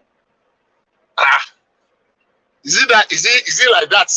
Is it that much that we are so short memory? Jonathan did not. He did not compensate us for the support we gave him in the presidential election. He did not. So my view is that CBN governor, it might be difficult for Tinubu to give a Yoruba man. It might be difficult because of the complexities, but it should not be out of place. At least it should not be out of place. If he has competent persons, competent hands to make CBN governor, let him make it. Except Jim Ovia wants to become CBN governor.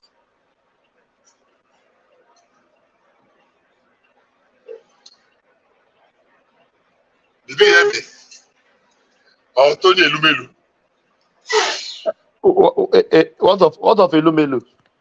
That's what I say. I say except Elumelu or Ovia. Jim Ovia wants to become CBN governor. Those one they will finish Nigeria. No, what do they want to do again? What do they want to do? What do they want to carry again? What they never get? Money no the rich people will get money. That's what they look for. I don't think so. I think they have all they want, all they need. I think they have more than enough. This has been a good time. We did not hear from Ajale today. Thank you.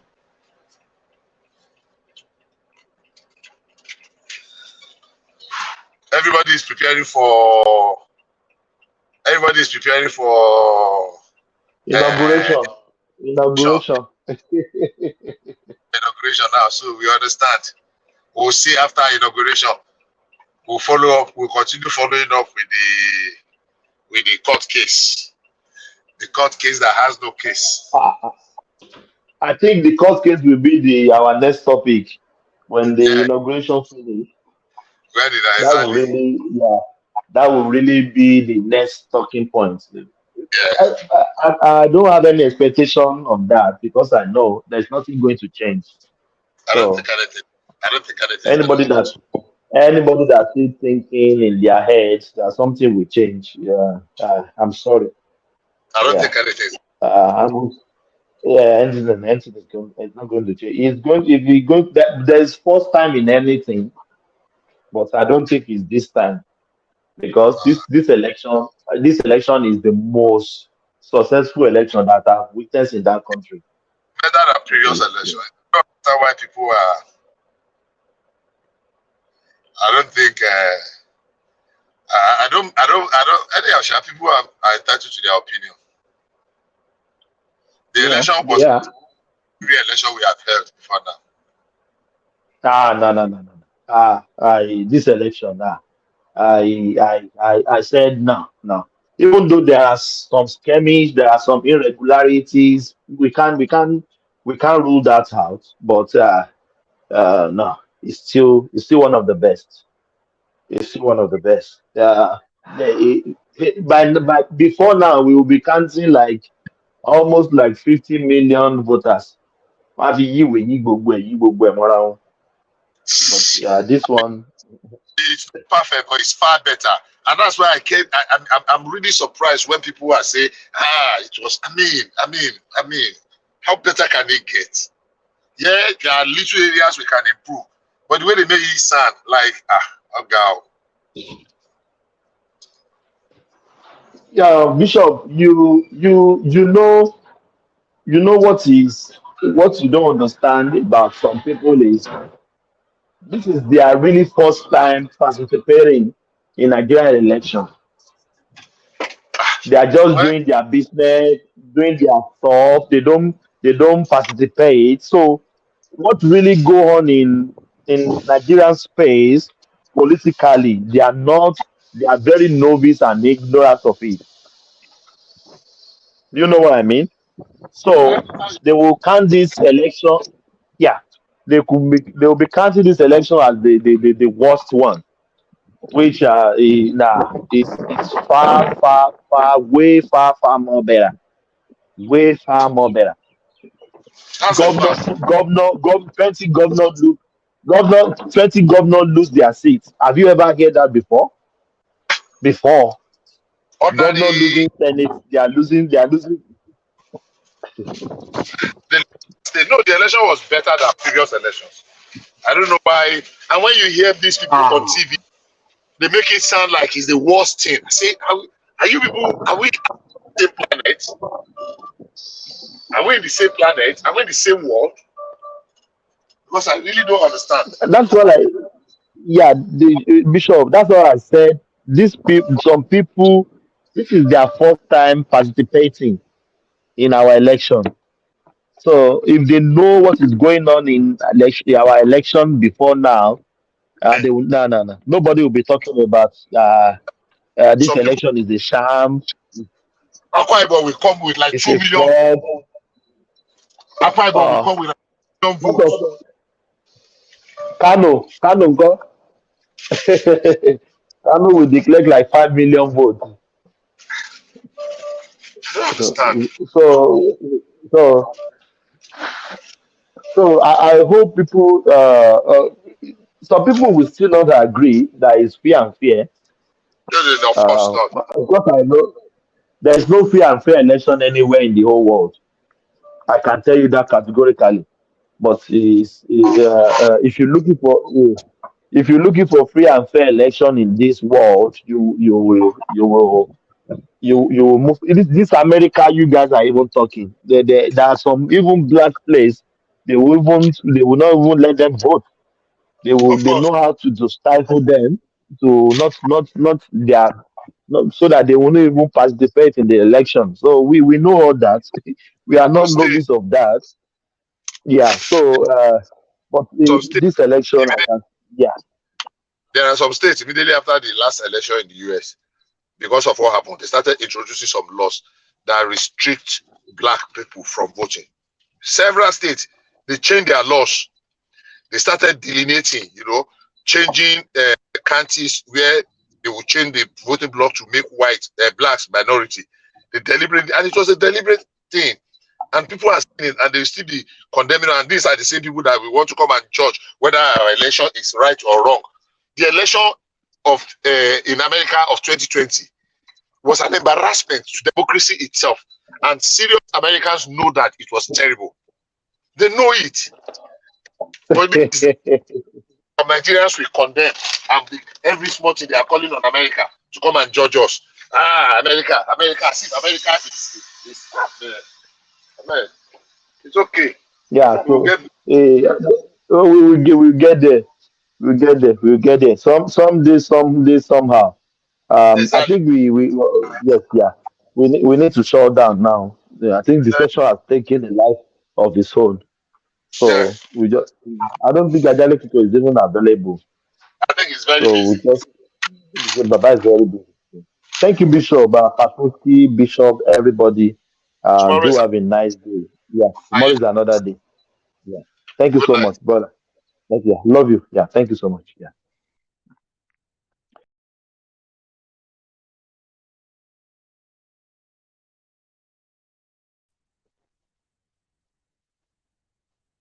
Yeah, we have come to the end of the section. I think today's section is very short. Yeah, it happens sometimes like that. Yeah. Thank you, everyone. Carry the conversation in the comment section. I will leave you with this. Thank you for our super chatters, the happy clappers, everyone that has participated. Thank you so much. May God bless you all. I say peace. Thank you so much.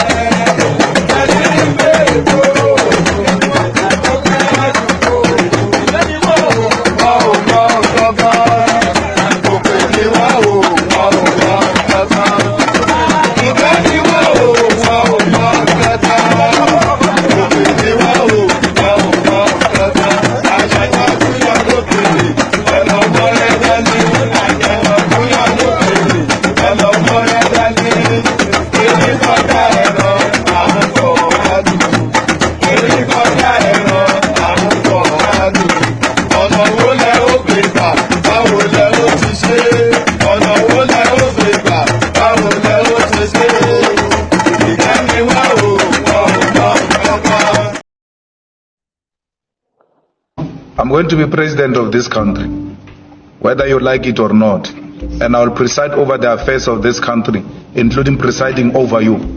I think you must start adjusting to that reality. The sooner you do that, the less chest pains you'll have when that reality comes.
Hey!